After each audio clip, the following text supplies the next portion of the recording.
call today's meeting to order and welcome committee members, trustees, staff, and members of the public. I'd like to ask folks to stand, please, as we do the land acknowledgement. We acknowledge we're hosted on the lands of the Mississaugas of the Anishinaabe, the Haudenosaunee Confederacy, and the Wendat. We also recognize the enduring presence of all First Nations, Métis, and Inuit people. Thank you.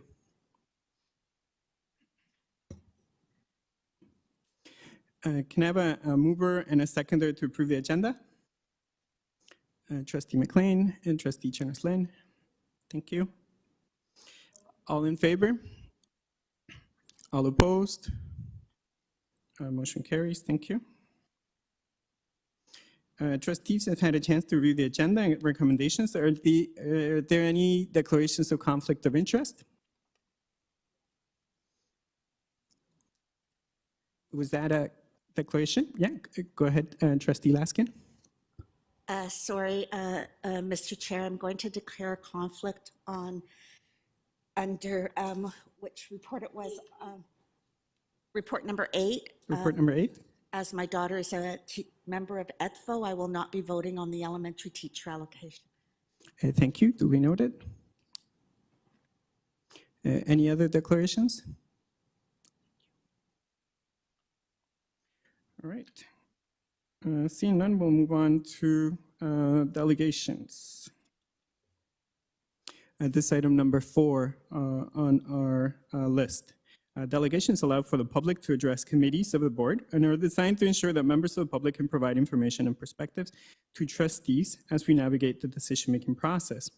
Delegates are reminded that they're not to provide input in they are to provide input in a respectful and constructive manner and should not engage in any behavior contrary to a board's code of conduct, human rights policy, or delegation procedure. We have 8 delegations today. I think that the number may have shifted. And let me see if I have the list here. So just give me a second and I'll pull up the list. Excuse me. I would like to ask Sherry Mordecai-Steer to delegate first. I think that one might be online.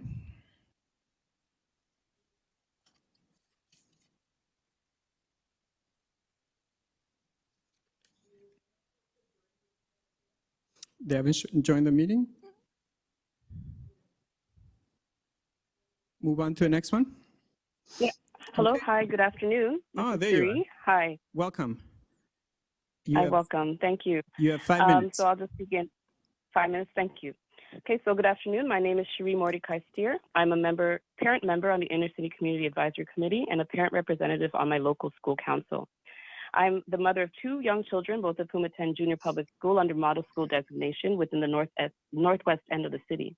My family resides in Ward 6, which includes PDSB schools that have been the subject of investigations and much public scrutiny as a result of incidents of violence.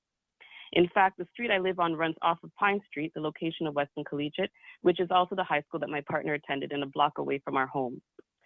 I'm currently part of the management team overseeing the operation of multiple boarding homes caring for adults with addictions and mental health issues. And I also possess extensive experience working with children and youth for years dating right back to my days as a high school student, which is over 2 decades ago. As examples, I've served our community as a daycare worker, a support worker for children and adults with developmental disabilities, and for a couple of years, I served as a tutor and mentor with the Pathways to Education program when it was in its infancy in Regent Park, during which at times I also served to help facilitate critical dialogue between the Toronto Housing Corporation and tenants, on behalf of those tenants who are understandably concerned about being ushered out of their homes in order to facilitate gentrification of their community. My education includes studies in health promotion at the University of Toronto's Dalla Lana School of Public Health, and foundational to my studies, especially at Dalla Lana, is understanding that health is largely socially determined, that health is a matter of equity. Such understanding continues to underpin my efforts in our community because, through theoretical, practical, and even personal experience, I've come to well appreciate how successful programming and even interventions to address any concern for health and well-being, including, for example, threats to personal safety, should consider as best practice the need to examine social determinants informing a situation and attend to their amelioration. To this aim, development of broad partnerships proactively as much as is possible and whenever possible is crucial. One of my greatest experiences to date is the work that I've had the privilege to engage in with the late, great Mr. Dudley Laws in the Black Action Defense Committee.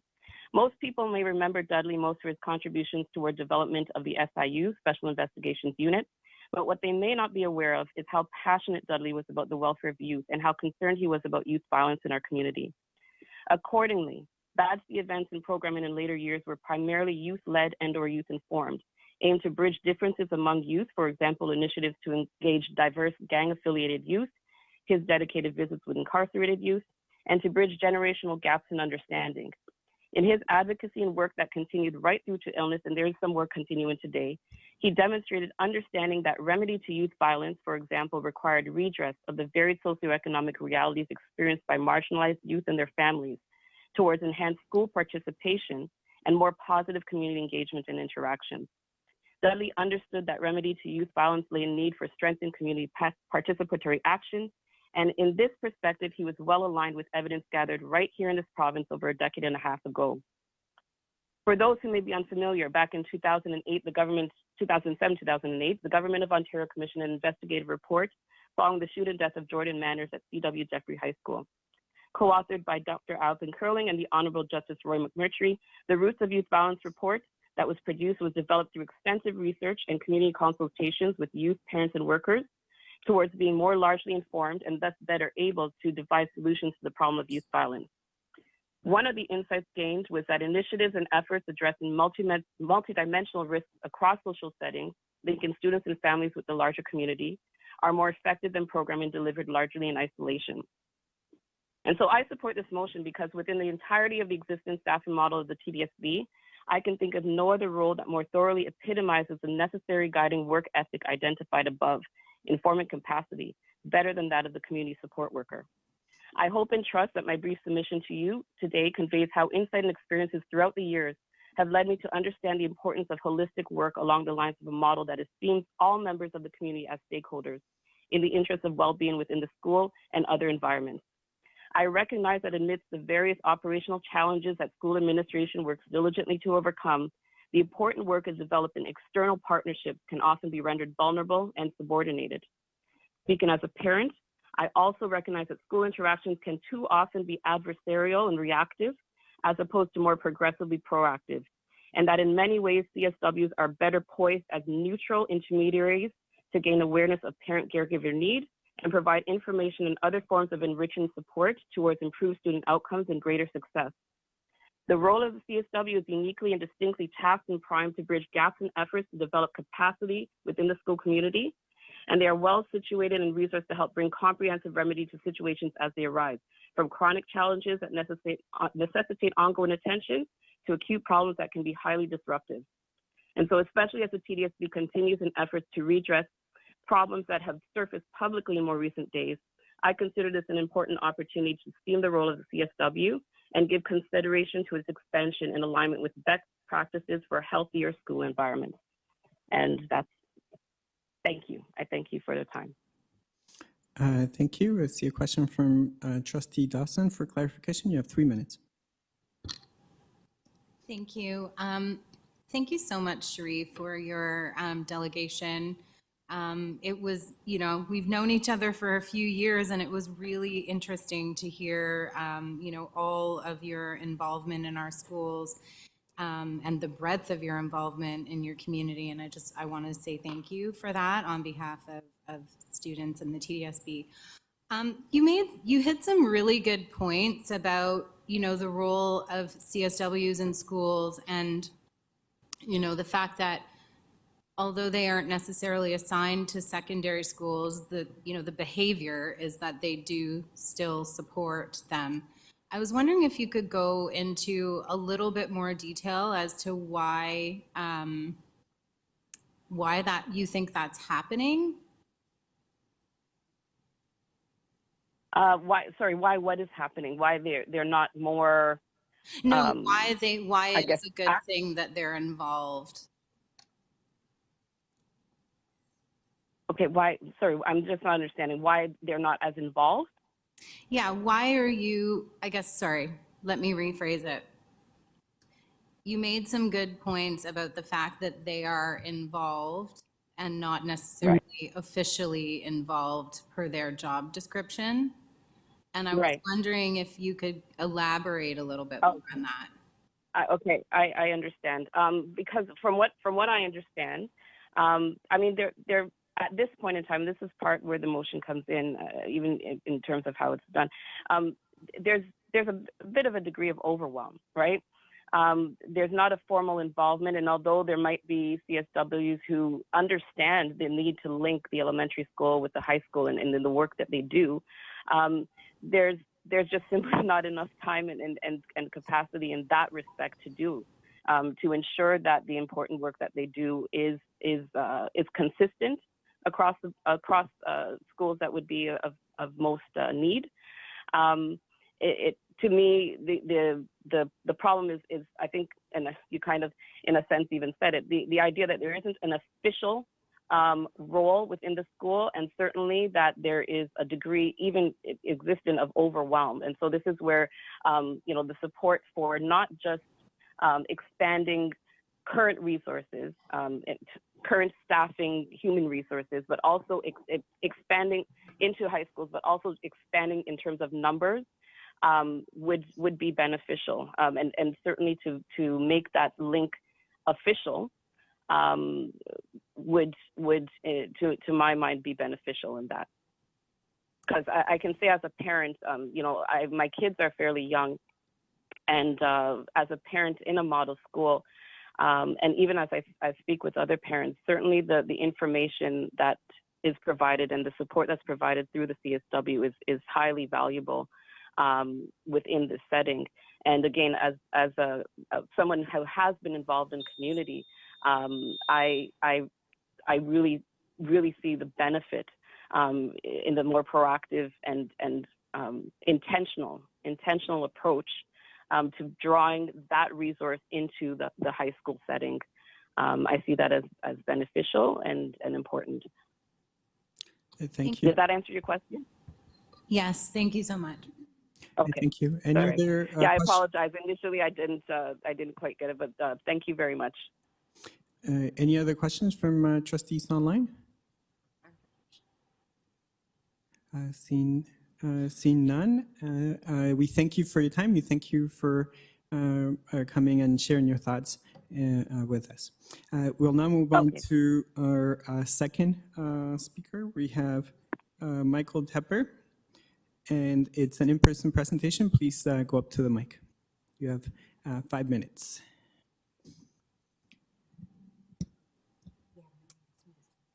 Thank you, Mr. Vice Chair. Does mic work? There. My name is Mike Tepper. I'm a resident of the City of Toronto and parent of 3 former students at the TDSB. And I have to say that it is a real pleasure to meet with all of you here in person, here at the boardroom at 5050 Yonge Street. And a major kudos to everyone involved for their efforts in giving the system a little bit of a push, overcoming the inertia to make that happen. Because this is what local democracy looks like. Just to remind you of something I saw back in grade school, the Norman Rockwell painting of freedom of speech, where in the New England town meeting, people were free to stand up and confront their governors in person, face to face, which is what we're doing today.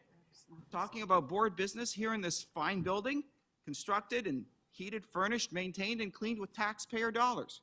Those are mine, yours, and everyone's. And it's that money that for the most part is extracted from taxpayers by force of law by the government of Ontario and the City of Toronto, and is then turned over to you. Last year, for the year ended August 31st, 2022, that was almost $2.9 billion. And it's your job as elected trustees to make sure that the money is spent properly. Now, it comes to my attention that some of that money that you've been entrusted with is being spent to the enrichment of some highly compensated individuals. Consultants are being paid by this board at a rate of many hundreds of dollars per hour, and some of them at a rate of more than $1,000 per hour. Now, based on a Freedom of Information request that I submitted last year about some presentations that took place at one of the schools, I received a copy of a contract of the presenter, and I'll just take a look at this, and it says here that the hourly rate for preparation time was $150 an hour, and the hourly rate for the actual training was $500 an hour. And as a taxpayer that forks over about $12,000 a year in property taxes, that gave me a little bit of sticker shock. And let's put that in perspective. I have here a copy of the collective agreement, and it says here that a teacher in secondary school at the very top of the salary grid earns $103,064. Assuming a 2,000 hour a year working rate, that's $51.53 an hour. So this particular consultant, for their preparation time, was paid almost 3 times the rate of a top-rated secondary school teacher at the highest level of experience. And for their presentation time, their pay rate was 9.7 times the hourly rate of pay for a teacher at the very top of the grid. So when the board goes to Queen's Park and demands the people of Ontario grant an extra $70.1 million to avoid service cuts, the optics of the board forking out hundreds of dollars per hour to guest speakers, well, those optics are really bad. They suggest that the board's internal controls and best practices in smart spending aren't what they ought to be. So I'm here to recommend some changes to the board's policy P017 for purchasing to add some per hour thresholds to the 3 levels of approval required for contracts of different sizes. So in section 4.4, there are different levels of approval for the contracts, and I'm asking that some hourly rates be added.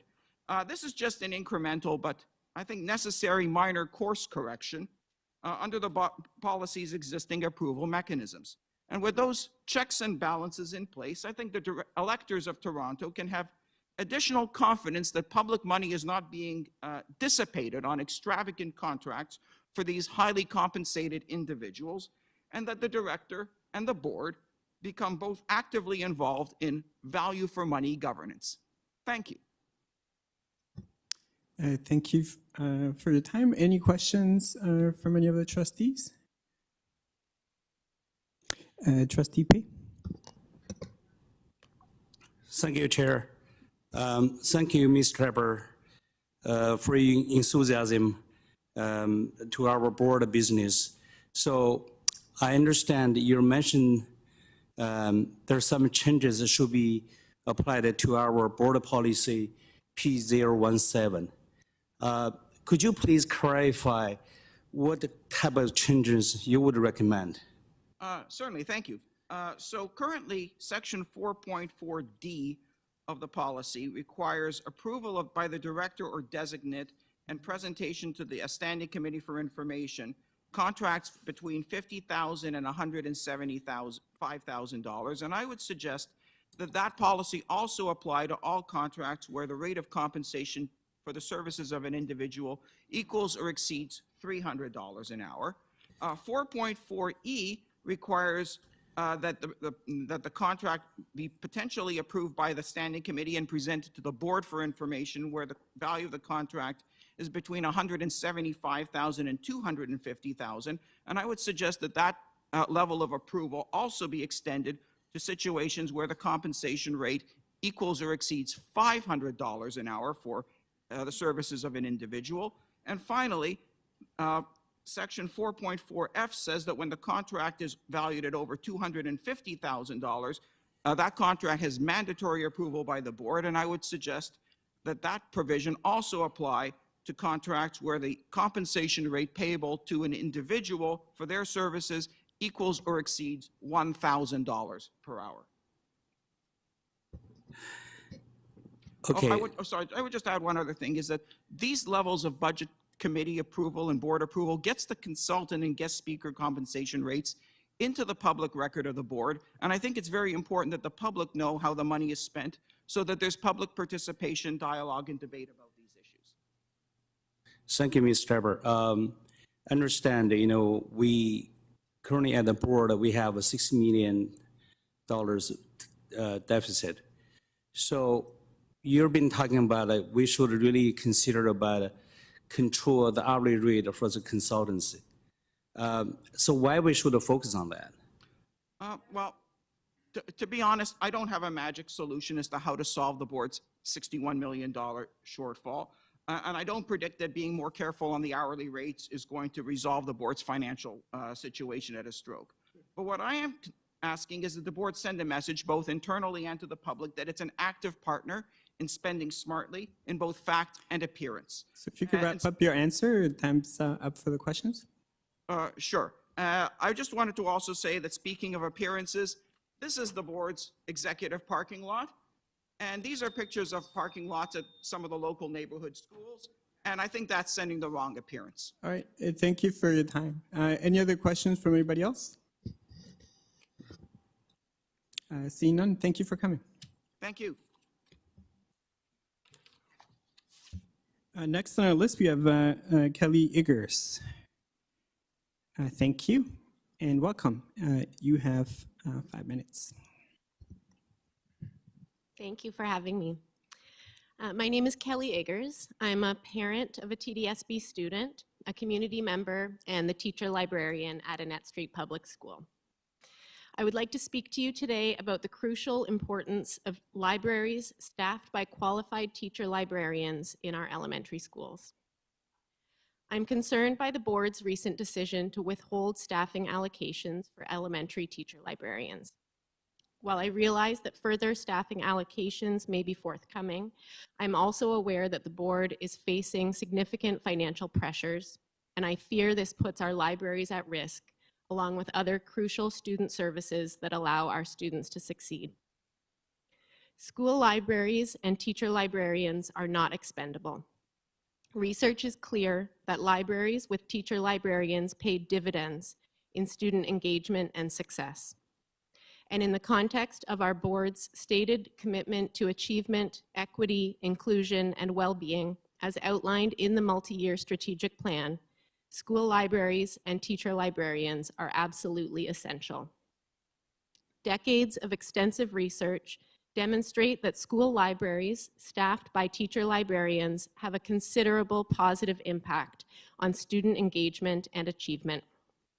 Studies have consistently shown that in schools with libraries staffed by teacher librarians, students demonstrate greater achievement in reading and on standardized tests. Research from Queen's University has shown this to be true specifically within Ontario schools. Research has also repeatedly shown that students who have access to school libraries and teacher librarians have a greater love of reading, which correlates to greater achievement in all areas of the curriculum, as well as greater social and civic engagement. Significantly, the research indicates that these benefits hold true regardless of social and economic factors, and in some cases are greatest for the most marginalized students, including racialized students, low-income students, and students with disabilities. In the multi-year strategic plan, TDSB has committed to transform student learning, create a culture for student and staff well-being, provide equity of access to learning opportunities for students, allocate human and financial resources strategically to support student needs, and build strong relationships and partnerships within school communities to support student learning and well-being. These goals set out by the TDSB describe precisely what skilled teacher librarians do in school libraries every day. Teacher librarians create safe and accessible spaces in which students have equitable access to resources, technology, and learning opportunities. They are leaders in building and furthering a school culture that values diversity, equity, and inclusion.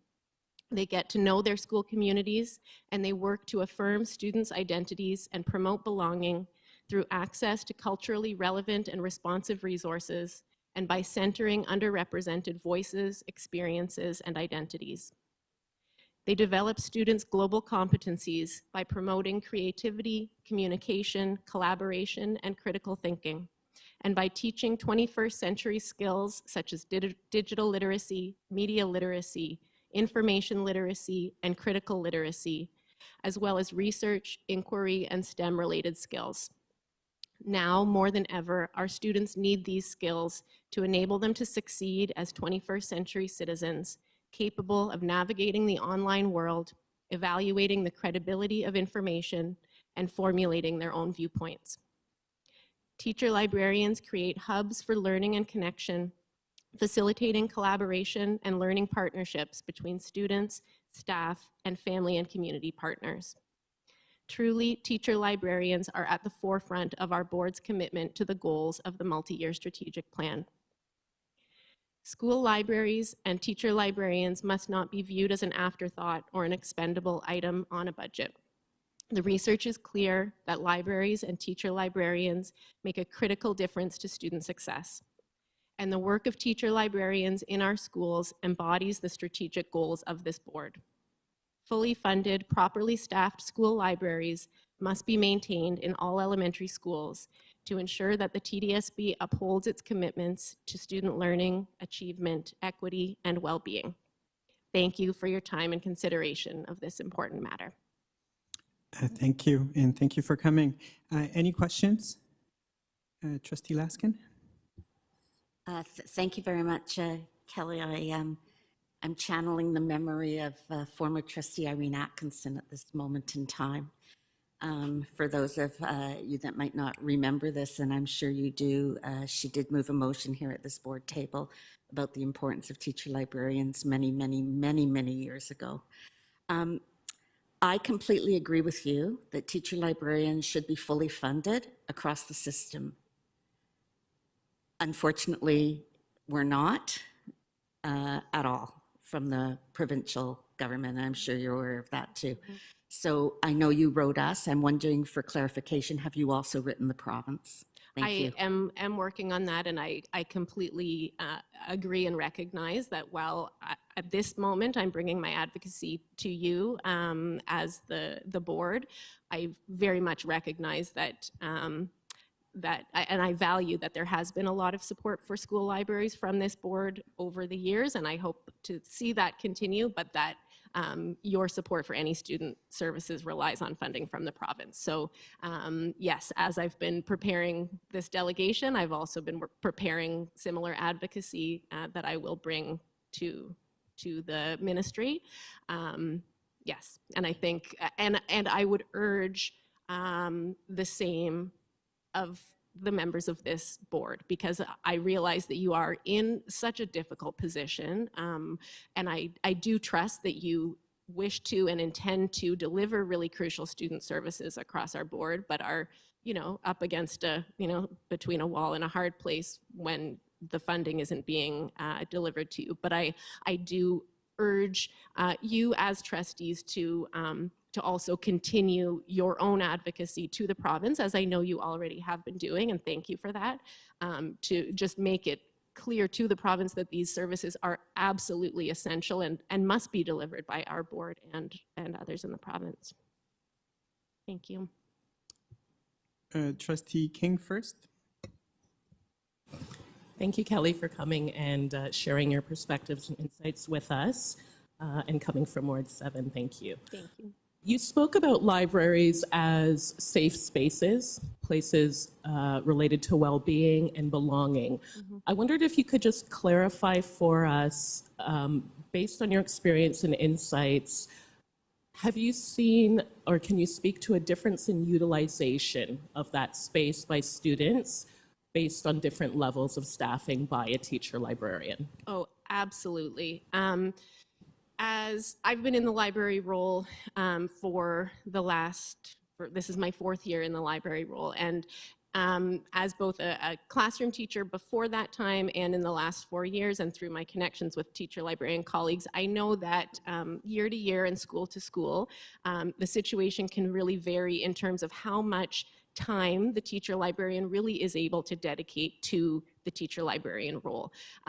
Many times, even in a school with a 0.5 teacher librarian, which is typical in our elementary schools, if that school has the need for additional prep coverage, if that school has the need for a supply teacher because there's a shortage, the teacher librarian often is pulled. And so I have witnessed years at my own school where unfortunately the teacher librarian really wasn't able to deliver a full library program. And I would argue that at a 0.5 staffing level, it still is not possible to deliver a full library program. But in those years where the library is understaffed and cannot be fully utilized, yes, I've seen a really, really different level of student engagement in years when it is fully staffed and when I have been able to really bring it to the forefront of our school culture, it really shifts that school culture. It creates a culture of reading that really spills over into so much of what we do at our schools. And I will say that I believe that the library learning commons, the library at the heart of a school, has the power to really bring forward and uphold a culture that centers and values diversity and student identity and student voice. And I would like to say that in the last few years, as that has been my focus in our library program, that I believe that those things have really become much more centrally embedded in our school culture. And we feel it. I feel it in the halls of my school. I believe my students feel it. I believe it has to do with an improved sense of, I think, belonging among students at my school and a really positive school culture. So I think absolutely it makes an enormous difference. And I would, one concern that I have, and I know that the board is looking to a more equitable model of distributing teacher librarians across the board, and what that may look like is that schools with smaller student populations have smaller allocations. That's my understanding that is sort of on the agenda for tonight.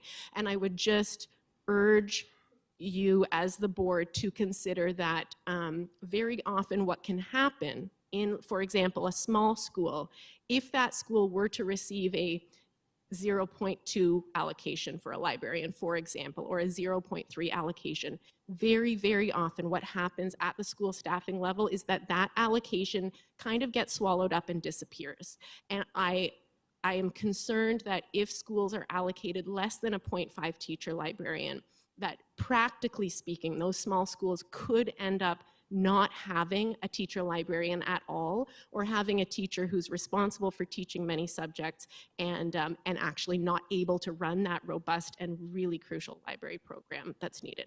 I'll stop there. I'm sure I've spoken too much. Thank you. Thank you.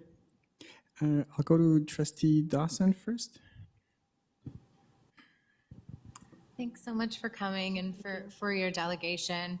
I just want to share that, you know, as a nerdy elementary student, I spent a lot of time volunteering in my school library, learning the Dewey Decimal System. So I absolutely agree with you around the importance of teacher librarians and that role, you know, as Trustee King mentioned, in creating safe spaces. You mentioned the alignment to our multi-year strategic plan, and in particular, the equity plan. I was wondering if you could elaborate a bit more on what that looks like in the context of responding to current events. So, you know, we have seen a rise in anti-Semitism and anti-Asian racism, anti-Black racism. How does the librarian take a leadership role in responding to those kinds of current issues? Yeah. So the teacher librarians in our school are, they're experts on what resources are available in the school community, whether that's the print resources in the school library or the digital resources that are available to us through the TDSB virtual library, and they're experts at connecting staff and students to, you know, additional resources even beyond that as well that are appropriate. And I know that, you know, teacher librarians, one part of their, you know, professional role is to curate, to determine the way that they expand and build their library collection. And so I know that what that looks like in my school library, and I know the same is true for my colleagues. That means that, you know, in light of increasing anti-Semitism and concerning lack of awareness of Holocaust history, for example, that means making sure that current and relevant and important resources are brought in that are appropriate for the different age levels in our schools, and it means making sure that the staff at our schools are aware of those resources. It means taking leadership in designing and collaborating with teachers to build age-appropriate, meaningful lessons and learning opportunities around those things. A teacher librarian, when it comes to topics like that are relevant and current and so important in the community and the world at large, a teacher librarian offers so much added value to the incredible work that our classroom teachers are already doing, but that the teacher librarian brings this added value in that it's their role to really be well-versed and familiar with the best quality resources out there that support the curriculum, that support student social and emotional development, that support learning about current events and so on. I hope that answers your question. It does. Thank you. Mm-hmm. Thank you. Any other questions? Trustee McLean?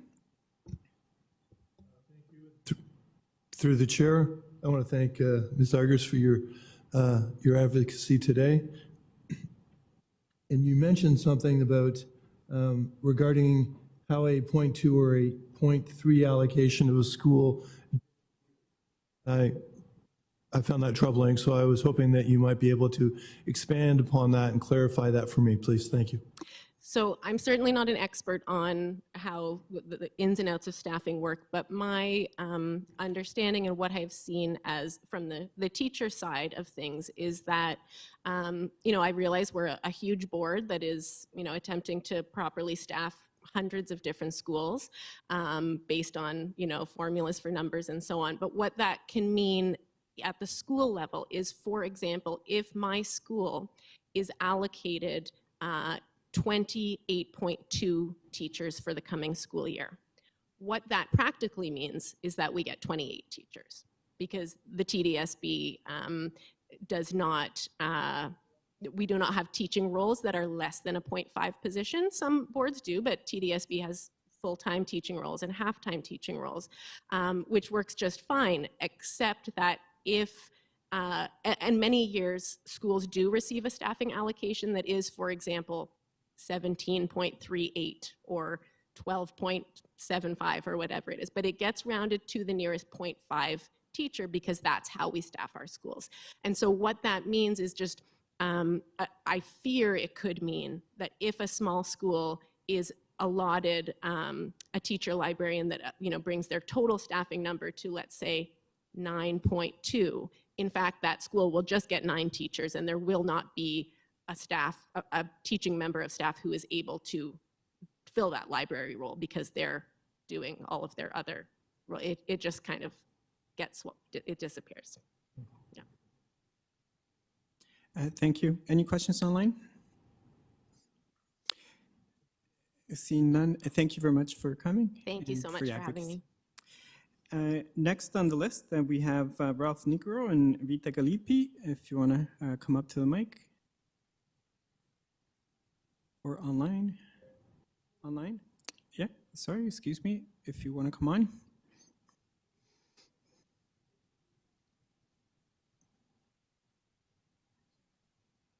You can hear us? Press *6. Hi, sorry, can you hear us? Now we can hear you perfectly. You have 5 minutes. Thank you. Okay, thank you. Thank you very much. On behalf of the Toronto School Administrators, it's Ralph Nigro, Chair, and Rita Galippi, Chair. We represent approximately 1,000 administrators in the Toronto District School Board. We are making this deputation on behalf of the principals and vice principals of the Toronto District School Board. The projected cuts and reductions to VP allocations in elementary and secondary schools are of great concern to us, and as well as the cuts to support staff. We are opposed to cuts that impact schools and students directly, and cuts to critical staff like vice principals and support staff will have a direct impact on schools and students. We continue to urge the Toronto District School Board trustees to find other areas for cutbacks that minimize cuts to essential school-based staff and resources. We also fully support the chair and director's advocacy and communication with the province to continue with additional pandemic funding to ensure cuts that do not impact schools and students. Elementary and secondary vice principals are essential to addressing and promoting the well-being, academic success, and safety of all students. Post-pandemic, we have seen a rise in student needs and not enough supports available in schools. Even with the COVID-19 learning recovery funding, schools still struggle to maintain student safety and ensure student well-being and that academic needs are met. We feel this is directly related to the rise in complexity of needs in schools, which is also reflected in society and communities across Toronto and throughout the province. These needs have not disappeared, and neither should the critical supports and people to address them. Vice principals have always been assigned to schools based on the many demands and needs of students and community. Cutting 38.5 vice principals will actually mean the loss of VP allocations in 13 secondary schools and as many as 52 elementary schools when you consider the fact that most VP allocations in elementary are 0.5 full-time equivalent. Many more schools will have single administrators, and this is greatly concerning. This is also very concerning because we have witnessed a change over the past few years with higher staff absenteeism, higher student needs, and the negative impact on the wellness of many students and school staff, including school administrators, caused by the increased workload. Please note, however, that when we raise these concerns, it is because we worry about the potential impact that they will have on students. The loss of any school-based staff is extremely concerning because it further removes the caring adult and directly impacts the ability to support student well-being and student safety. Support staff like school office clericals, lunchroom supervisors in elementary, and school-based safety monitors in secondary are only a few of the support staff who provide the necessary supervision for students during unstructured times. Unstructured periods are the times when students need the most assistance to interact in a manner that supports their social growth and well-being and teaches them essential social skills that were impacted due to the pandemic and due to remote learning. The current ratios for school-based safety monitors and lunchroom supervisors to students is approximately 1 to 100 plus, which is extremely concerning. But with reductions, this ratio will increase, putting student safety in further jeopardy. The loss of special education support staff and child and youth workers will impact the students who require the most support. Schools continue to struggle with the increase in student needs and are seeking supports currently that do not exist. With these additional cuts, we simply will not be able to meet increased student needs, and we will be doing a great disservice to our students and communities who are most vulnerable. We respectfully ask that the board continue to advocate the Ministry of Education to provide adequate and sustainable funding to support staffing levels that will meet the needs of all students and communities in Toronto. Thank you.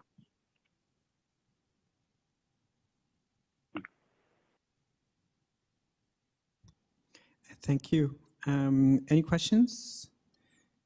Any questions online?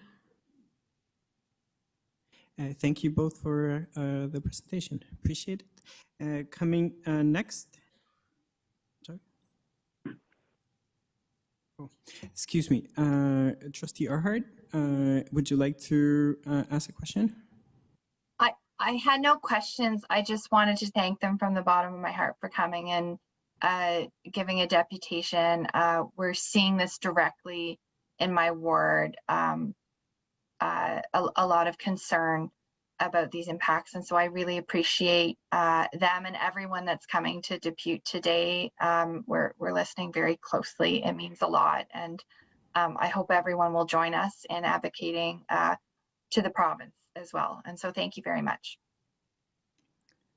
Thank you, Trustee Arhart.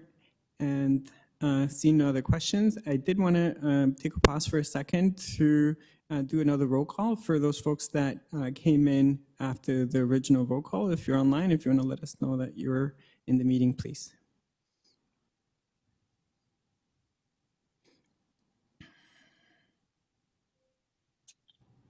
Hastings here.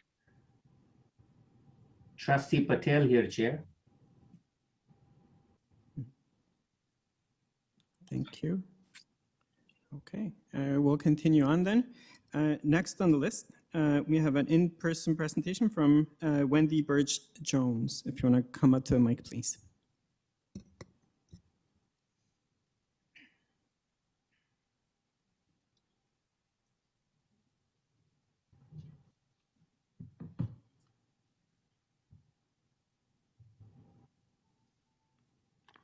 You actually get a 2-for-1 special today. This is Wendy Birch-Jones. I'm Kim Davidson.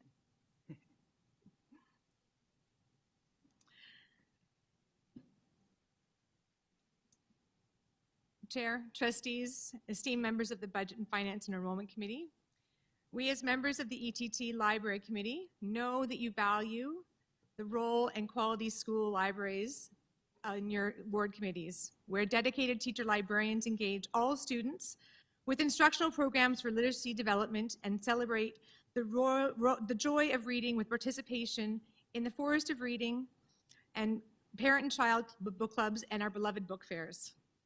On behalf of our students, we are grateful that the board, in its wisdom, has continued to see the value in school libraries and the role of teacher librarians. In granting an allocation of 221.5 full-time equivalent teacher librarians, you have sent a message that the role is important and that it plays a critical role in student learning. And on behalf of school communities across the city, we thank you.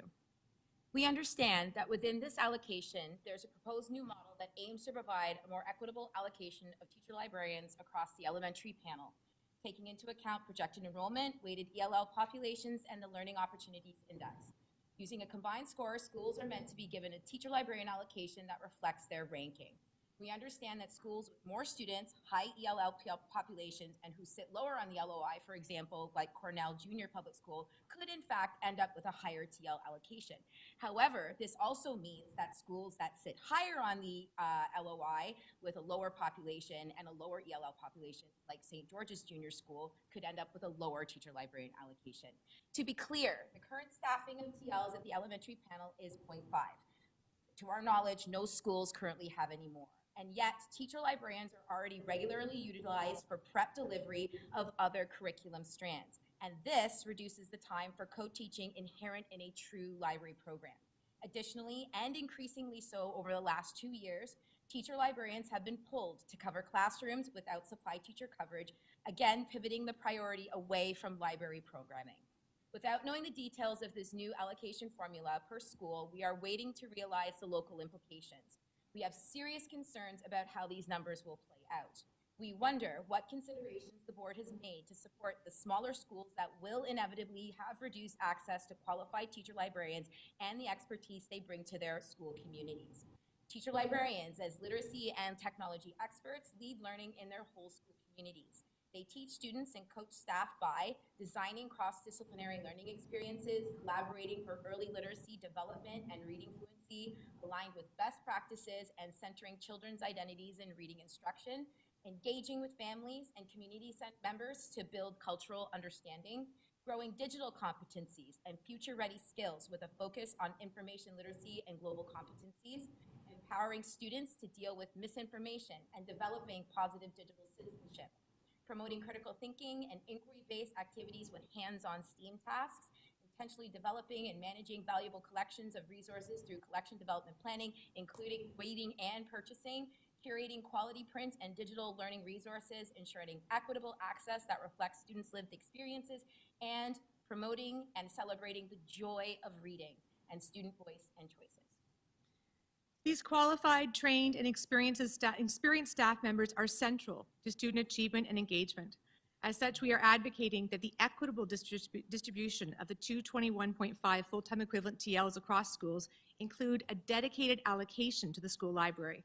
In other words, the role must be sweatered, as is the case with other specialist positions that also require additional qualifications. This will honor the value of the school library program and the school library learning commons that the board has confirmed as a priority in its decision to provide additional funding beyond the ministry allocation. It will ensure the library program and teacher librarian instructional practice can continue to transform student learning, create a culture of well-being, provide access to learning opportunity, and allocate resources strategically.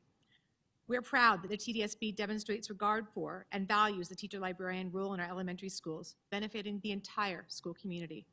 We know you recognize that a strong library program can be the beating heart of a school community and provide the foundational literacy skills that our students need across all curricular areas. And actions speak louder than words. Your decisions to date have shown that you agree that our schools deserve stable, consistent, and ongoing staffing in our school libraries with qualified teacher librarians. It's our ardent hope that you will continue to prioritize an equitable allocation of teacher librarians in our school libraries by prioritizing the LOI in the allocation formula and protecting those schools with the most needs, sweatering the teacher librarian allocation to protect library programming in alignment with other roles that also require additional qualifications, and continuing to find the funding to provide an equitable allocation for teacher librarians across the TDSB, ensuring our students have access to the critical library programming they deserve, regardless of the funding attached to the grant for student needs. Thank you. Thank you. Any questions? I see Trustee Laskin. Just for you, Mr. Chair, just for our records, because there are two of you speaking and you weren't on the list, could you mind identifying yourself again? My name is Kim Davidson. Kim Davidson. Thank you very much. And then my question of clarification is, what is the, if it's sweatered, can you explain to me your interpretation of what a percentage of an FTE to be sweatered would need to be? So in our understanding, the sweatering of the position simply means protecting the position as it's titled on the staffing allocation or line. So for example, in Spec Ed, those allocations are dedicated to special education programming so that those students just receive that programming as they are entitled to, as they deserve.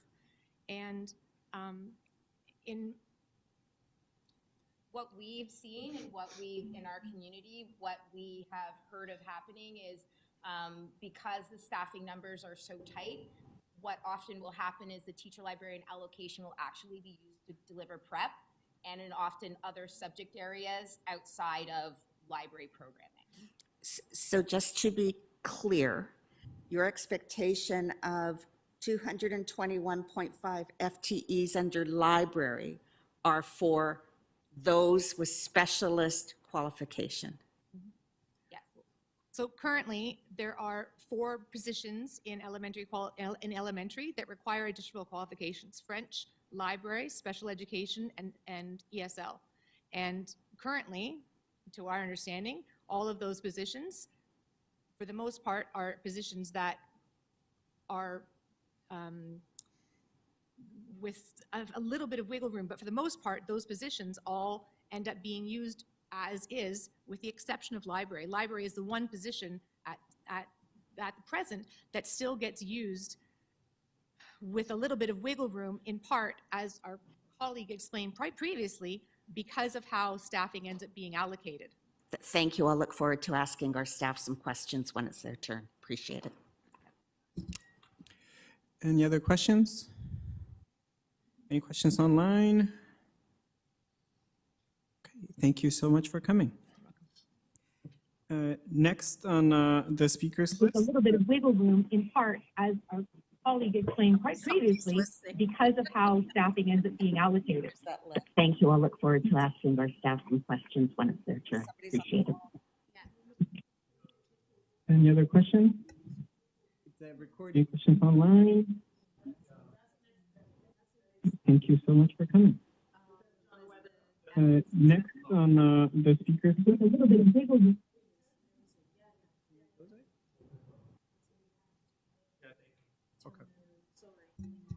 All right, we can continue. Next on the list, we have John Weatherup. Are you online?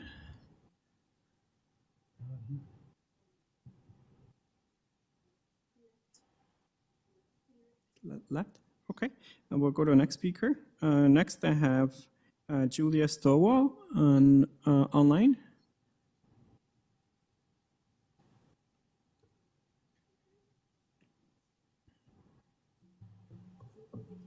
Julia Stowell, are you online? Yes, Hello.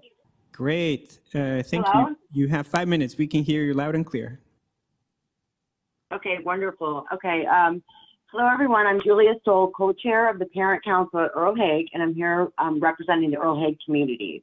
I just want to, first of all, know that we greatly appreciate your work and perseverance, so thank you, and thank you for accepting our request to be a delegate in today's meeting.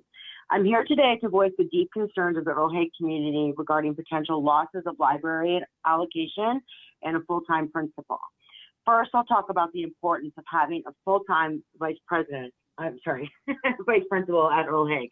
We are very concerned about the loss of our full-time VP and how this will affect the quality of teaching at our school, along with the mental health and safety of our students. We are a school of over 650 students, grade JK to 8, with dual track English and French from kindergarten to grade 5. This means we have 27 classes ranging in needs from those of a middle school, including grade 8 transitions, a primary school, as well as the double language portfolio. This doesn't even account for the number of students currently on ILPs or the vast number of students dealing with mental health challenges. Since the loss of our middle school guidance counselor and the reduced allocation of social work visits, our full-time VP fills the void of resources and support for our most at-risk students. Having a full-time vice principal means that they can take on the role of social worker when necessary, ensuring the voices that may go silent can be heard.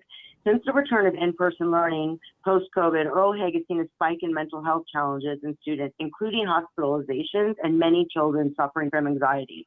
Here's a quote from one of the many, many parents who voiced concerns and shared their personal stories.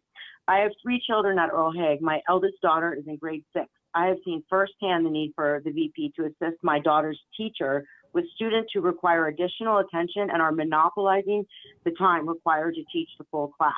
I have seen her called twice, the vice principal, up to my daughter's class while I just happened to be in the office. These certainly were not the only times she was called upon for support. I hear from my daughter that the vice principal often aids their class. In my daughter's grade, there are a number of neurodivergent students who deserve personalized attention. Surely, our vice principal provides assistance to multiple classes in our school. Here's another story shared by a concerned parent. My middle daughter was bullied in grades 1, 2, and 3, and there were not enough EAs or SNAs to monitor the interactions between her and the child who would attack her. The 3 VPs we had during that time were frequently the ones to keep her safe from harm. Also, our school has undergone an incredible amount of change in the past several years. So having a full-time vice principal as a constant presence is essential. We're also aware of the realities of a half-time VP role. Having a half-time VP who also holds a teaching position will mean that either the VP position will be understaffed or the teaching position will be compromised due to the overwhelming needs of the school. When the VP is supposed to be in their teacher role, but there's an urgent issue as listed above, almost daily, the students of the VP is supposed to be teaching will be left without the support they need. We know this often means students requiring special education support will be affected, losing valuable minutes of instruction due to the vice principal trying to do 2 jobs at the same time. I'd now like to move on to concern number 2, library resource allocation. Given the recent history of discrimination at Earl Hague, and as our school heals and moves forward from that experience, creating a culture of inclusivity is of utmost importance. Our library has become a hub for learning about diversity as our librarian teaches these important lessons through books during students' library period. I've come to learn from discussions with other parents that the library is a valuable safe space for children with exceptionalities who need to leave the hustle and bustle of a crowded classroom for some quiet. And I understand it is a caring and safe alternate space used by children during recess who are uncomfortable being with their peers outside. Surely students would not be allowed to use the library in such a way without a teacher librarian present.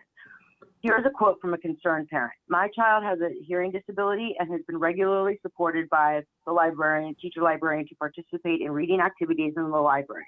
They routinely participate in the lunchtime forest of reading program where many other children also benefit from increasing their literacy and engaging in discussions about books. As I mentioned earlier, we all understand that the TTSB has been put in difficult financial position given the underfunding provided by the provincial government. Nonetheless, on behalf of our children, please reconsider the allocation of a 0.5 vice principal at Earl Hague and pleased to ensure we continue to receive, at the minimum, a 0.5 librarian allocation. Thank you for your presentation. Thank you. Any questions?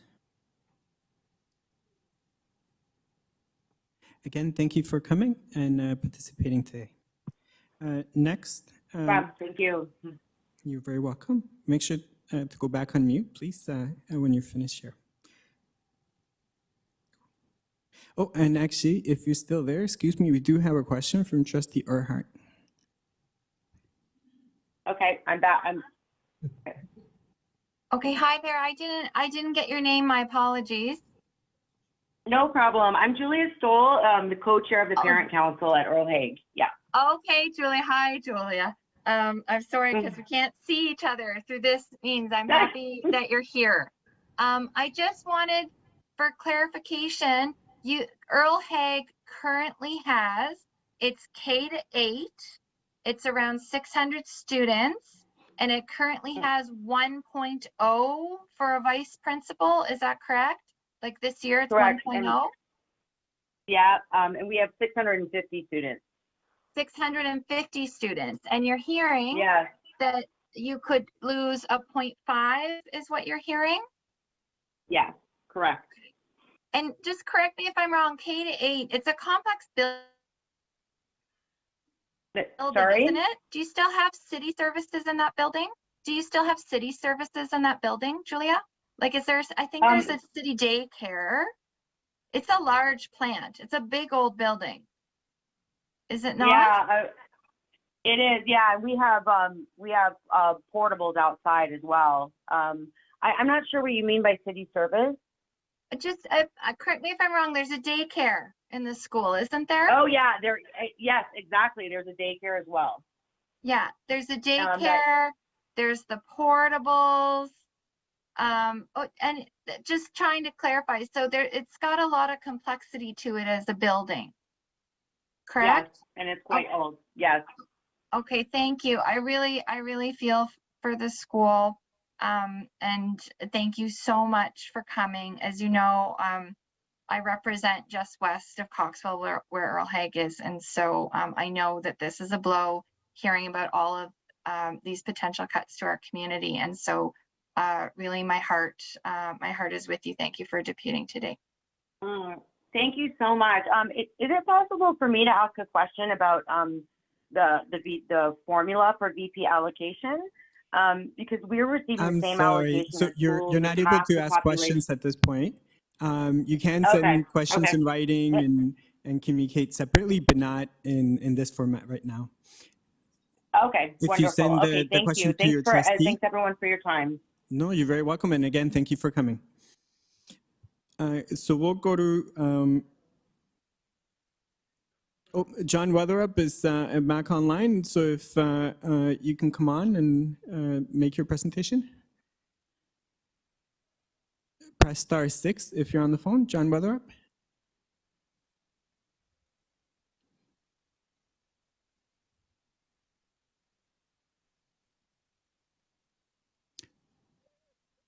We'll try again. John Weatherup, *6 if you're on the phone. Come off mute otherwise.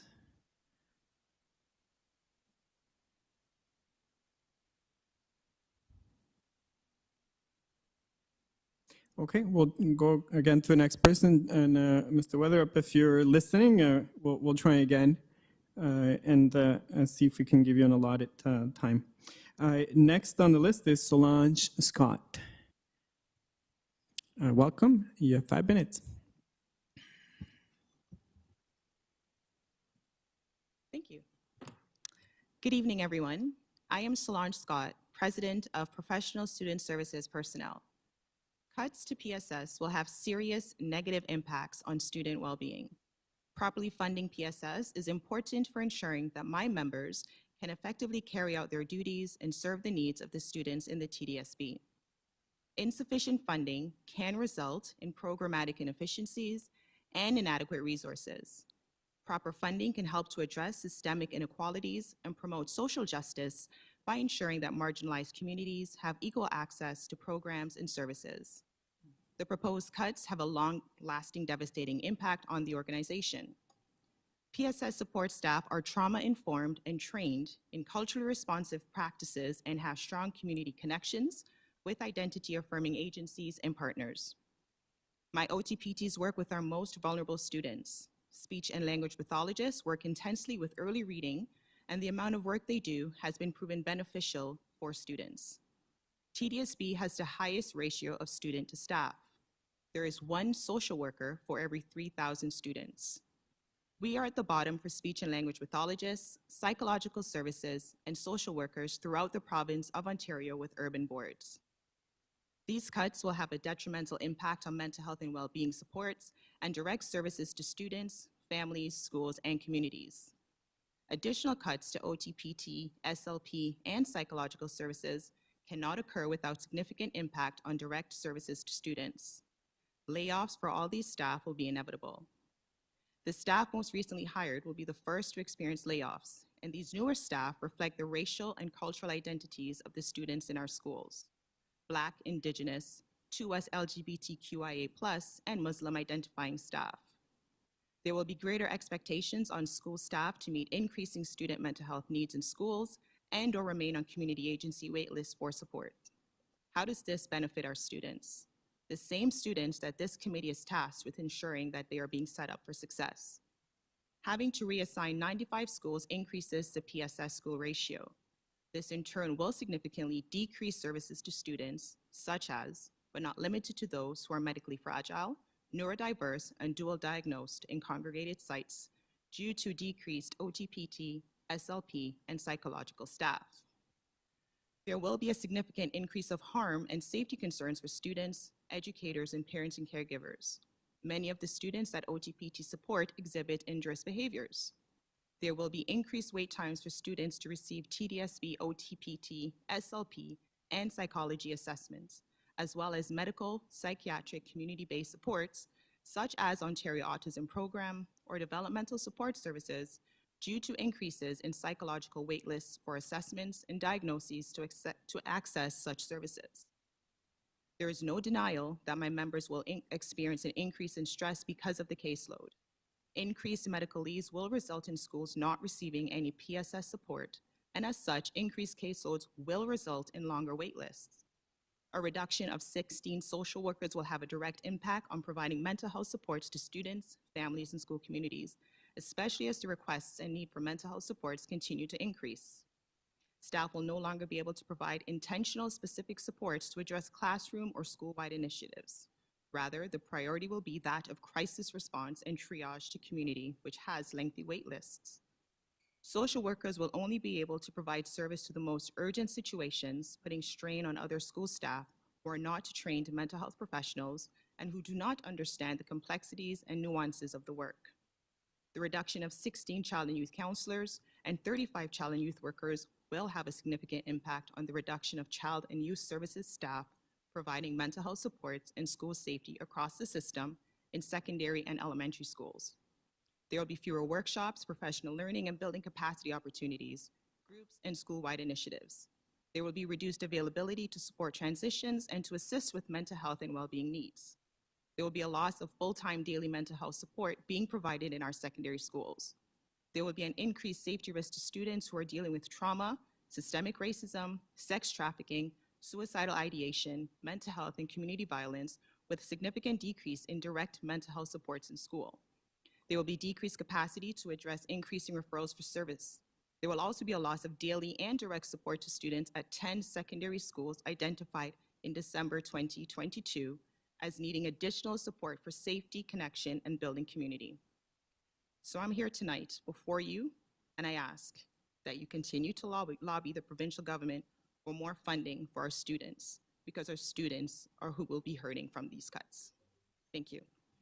Thank you, and thank you for your presentation. Any questions? No questions online? Thank you for coming. Thank you. Next on the list, I have Stephen Boyle.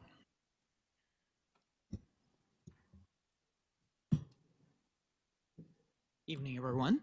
Thank you for having me, and thank you for accepting my delegation. The good news is My delegation follows suit to delegate number 4, so I won't take up our collective time revisiting that. Rather, I'll just reinforce the message as a chair of Yorkview Public School and being involved with the TDSB in a school council capacity for about 7 years now. I can tell you, you have my full support as a parent and community member.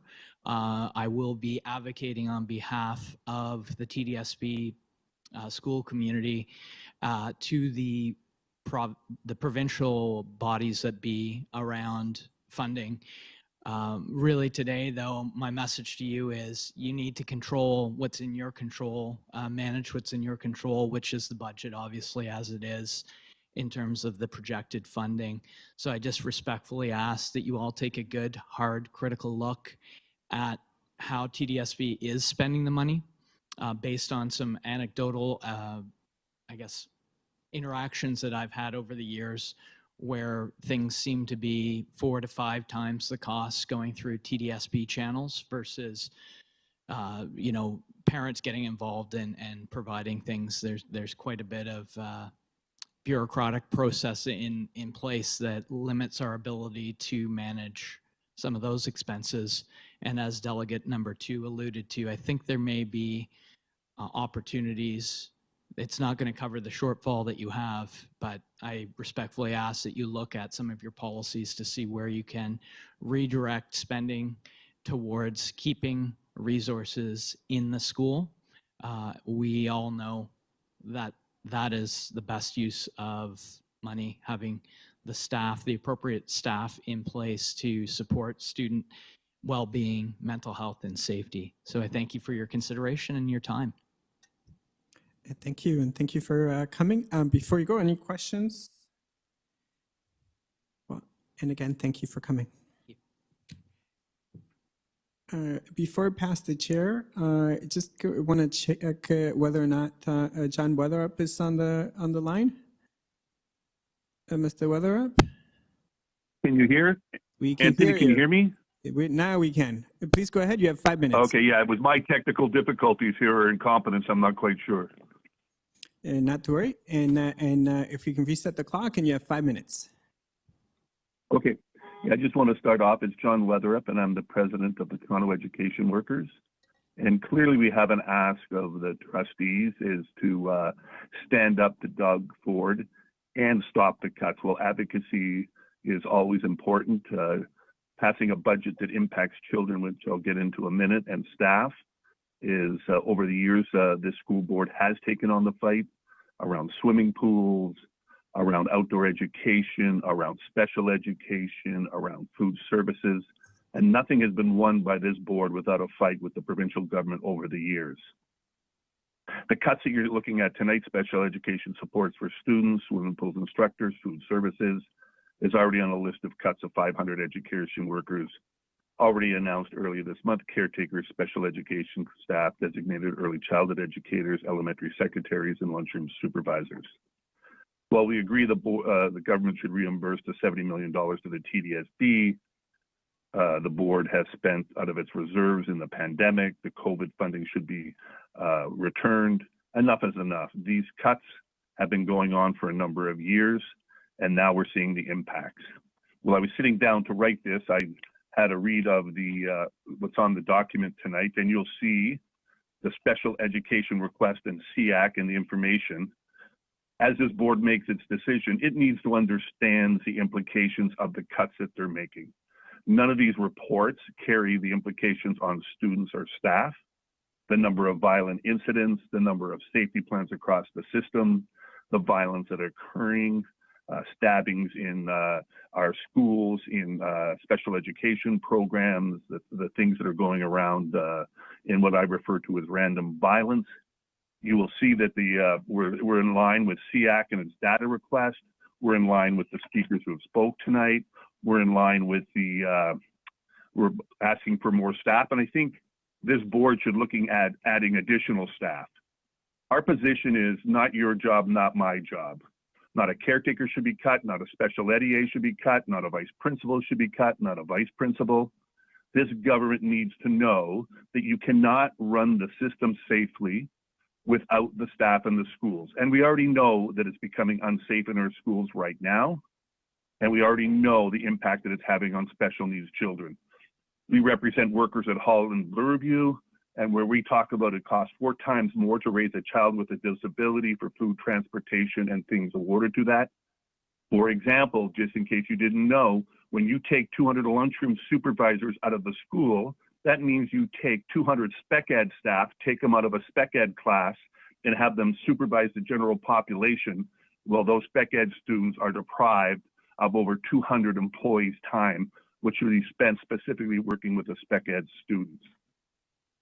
So we think, and if you go into the principals have released a report on staffing levels, workloads, and conditions. We totally support the principals in what they've been saying, and I know elementary teachers spoke last month and the teacher librarians spoke today.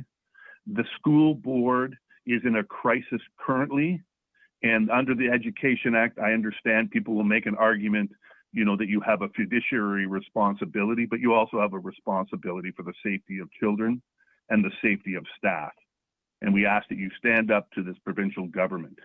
Having been around since 1987 and taking on the government around international languages, the LGBTQ curriculum in the former Toronto, Marguerite Jackson, who took on saving the swimming pools, the outdoor education centers, the 2-week protest by the teachers, all of that has meant that the only way you stop it is if you have a fight. There was when Kathleen Wynne was on the board, and I'm sure Shelley Laska was on the board at the time, and it was the Need to Succeed budget. And you'll hear some new trustees will hear, well, what happens? They put a supervisor in. I can tell you, and you can have your finance people look it up, every time a supervisor came into the board, the TDSB received more funding, including up to in the swimming pools, I believe it was $15 million when we took on the fight with David Crombie. So I just want to reiterate, well, advocacy has been the way of this board for the past, and this government and other governments have ignored them.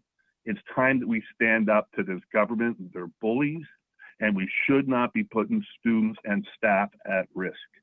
So it doesn't matter the report you read from the group that you read it from, whether it's parents of spec ed students, whether you're looking at the inner city, and just then putting in perspective, we also represent staff at the Toronto Catholic School Board. We represent Bloorview School Authority. We represent at Viamon. So we have dealings with all kinds of trustees across this province. And Mr. They're Weather, all if you can facing finish your similar statement.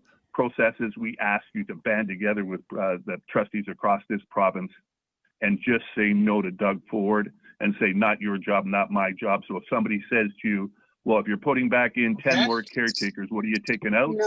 You just say no. Thank you. Thank you. Any questions? None online, on the floor here. Thank you for the presentation. And that completes our deputations for the night. I'm going to pass the chair over to our wonderful chair that I'm glad is here now. And I'll pass on the responsibilities to you. Thank you. I'm sure that you have been doing an excellent job. So the next item on our agenda is, we're on 5.1, right? Mm-hmm. We're moving to item 5, so 5.1 is a Special Education Advisory Committee. Yep, report. And so for an advisory committee report, since we've changed the protocol, so do we have our special education reps come speak now to this? Okay. We have Jean-Paul here, and do we have Nora online?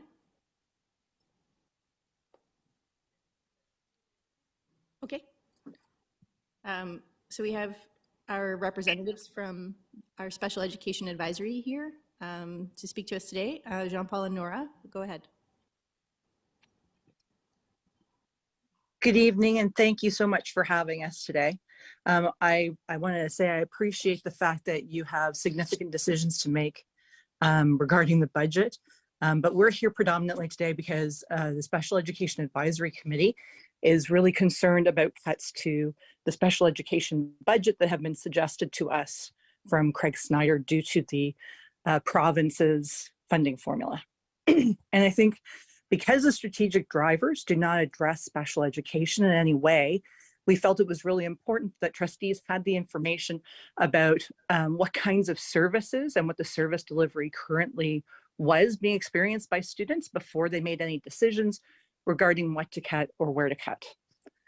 So we made a motion, and the motion proposed that the staff create a report that would give trustees some idea of how special education is today. So the first category we talked about was academic indicators. And from my understanding, the academic indicators would not take that long to pull together since EQAO hands the board performance data when those are done. We're hoping that the board will show you what that looks like compared to the provincial average and other school boards in the area. We're also looking at graduation rates for students with special education needs and post-secondary acceptance rates. It's my understanding that most of that data is already captured by the board. Whether it's captured specific to special education, I'm not sure, but they do generally track graduation rates. Safety indicators. So safety indicators are really important because many of the students with special education needs who experience also mental health issues, they may experience communication issues, often appear as though they have significant needs that would require more than one person to support that student. And so we think it's really important that you have an idea of how many students have a safety plan, because many students with a safety plan would require many staff to support that student if they were experiencing difficulty. We also were hoping you would understand how many students were being placed in a separate room in case they were in risk of themselves or to others, because that would also take additional staff to monitor that room. We're also looking at work refusals. And the reason I wanted to talk about work refusals is often when we don't have sufficient staff to understand the profile of the student and their needs accurately, and that takes skilled education workers to understand that, we see staff not wanting to work with kids because they don't really understand the student's profile very well. I think the other thing that we were really concerned about was the number of times families are called to come and get their child to calm them. That's a significant interruption for many families. It tips into employability issues. And I appreciate the fact that staff probably don't track that currently, but we're suggesting that they should begin to. When we get to the consistency of supports, we're looking at the number of times special education supports have been pulled to cover classes when a teacher is absent. I'm aware that through the pandemic, that was a very common practice. And my concern is that that's continuing to happen. I feel like special education supports were pulled consistently as people were struggling to find supply teachers. And I'm aware people are just trying to do what they can to cover safety, but it really does mean that many special education students experience significant interruption in their service delivery for the last 2 years. We were also hoping to look at how many students are on full or partial exclusion from schools. And that one also links to the next one, which is the number of days absent. So 600 schools is a lot of schools to track what's happening in that many schools. And often students, families are asked just not to bring their child because they feel like there's insufficient support for safety. And they're just told, they can come half day. We're curious how many times that's happening. And sometimes process and procedure breaks down. So the reason we asked for the attendance rate, but that would be an indication of how many times the student's being asked to stay home. We're also looking at the number of times students aren't allowed to join events. Often they're asked not to participate in school events because of understaffing. And then my understanding from our representative for blind and low vision students is that we are not meeting the legal requirements for Braille instruction currently. So at the bottom, you can see we've asked for the number of staff, our current number of staff, so that you can see what that would look like for next year. And I think our biggest point would be that if we're an equity-seeking board, many of these students have intersectional identities. So when you leave a survival of the fittest world in special education, it's the people with political power that will be able to force the board to meet the duty to accommodate. And those who do not have political power will not be able to do that. So the board does have the duty to accommodate under the Ontario Human Rights Code, and students have a right to attend school, come to school, and receive their special education services. And so our committee just feels that you should have some basic facts about that before you make decisions about cutting. I think you should also know that this motion was put together hastily because we were trying to capture something quickly that would accompany any presentation about this. And we've experienced some concerns, but there have already been meetings about budget cuts. And this report or any information about how special education is being served currently hasn't accompanied any conversation. Our motion, I don't believe trustees have even been told there was a motion until possibly right now. So our concern is that somebody is actually tracking what's happening to special ed before any decisions about cuts are made. Thank you. Jean-Paul, did you have anything to add? Yes, thanks, Nora. I'm Jean-Paul Gana, the chair of SIAC. I would like to thank, the staff who was really supportive of this motion and support of providing the information required. However, that they also noted that there are some of the information that they will not be able to provide, but we hope that they have been, working hard, to do their utmost best, to provide, trustee with the information that they need before making informed decisions in order to shelter our most vulnerable student in the system. That is exactly what, because students with special need are our most vulnerable student in the system.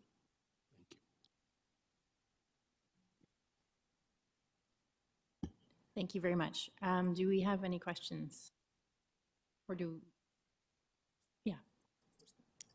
we have any questions? I have questions for staff For staff? arising from the recommendations that are made by SIAC, but not for the SIAC reps themselves. Okay.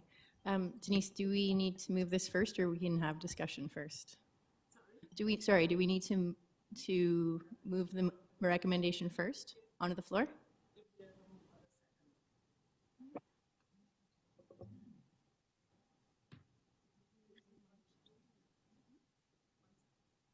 Okay, so we need a mover and a seconder to put, I have Dan.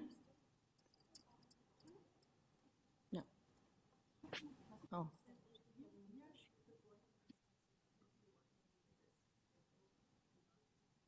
Sorry. Okay, sorry. Clarification, please, Madam Chair.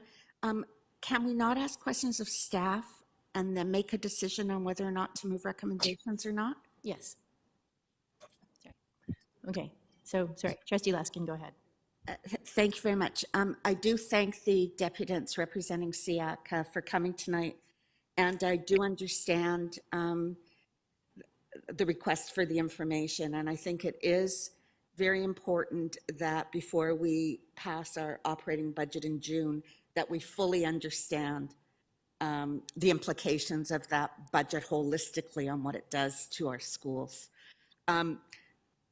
Tonight, obviously, we don't have this information here tonight, and as I understand tonight and these rounds of staffing, it's simply based upon those enrollment projections, and we have other opportunities because I think we have at least 4 more FBEC meetings before the operating budget is due to get questions. So my first question, however, is you ask at the end, and where this information is not available, the item be listed with an explanation and provided as to why. I'd like to ask that of staff first. So this is a lot of information here. Through you, Madam Chair, to staff, do we actually collect this information centrally? That's my first question. Sorry, Director, did you want to take this? Sorry? I will start, thank you. Thank you. Through you, Chair, no, we do not collect all of this information centrally. It would require us to develop a survey of sorts and to ask principals to collect that information locally through whatever records that they keep and to enter it into the survey.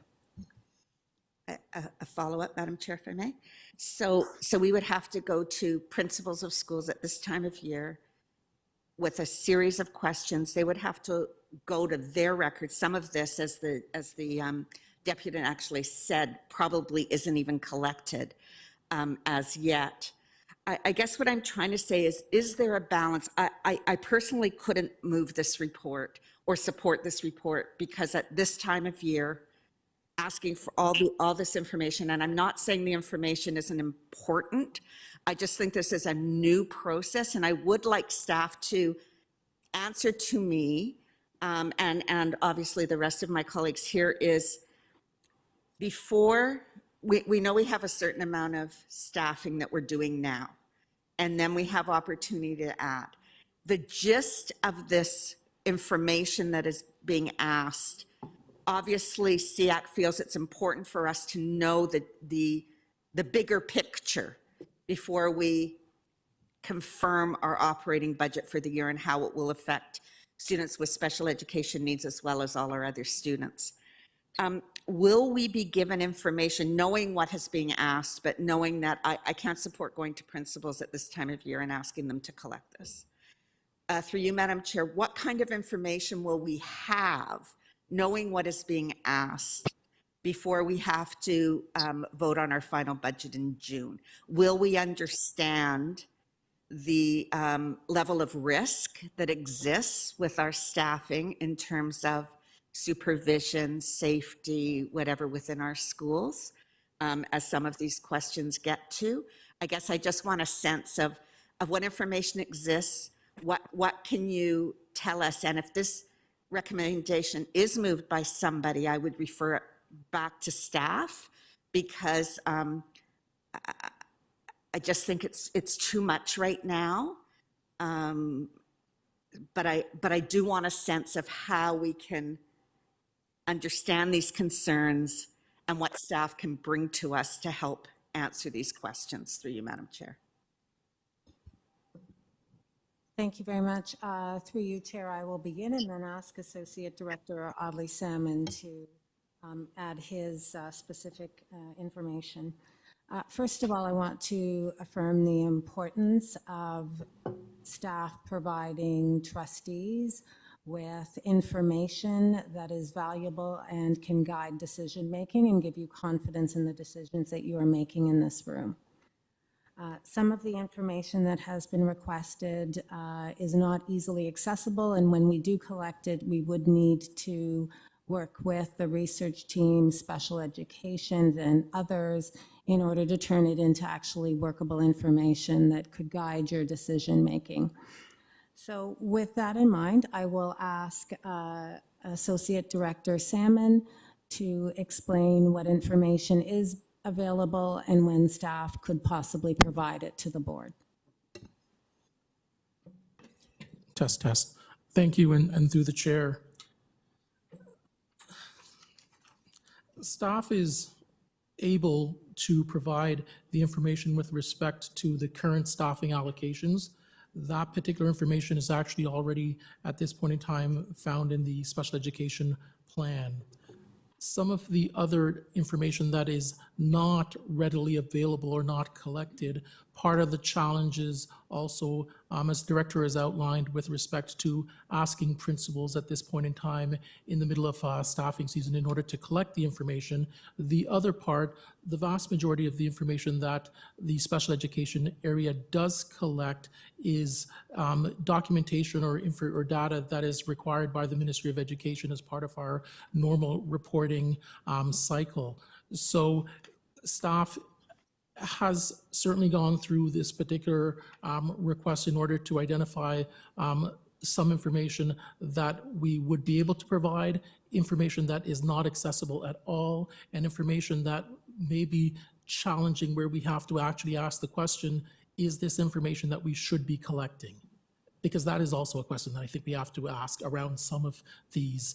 I'm going to ask our Senior Manager for Human Rights to also comment with respect to this item. Mahjabeen, if she's available.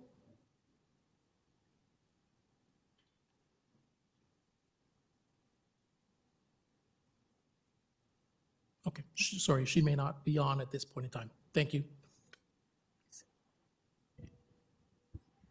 So, Madam Chair, if I can follow up then. First of all, thank you for that.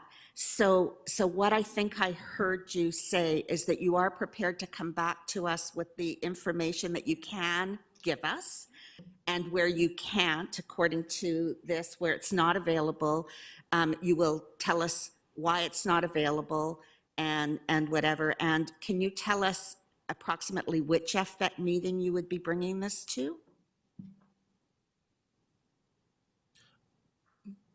Thank you. And through the chair, we would be pleased to bring it to not the next one, as that would be tomorrow, but certainly the one in order to allow trustees to have an opportunity. Like the third as week part of the- April one? as part of the budget cycle. Yes, of course. Thank you. Thank you very much.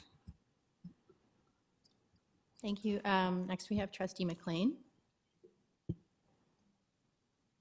Thank you, and through the chair, yeah, I was interested in dates and as well regarding,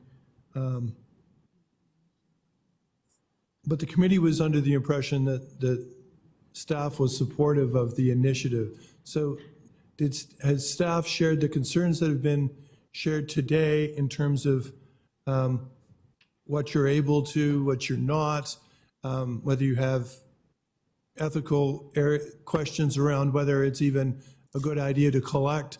Did you have the opportunity to share with the committee before this was presented? Through the chair, yes, at the CAC meeting, staff outlined that there is some data that is readily available, and we are pleased to provide. There's some data that we currently do not collect that we would not be able to provide, and that was shared actually at CAC when this particular motion came forward. Thank you. So can I conclude that again, sorry, through the chair, conclude that when you make the presentation at the April 30th meeting, you will be giving us as much information and all that you're going to be able to tell us with regards to the decisions before us this spring pertaining to the budget and affecting special education funding. So like this will be the end of the information which you will have, so that we'll have what we're going to get to make whatever decisions are before us. Thank you. And through the chair, we are going to provide as much information as we possibly can to trustees based on the request that has been outlined in the time period that we have. But I'm also going to outline that there are some significant concerns around the ability of staff to be able to ascertain some of this information at this time. We are in the middle of a staffing season, which everyone here is well aware of, and so there is very much a concern from staff around the time proposition on some of this request for data. Thank you.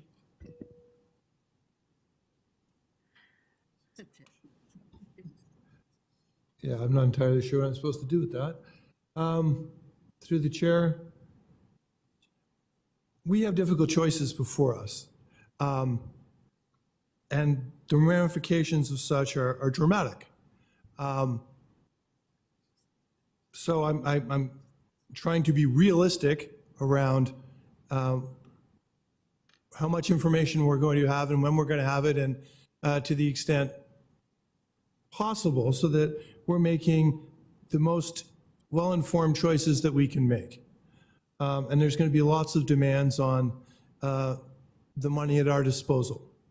So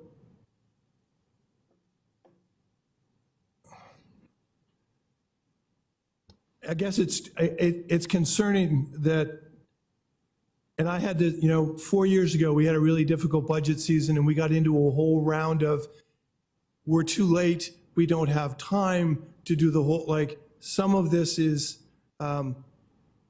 like staffing, this is staffing season. Budget season ends at the end of, like, this is our cycle, and we get into a little bit of this. We can't fully appreciate, we can't always give as much information as we would like because of where we are in the nature in which we do business.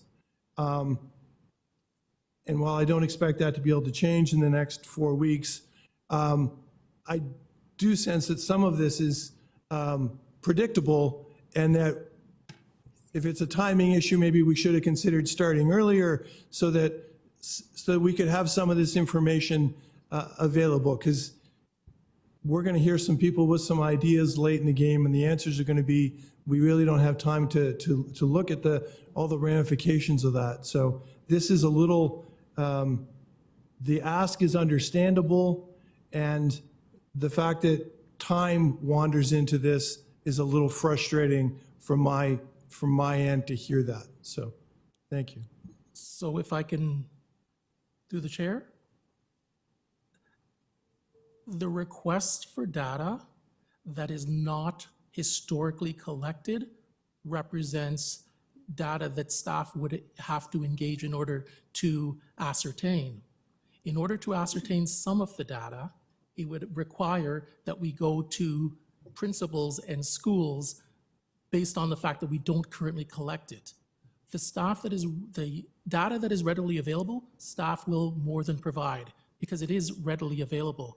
What we're outlining is that some of it is not. At this point in time, I do believe that the Executive Officer for Human Rights is on, and I would appreciate her commenting with respect to the data request. Mahjabeen?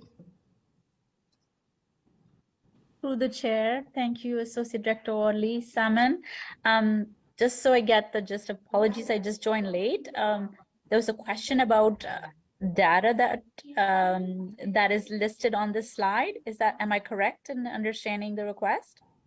The request is with respect to the appropriateness of some of the data that has been made with respect from a human rights perspective. Right. And so amongst the disabilities that are, there are certain disabilities that are more stigmatized than others. And in terms of sharing information, especially at a more granular level, we have to be careful around privacy confidentiality of students and further stigmatizing specific disabilities. So information has to be shared very carefully, and also for similar reasons, information is often not collected at that level. And we deal with students on a case-by-case basis, taking a very individualized approach to make sure that the needs of that particular student are addressed.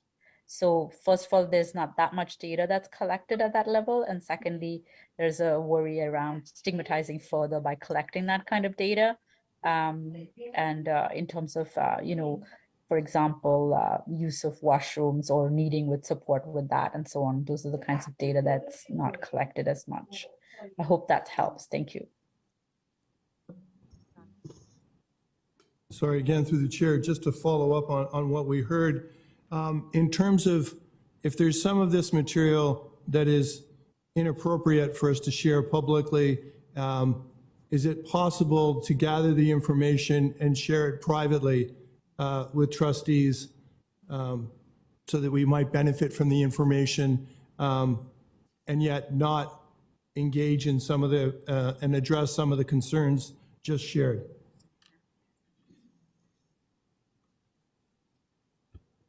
So through the chair, staff will ascertain to get as much of the information as possible based on the request that has been made for trustees for that time period. Thank you.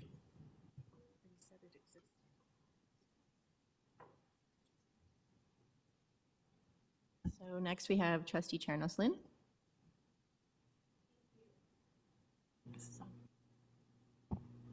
Thank you. Through the chair, I just wondered, I know we have the annual special ed report that comes to PSSC. I wonder if staff could just remind us of when that comes.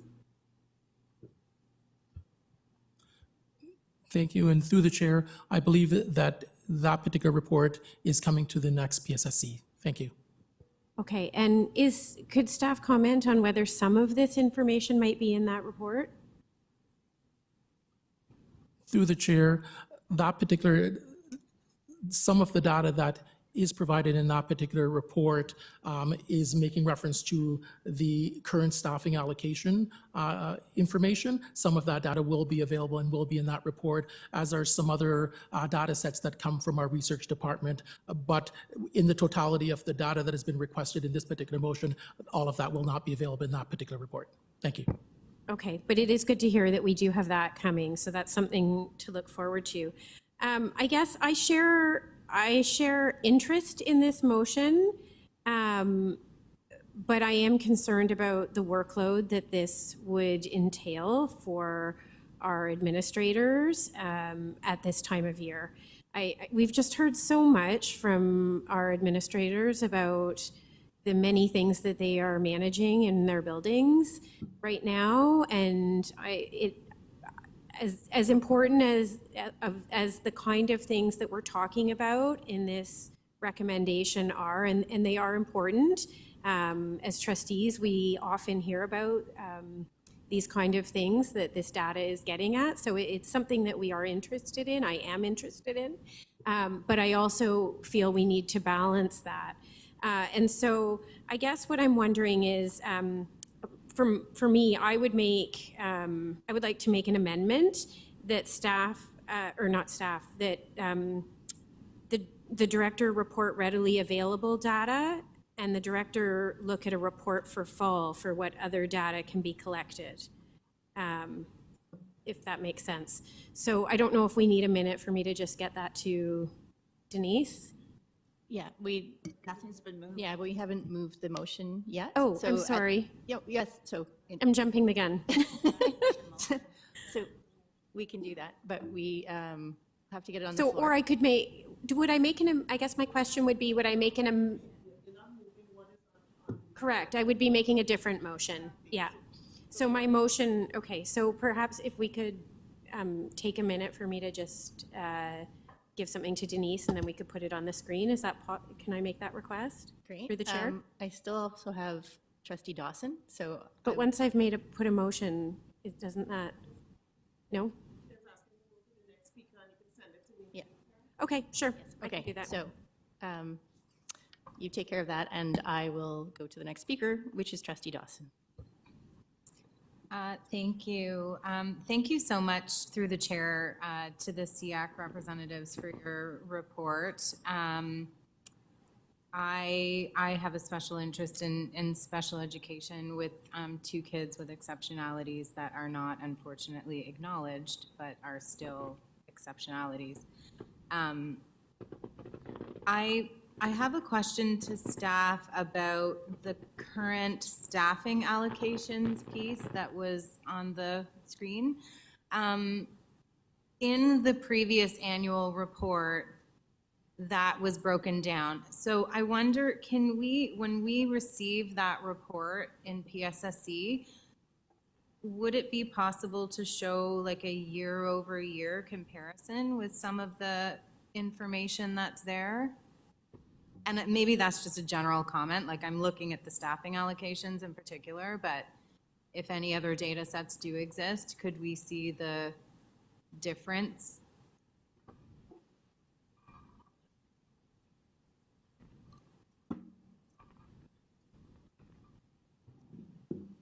Who's taking that? Is that So, Associate Director Salmon? thank you. Through the chair, we will look to try and provide that data based on year-over-year information as we report back. Okay, thank you. Thank you. Yeah, I had a couple other comments, but I think Rachel.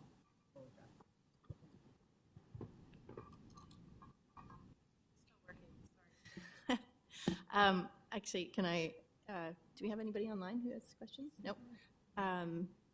So can I pass the chair? Madam Chair, I had asked for. Sorry, We missed you. Sorry, Trustee Shen. go ahead. Thank you, Madam Chair. I'm just not getting a sense of clarity on this from the responses from the staff. So there is a very detailed list here from SEAC, and thanks to the community members of SEAC for putting this together. It'll be super helpful to know which of these items are currently being collected, which of these items would be very difficult, practically impossible to collect within the staffing structure we have, which of these ones could be an option to collect if there is, and those type of information would be helpful. And those could be coming sooner because we are not necessarily collecting new data. We are just analyzing what's being requested. So it just separates out things for us to know, and which of these items are not necessarily collectible because of the privacy reason that our human rights officer had mentioned. So it'll be good to kind of have the sense, because I know we get these recommendations and it gets referred to staff. And one of the things we want to be able to do is to make sure that the gist of this detail is not lost in the process of this going out, and then something else comes back, and there are things that have been thought out in this process that gets lost in transition. So it'll be good if I heard Chair Jonas Len is going to be moving watch, and it's not just about what could be provided now, what could be for next cycle, but also just taking this list and dividing it up with these are being collected, these are not being collected, potential to be collected, and these are things that we wouldn't collect because of privacy reasons. So that type of detail in which this detailed recommendation comes from would be helpful for us. If there is a way to move that as a motion, if there's a way to have that confirmation from the staff, then I would be more than happy to support. But I just wanted to ask staff, is that possible to go through the list and tell us? I know there wasn't much time to this meeting from this motion, but in a future meeting in a month or so, whether it's at the PSSC report or at the next FPEC meeting, to go through these items and say, these are the items that could be collected, that are being collected. These are the items that could be collected or not being collected. And these are items that would not be collected because principals wouldn't have the time. These are items that would not be collected because there's privacy issues, and to be able to disassociate that a little bit more so that we can actually get a sense, because obviously data helps us to make these informed decisions. So I'll start with that question through you, Madam Chair, to the staff. Thank you very much. Through you, Chair, yes, that is our understanding in this motion, that SEAC was asking staff to provide the information, and where the information was not available, to provide an explanation of such. So a report coming back to FBAC would include that information along with an explanation of why the information is not being provided. Thank you, Madam Chair. Thank you, Director.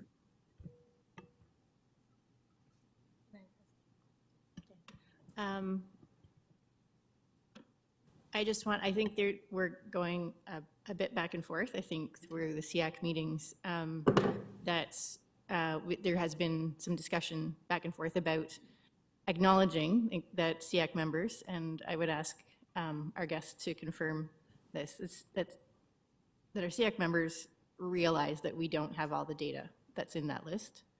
And that it's, that they wouldn't be able, that staff would not be able to provide it this spring readily.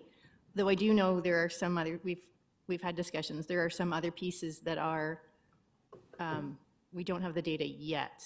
Not that we don't collect it and we'll never collect it, that it's not available yet. So a couple of years ago we had, or some time ago, we had a new refusal to admit procedure developed in collaboration with SEAC. And that data is being collected, but not in, correct me if I'm wrong, not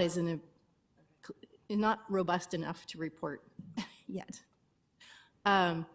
So could our guests please confirm, please confirm that the understanding in the motion is that, or the ask in the motion is that staff are only reporting the data that's available now,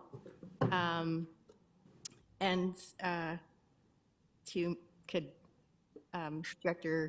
Associate Director Salmon correct me on the data that is being collected is not ready yet? So yes, for sure, from our standpoint in SEAC, and I'm sure Jean-Paul will agree, we understood that lots of that information may not be available for this cycle, but we wanted it documented because we felt that they were important.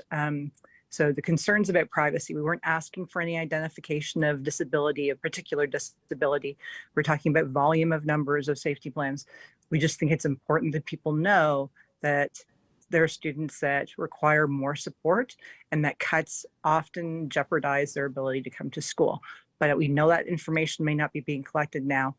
We were just happy for what they could give us at this time, hoping that, much as one of the other trustees mentioned, that we would start this process earlier in a following year. Okay, adding to what, sorry, thanks to you, Madam Chair, adding to what Nora just said, for the privacy concern, I may comment on that because in my day job, that is something that I do. What the data that we're asking is for secondary use. That means even some of these cases that we're saying that you cannot collect, we can collect them and encrypt it, because the trustee do not need to know who is doing it. It is what is happening that is important here. That means there's no privacy. They can collect it and remove even the name of the school, where it's coming from, remove the name, all this name, and send it, because it's for secondary use, to make a decision on how. The only thing that we know that in the system, we have so many of this type of student with a special need. Before making the decision, for the funding, we know that. We don't know who. We don't want to know in which school, or is it from which school of the person, the name of the student. We don't need to know that, because we need the data for secondary, what is called secondary use, for the planning and decision making.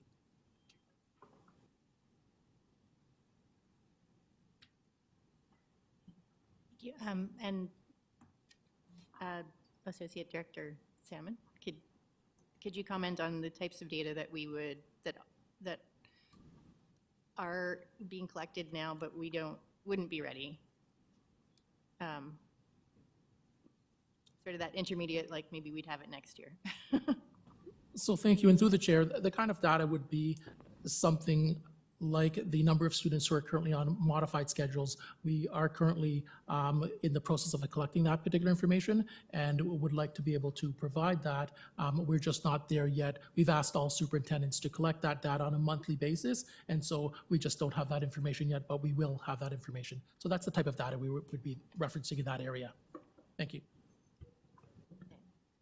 Thank you. Were there any other questions before we go to second questions? If not, Trustee Dawson, go ahead. Thanks, through the chair.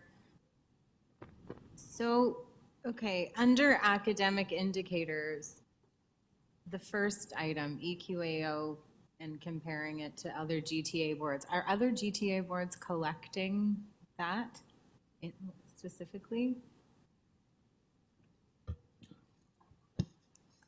Through you, Chair. As you know, EQAO resumed after the pandemic, and prior to that, a work-to-rule situation.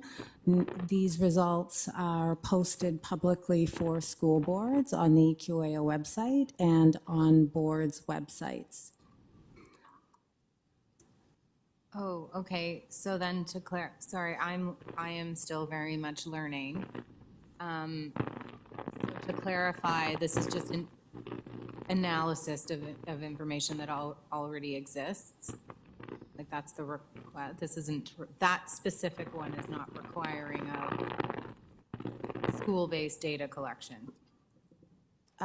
Through you, Chair, I do not believe so. I'm not a member of the research department, but historically, when the EQAO reports EQAO results for a board, it's broken down in a number of different ways, which includes the achievement of students with special education needs. So we could draw from that. There is some contextual information, I think, that would also be relevant to provide trustees in the interpretation of the data. Okay, yes, that would be very helpful. Okay, thank you.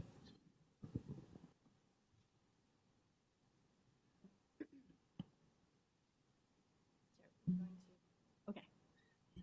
Sorry, we're just waiting on our wonderful governance team to. Okay. So do we have a mover and a seconder? Trustee Charnelson, are you?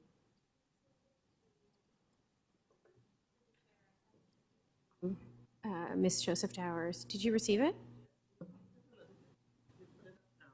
Okay, thank you. Okay, sorry, I can't read that. And just to note, I have tried to incorporate Vice Chair Shan's comments around including information on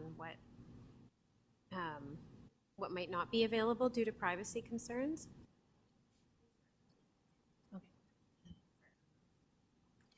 Okay.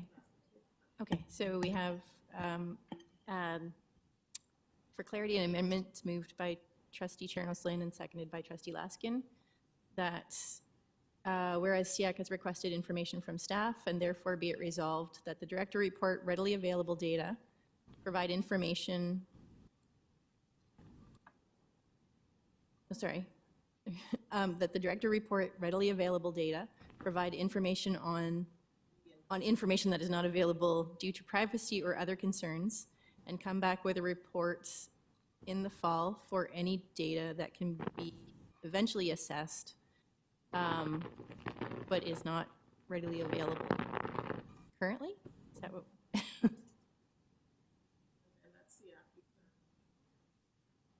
And we thank SEAC for the recommendation. Sorry, just for clarification, does Part A need to have a time on it?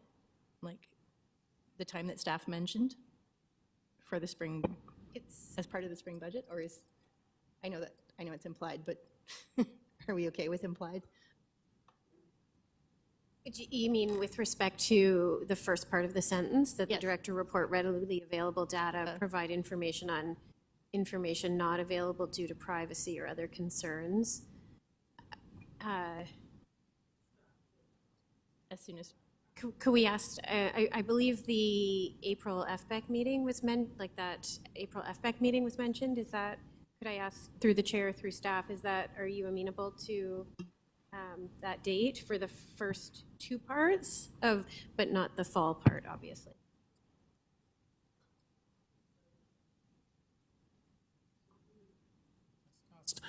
Through the chair, staff has given that particular date as the date that we would come back with the initial part. Thank you. Thank you very much.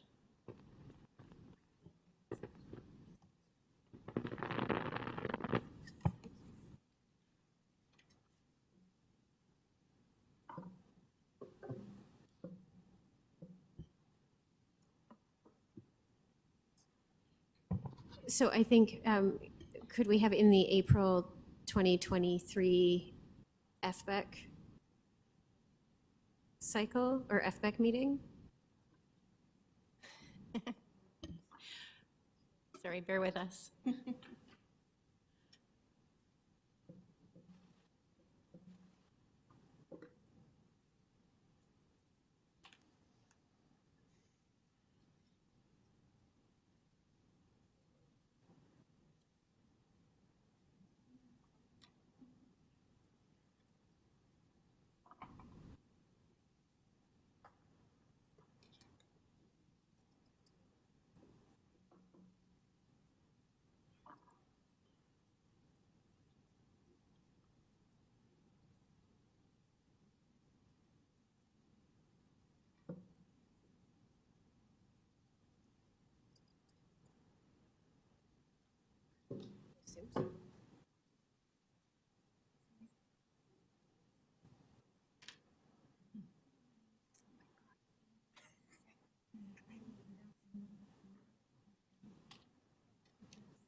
This is the meeting.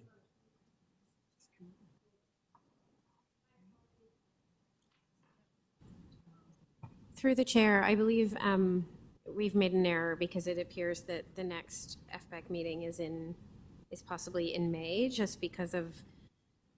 May 1st? Yeah, is it May 1st? Is that no, can't be May 1st. That's a Monday. May 15th? Okay. May 15th. Okay, so we could perhaps just change April to May. Thank you. My apologies about that. Audley wants extra meetings. Unless, oddly, we'd like an extra meeting. You'll be the only one here in April.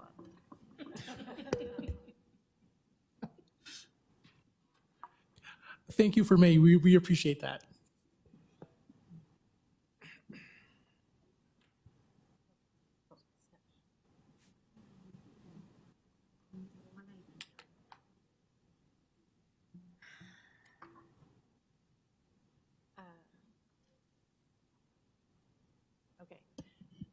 going to strain my eyes. So that the director report to FBEC readily available data and provide information on information that is not available due to privacy or other concerns, and come back with a report in the fall of 2023 for any data that can be eventually accessed but is not readily available.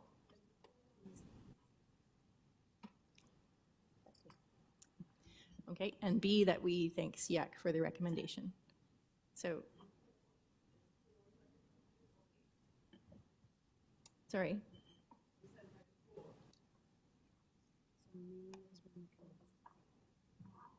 They're provide information on information not ready or other concerns by May 2023 and come back with a report in the fall. That's what I think. Yes. See the updated. Still missing language. I normally don't need glasses for distance.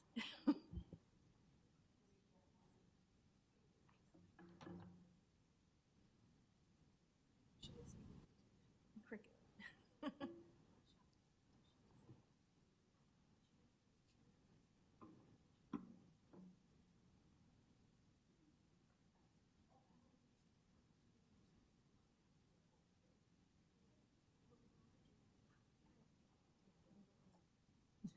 Let's take it up later.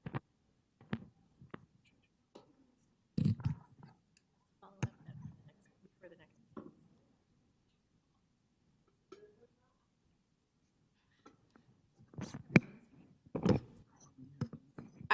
The only change that I would make is I think it should say that the FBEC chair thanks SEAC for the, I'm not sure who this is directing to thank SEAC.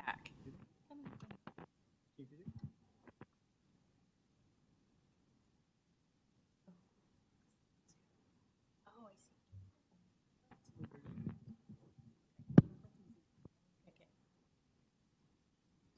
Okay, I'm gonna, okay, so therefore be it resolved that the director report to FBEC readily available data and provide information on information not available due to privacy or other concerns in May of 2023. Chair?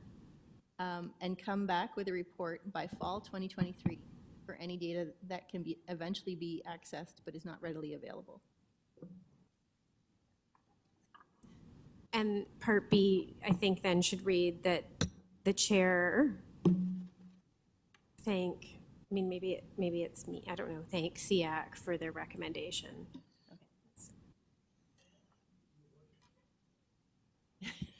Well, I just wanted, we're working on the fly. I don't know, we're building this as we go today.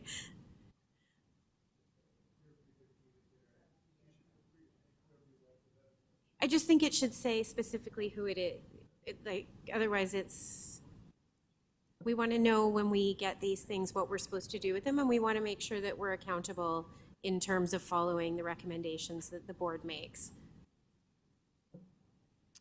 Okay. We thank everybody for their patience.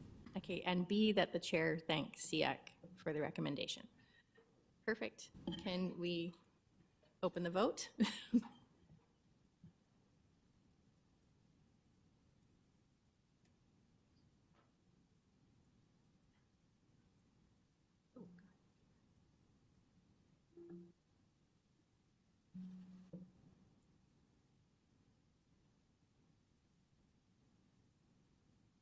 Trustee Lee is in favor.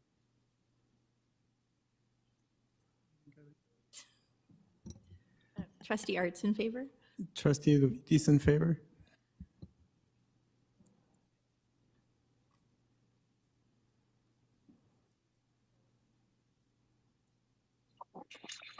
Hastings in favor.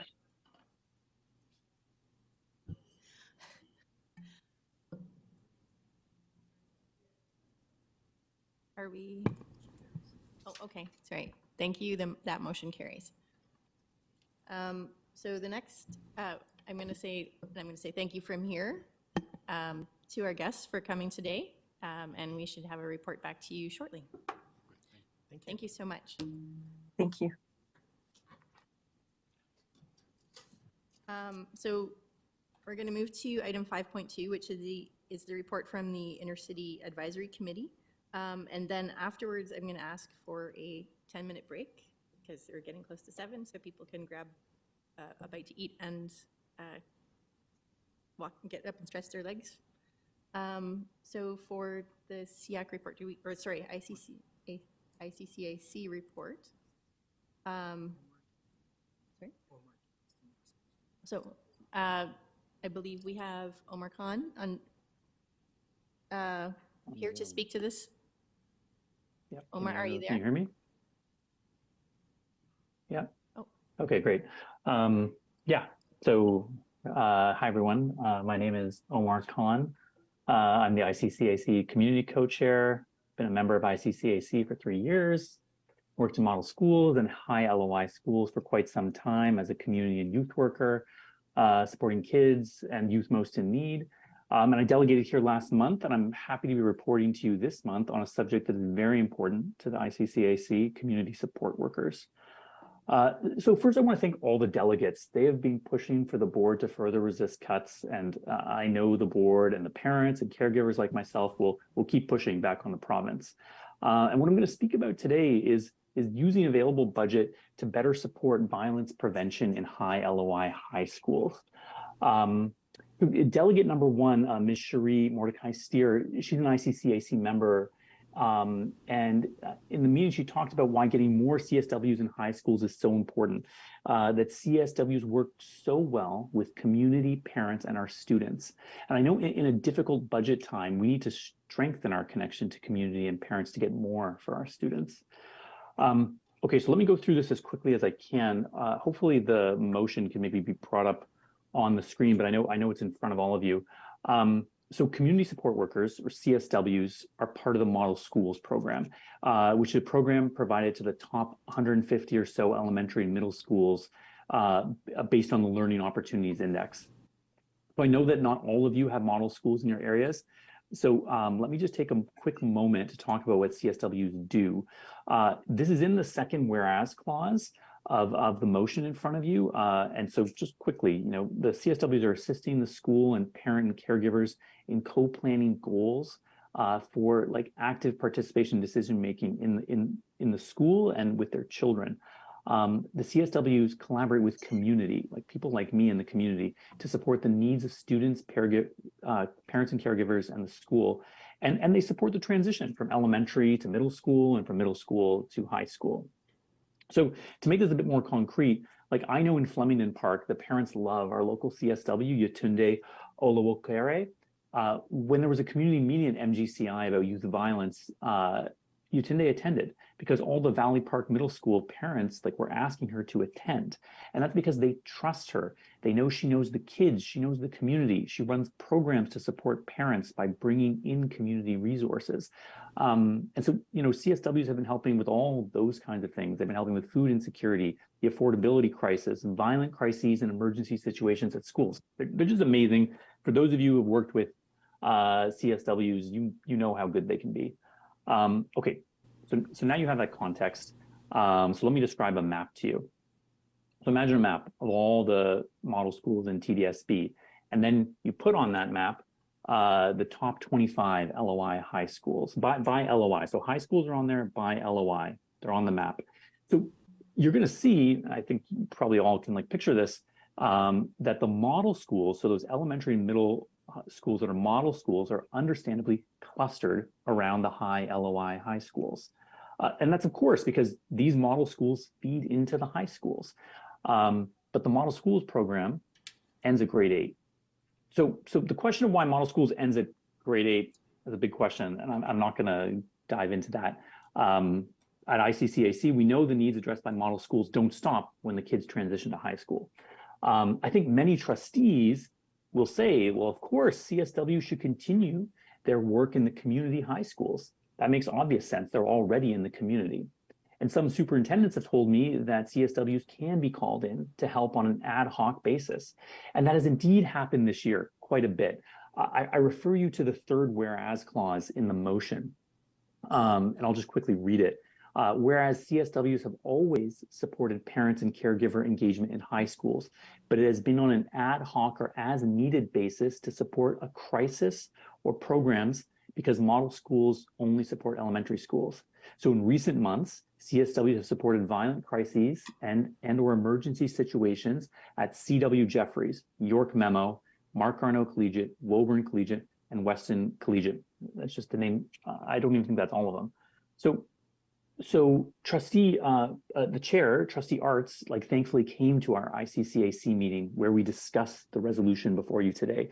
And trustee Arts pointed out that high schools have more resources than elementary schools, and those resources might offset the need for CSWs.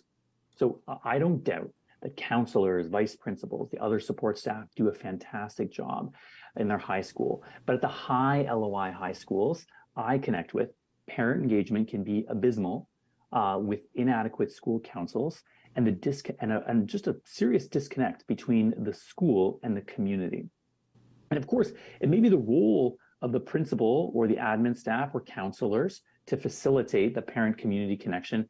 And don't get me wrong, they try, we know they try, and things are improving in some of those schools. But I see the admin staff fighting fires every day in those schools. They don't have the capacity to also coordinate between parents, to coordinate between community resources and the school. But that's exactly what CSWs do. We need them in the highest LOI high schools. And we need a continuous pathway for CSWs. There shouldn't be an entirely separate role that the current CSWs connect with. CSWs from local elementary schools that feed into high schools are getting consulted by parents at high schools who know them from elementary days. So there needs to be a logic around that pathway. I think it's worth commenting on this because the ICCAC thinks about model schools, and I know why there might be thinking that this role should be separate from current CSWs, and that's because current CSWs are under model schools.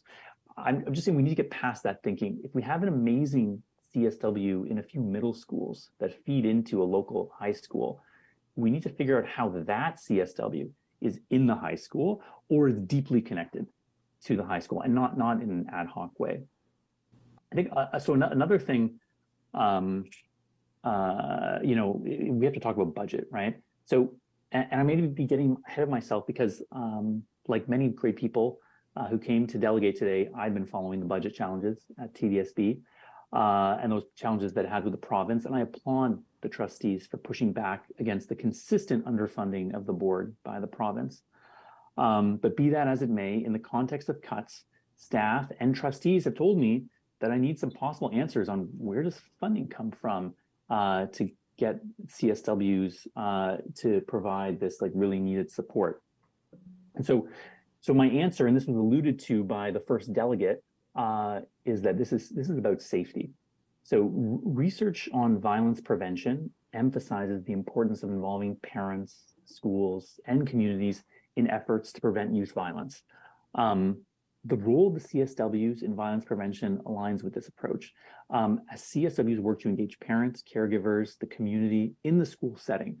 And I really want to emphasize this point. CSWs amplify the funding in schools because they bring community supports into the school, right? So in the context of a budget crisis, the way CSWs do that is so important. So overall, CSWs can serve as a bridge between school and the broader communities in effort to prevent youth violence. And by working collaboratively with parents, caregivers, community organizations, and the school staff, CSWs can help create a safe and supportive environment that promotes positive behaviors, healthy relationships, and academic success for all students in model schools. And we need that to happen in the high LOI high schools too. The TDSB safety webpage has been highlighting the staff supports around safety that have been added so far. And this includes school-based safety monitors, social workers, and child and youth counselors. These are all amazing workers. Don't get me wrong, they do such important work. And I've seen CSWs in elementary schools bridge the work of these kinds of workers with community supports and with parents. And that is what a CSW can do. It's extremely proactive from a youth violence prevention perspective.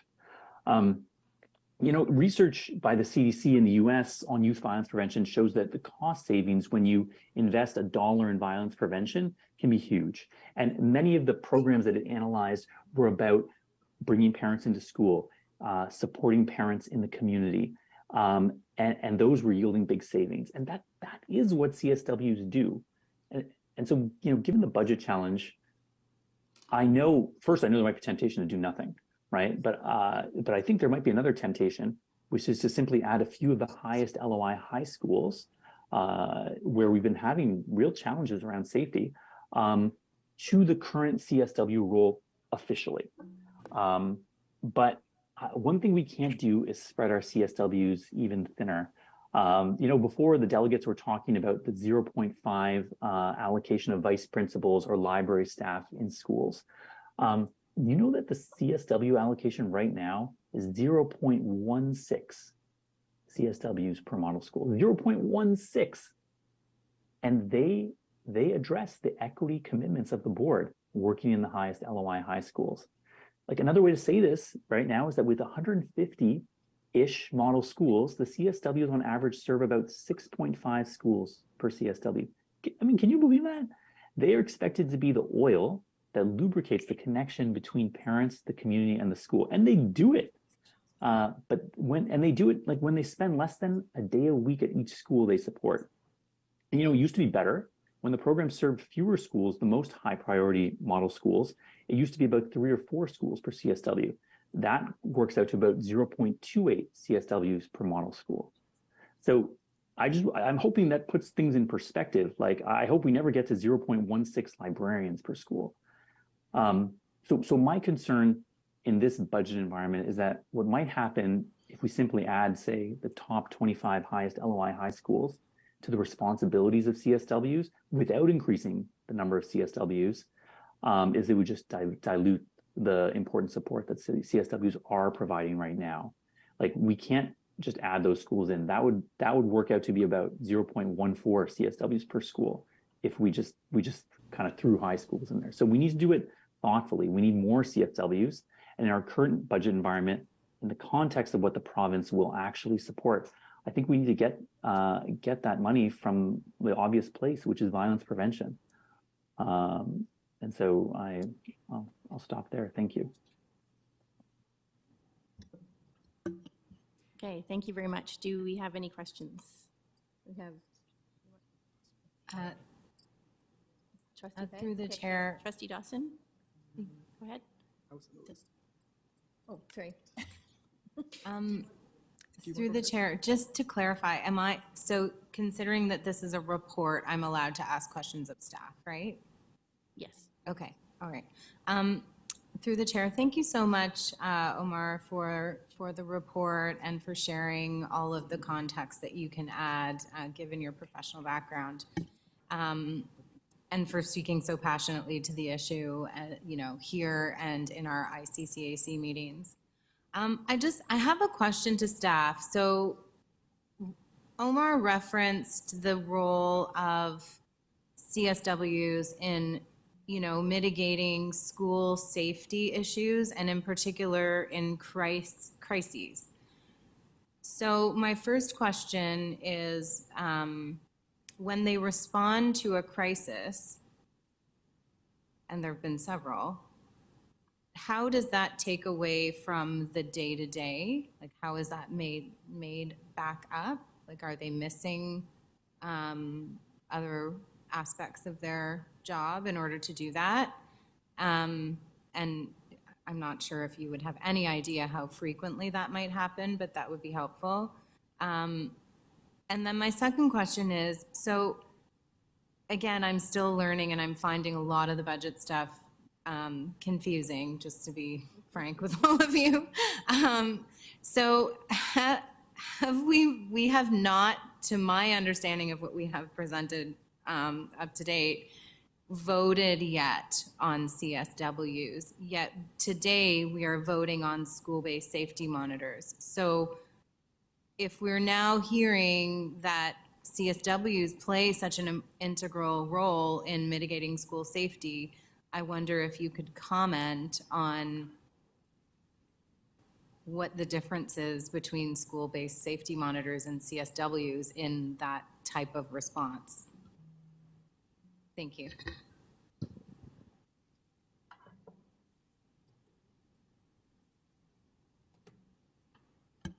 Who's taking this? Thank you. Through you, Chair, I will ask Associate Director Curtis to begin with the first two questions.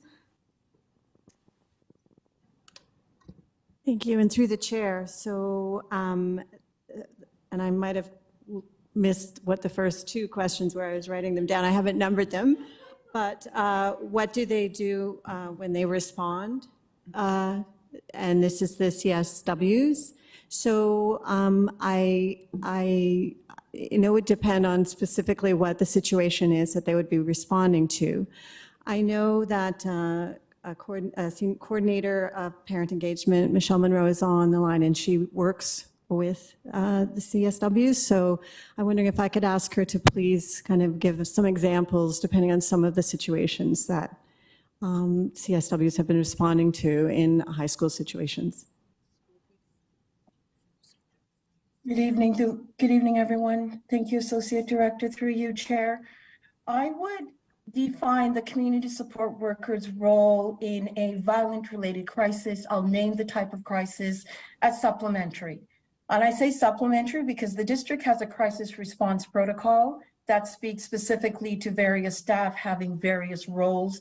So in the real world of crisis response, we would have our primary responders. In TDSB, our primary responders would be our safe school staff, our professional services team, whether that be social worker, et cetera. And our community support workers will then be called in as supplementary.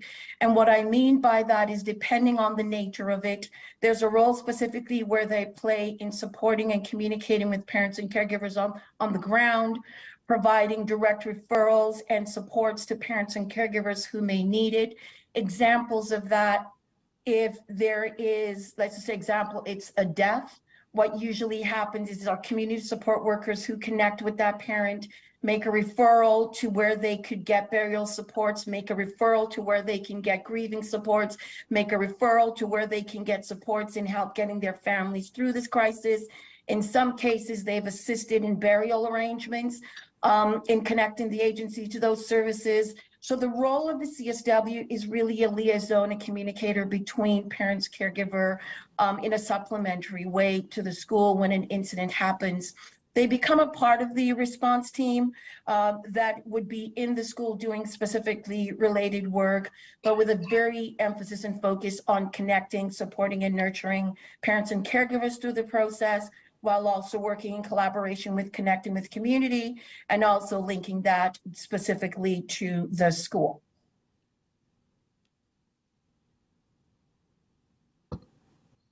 Through the chair, thanks so much, Michelle. That's really helpful context. So just to be crystal clear, they are a supplementary response, and then school-based safety monitors would be considered part of the primary response. Is that correct? Through you, Chair, that would be my definition of it, but I would most definitely leave that to my colleague who's responsible for Safe School to speak more precisely to that.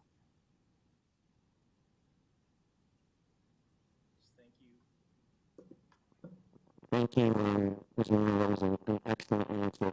If I could just add a little bit to it, I know it's part of the problem. Jim. Is that better? Yes. Okay. Community support workers, generally speaking, in my experience, as Ms. Monroe mentioned, respond to crises as part of all hands on deck when required. So when an incident takes place at a school, we reach out often to the supports that are available to the immediate community. Remember too, everyone, that community support workers are attached to a cluster of schools. And I don't believe that that type of response, especially because it's typically shorter term, takes up their time over extended periods. But they are absolutely integral components, because remember this as well. When an incident traumatizes a school, it impacts the entire community. Something happens in a high school, that child went to elementary school somewhere. And the response and the support that is needed within that surrounding community often takes up a community support worker's efforts over a longer period of time. I'll give you an example of a catastrophic incident which we just dealt with over the course of the weekend. While we had to deal with a specific school that the child attended, we also had to support the high schools where the students were at. The students who were with him that evening go to. We also had to support the elementary school where the child attended. We also had to look into the records of the siblings to see where they were at to support those schools. So not only community support workers, but everyone else that we can access is required to do that work. An SBSM is attached to a specific school. So when a school is traumatized, for example, by an incident like this, a hall monitor is a part of the permanent staff of that high school. And they work to support that specific school, not just during that incident, but on an ongoing basis. Whereas community support workers come in and access as required. I hope that helps. Thank you, through the chair. That really does help. And I guess my last question, I don't know if this is even answerable, but with the heightened incidents that we're seeing of violence, are these supplementary responses becoming more frequent? Through the chair, absolutely they are. And listen, I have to say this about community support workers, just in my experiences of working with them.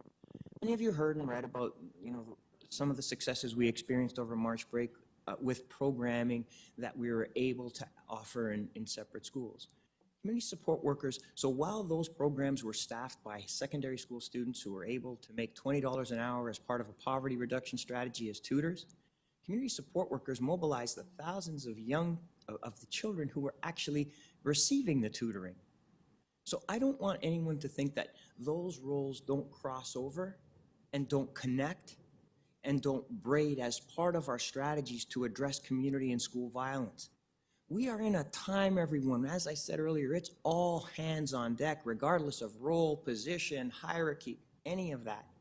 We need to intervene in every possible way they can, and community support workers are an invaluable resource towards that end because of the connectedness they have with parents and communities, which is a critical part of addressing school and community violence. Okay, thank you so much. Through the chair. Okay, so my last question is, have we voted on the allocation of community support workers? Like what is the category within which they fall? And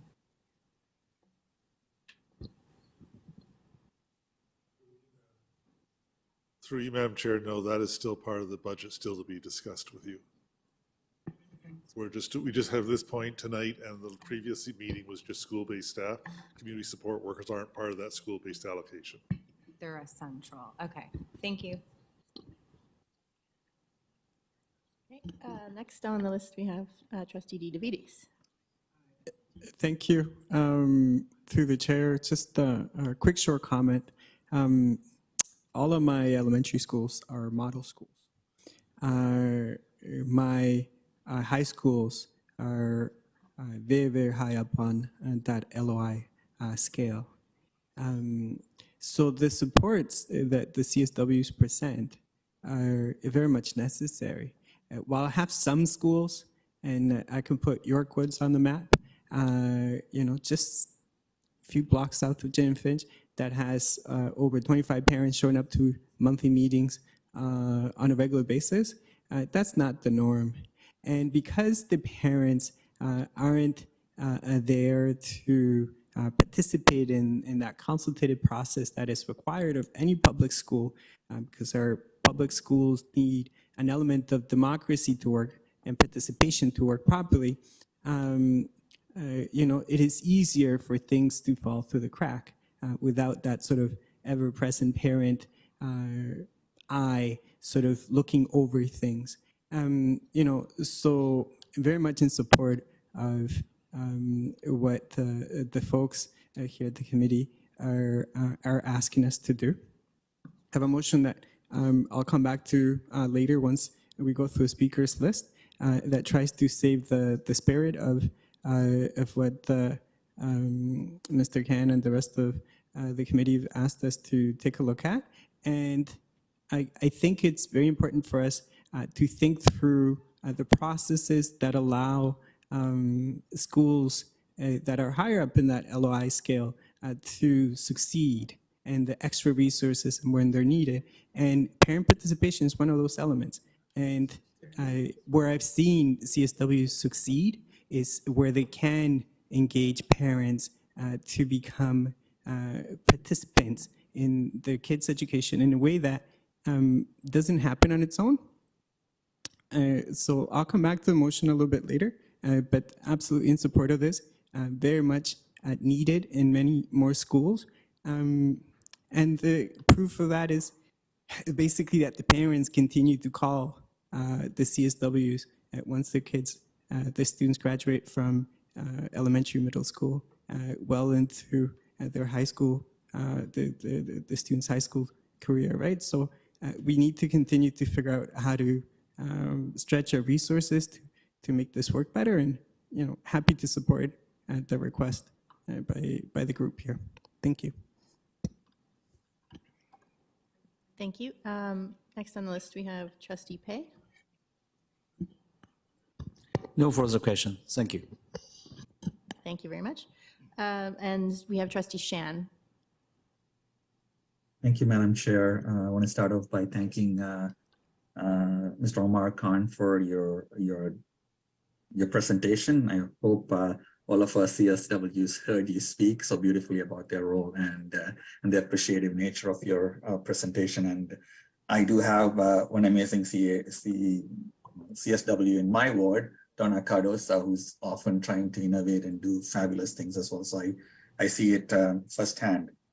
I have a few questions because I know when Omar talked about the schools, he was talking about 1.6 as the allocation, and adding a high school will lower it to 1.4, but adding a high school is almost 4-5 times sometimes bigger size of the population and the demand. So it is apples and oranges. So I would like to know, maybe through you, Madam Chair, from staff, if the conversation has happened with CSWs as the team supervising the CSWs have conversations and feedback from CSWs, if this is a common request that is coming from the staff, we don't want to decide for the staff that this is what they would like to do and that's what they think is effective and so on, without having consulted the people on the front line. So I want to hear from staff, if possible, if they're hearing from CSWs that they would like their role to be, obviously with less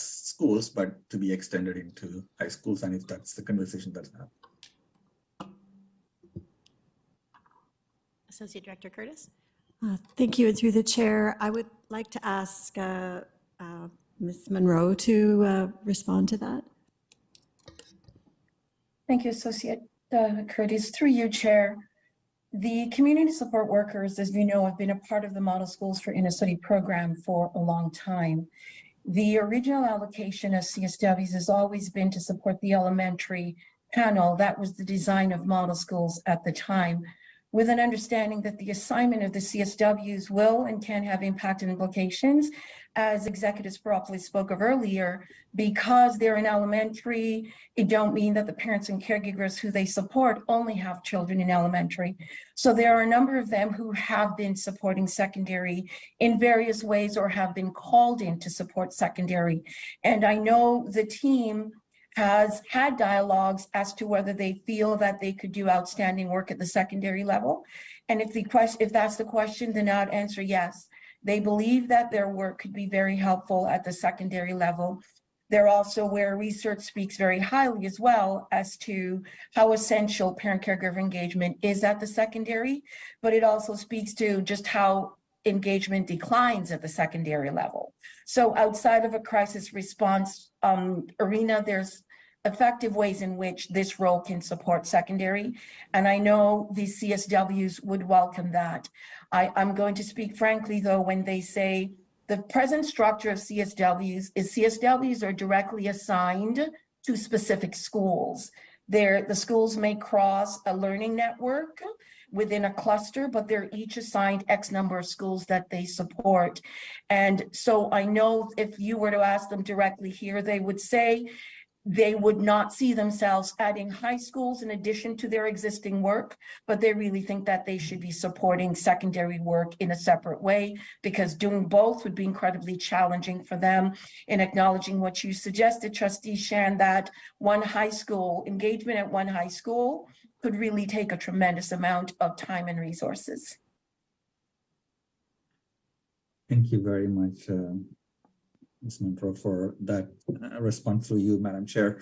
I have a couple of questions then. The concern around parent engagement being fairly limited in high school is there, but also concern around community collaborations within high school that Mr. Khan had spoken about that brings the added value. So I want to ask staff through you, Madam Chair, what is currently our structure in developing partnerships at schools? Is it left to the principals and vice principal, or is there any additional forms of support that is provided to our high schools, especially our high schools with high needs, high in LOI, around collaboration partnership models? Thank you very much.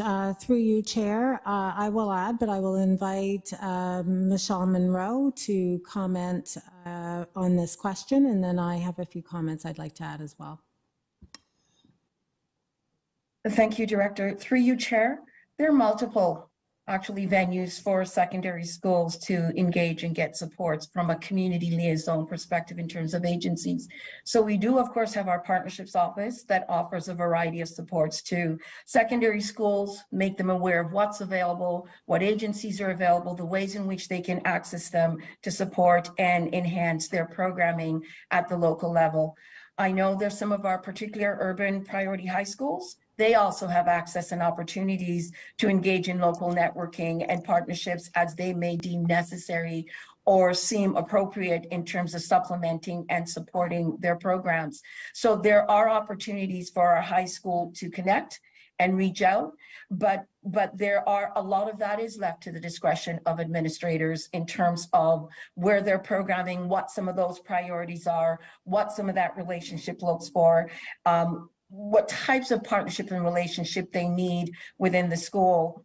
And then there's central staff and central programming that's there to support them in doing that. Thank you very much. I would only add that through our work with SafeTO, we are planning a partnerships table or a partnerships opportunity to connect principals with community-based organizations that are interested in working with young people. So that is another method. And then also centrally, sometimes when we have requests that have been vetted, principals are provided with this information so that they can connect with particular partners to enrich programming both in and out of school. Thank you, Director and Ms. Monroe. Through you, Madam Chair. I understand those options are available, but I also see firsthand that the principals in some of these schools are extremely, and administrators are extremely busy, and partnerships and collaborations become a bit of a second priority. And some principals have done a great job. Some have, done a great job at the school, but not have expanded partnerships. So I can clearly see the presentations from ICCAC about how beneficial it will be if we had CSWs somewhat positioned to support high schools to engage more community partners and collaborations that could lead to violence prevention as well. My final question through you, Madam Chair, is around CSWs, and there are some CSWs who are doing fabulous jobs. Some are, I wouldn't say not doing their job, but they have limitations in what they do and how they approach. I know there's enough PD and cross-sharing that happens. Is there a possibility of seeing all this work come together at an online portal or somewhere that is already there? I might not be aware as a new trustee returning, to see some of these models of engagement that is happening in some schools that could be shared to other CSWs, but also shared to the rest of the community, where some of the principals and vice principals might be able to pick on some of these things and start implementing even without the support of additional staffing. Thank you very much through the chair. We're in the very early stages of that, working with executive superintendents and superintendents in each learning center. So certainly the suggestion strategy brought forward by Vice Chair Shen is workable within the framework that we have right now, looking at partnerships that exist in each of our schools, our middle schools, as well as our secondary schools. So this would build on the work that we're doing. Awesome. Thank you very much, Director, and thanks to all the staff who are working on this, and thanks, Chair. Thank you. Next, we have Trustee McLean. Thank you, and through the chair. The last couple days, we had a tremendous, tragedy in our board, and, Trustee King and I have been talking about the tremendous amount of support we've received, and with regards to the notion around Executive Superintendent Spiropoulos is all hands on deck and everyone coming and offering support. And so I'm very much interested in the motion. I'm a little concerned about the timing of the motion, and that if we approve this tonight and it goes to board in advance of our budget cycles, I guess so I'm asking staff, are we committing to positions before staff was including them in our budget process?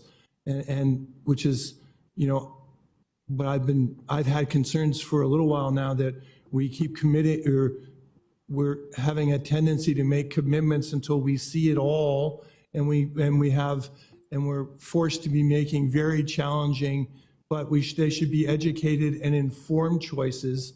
So I'm a little concerned about the timing in which this will be, this is in front of us. So can I have, staff share the ramifications of this and how it affects the budget process and the timing? I'll ask staff to comment, but also Trustee DeVitis does actually have a motion, or an amendment. Amendment that was sent this afternoon that he wants to move for this. So, Well, maybe this could then just be the foundation for why this motion would be relevant, I guess. But I didn't see the motion, so I apologize.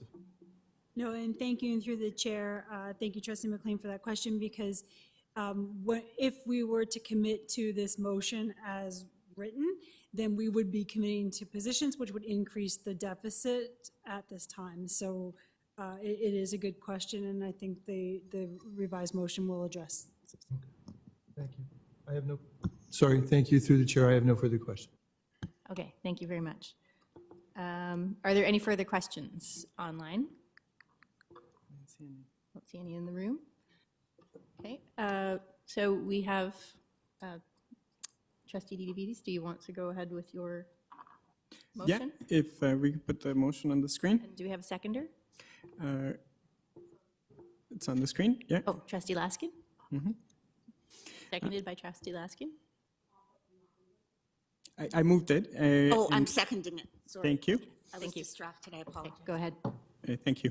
That the director present a report to the Finance, Budget, and Enrollment Committee by fall 2023 on the feasibility using the community support worker model to support parent engagement and community needs in secondary schools.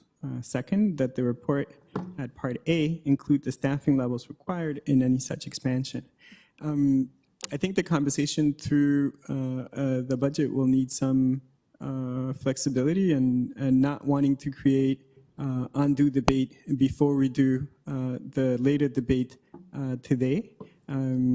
That being said, I made a commitment to the folks at the Inner City Committee and will be following up on this to make sure that as we go through the budget process in earnest, that we look at what those positions are doing and how we can be in a better place to put into effect some of the requests made by Mr. Can and some of the other folks.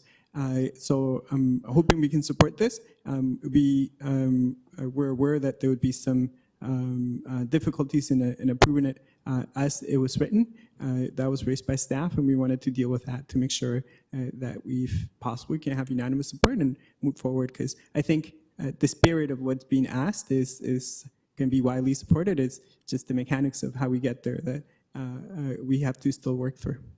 Thank you.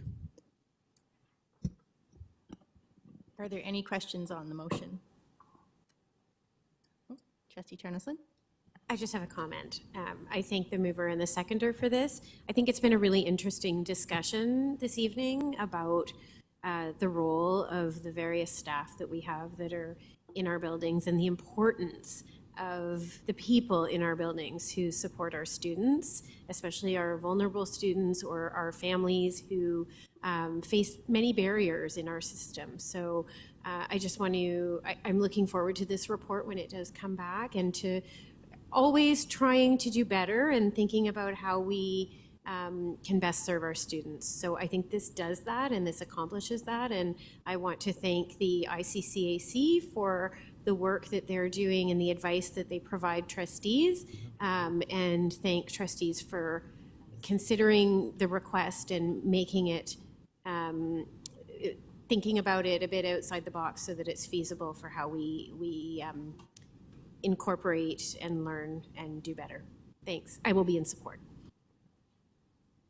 Trustee Laskin? Sorry, Madam Chair. In just seeing this now, I'm wondering if we could add a part 3, as we did in the previous motion, that the chair thank the ICCAC committee. Of course. Yes. I'll look to our governance team to put that back up for us before we open the vote. Oh, sorry, Trustee Dawson. Thank you through the chair. I thank the mover and the seconder for putting this up, and echo Trustee Turnoslin's comments about this being a really interesting and eye-opening discussion. I know that we're asking for a report in the fall, but I would just sort of plant the seed maybe with staff that given the integral role that CSWs are playing in crisis response, and given the increased need for crisis response, that staff consider that in the proposal to us, the budget proposal to us for central staff allocation this budget round. So I know that this is the motion and, you know, the report and everything, but that is I will be asking those questions, just a heads. So, because I do believe from what we've heard tonight that they play a critical role in well-being of our families, as well as responding to the increased needs for safety response. Thank you. Just a comment. Thank you very much. Do we have a motion ready? Chair, I had to put in a question. Oh, sorry. Trustee Shan, go ahead. That's just a quick question, number questions. So, first question is, how many CSWs do we have in our system? And the second question is, if it's possible, I don't know if there's privacy issues, if it's possible to know what the starting salaries of the CSWs are.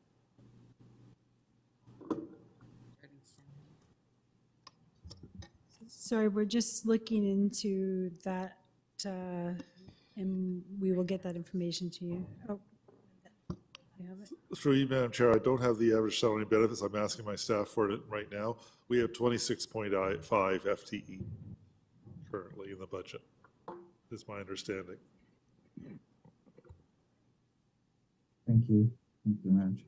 And I can speak to the salary. I don't have the yearly, but the rate of pay is a range from 35.54 to 42.23 an hour.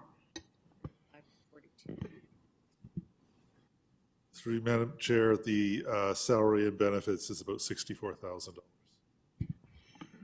Okay, thank you very much.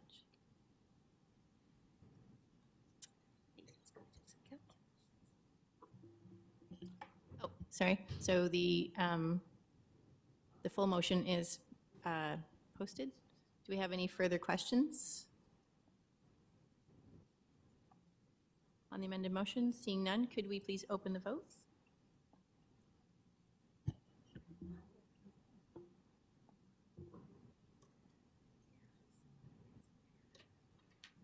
Trustee Lee is in support.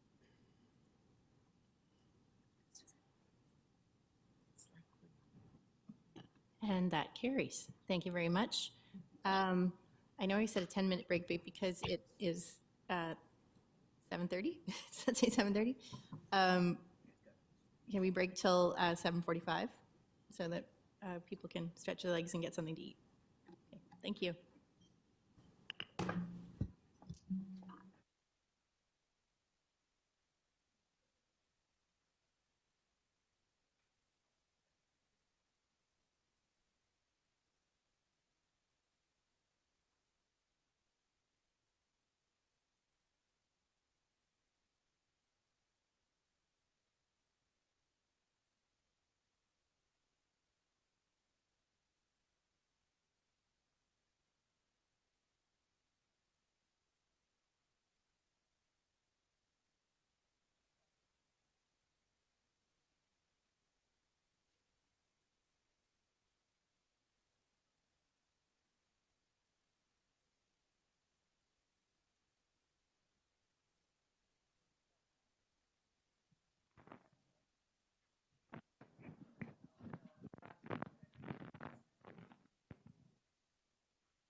We're live? Okay, thank you. Okay, so thank you very much. Welcome back, everyone. So we're going to move on to item number 6 in the agenda, which is contract awards. We have 6.1 and 6.2. And so the staff report is for consideration today. Contract awards operations is item 6.1. And speaking to this, we will have Associate Director Stacy Zucker and Senior Manager Chris Ferris. And thank you. And through the chair, I'm actually going to turn it to Executive Officer Craig Snyder. Thank you. And through you, Madam Chair, tonight on tonight's report, in Appendix A, we have 4 items that are for information. In Appendix B, we have 2 items for committee approval. And Appendix C, in the operations, we have 3 items for board approval. We have staff available online to answer any questions the trustees may have. I'm happy to move it, Madam Chair. And Trustee Lee will second. Oh, okay, thank you. Do we have any questions about item 6.1?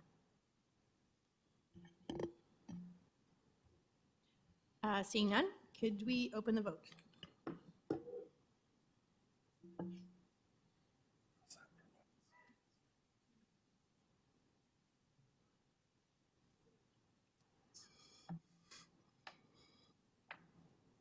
Thank you very much. Oh, Trustee Patel, are you online?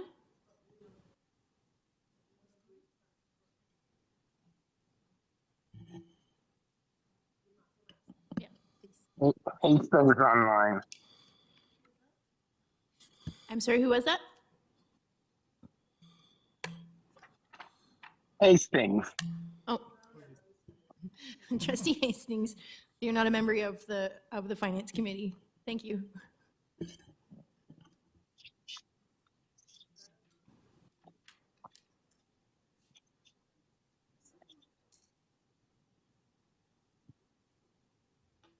And that carries. Thank you very much. Item 6.2 is the contract awards for facilities. So this is for Associate Director Zucker, Executive Officer Maya Pachetti, and Craig, Mr. Snyder. Through you, Madam Chair. Tonight in Appendix A, we have 32 items. In Appendix B, we have 14 items. In Appendix C, for board approval, we have 23. And again, Executive Officer Pachetti and her staff are available to answer any questions you may have. Do we have any questions on this report? If not, could I please have a mover and seconder? Trustee Lynn, Trustee Ternoslin, sorry, Trustee DeVitis.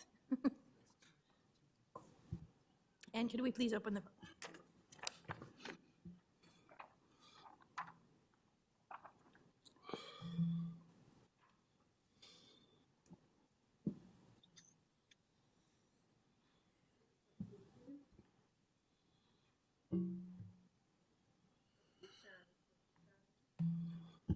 Trustee Shan? Favor? Thank you.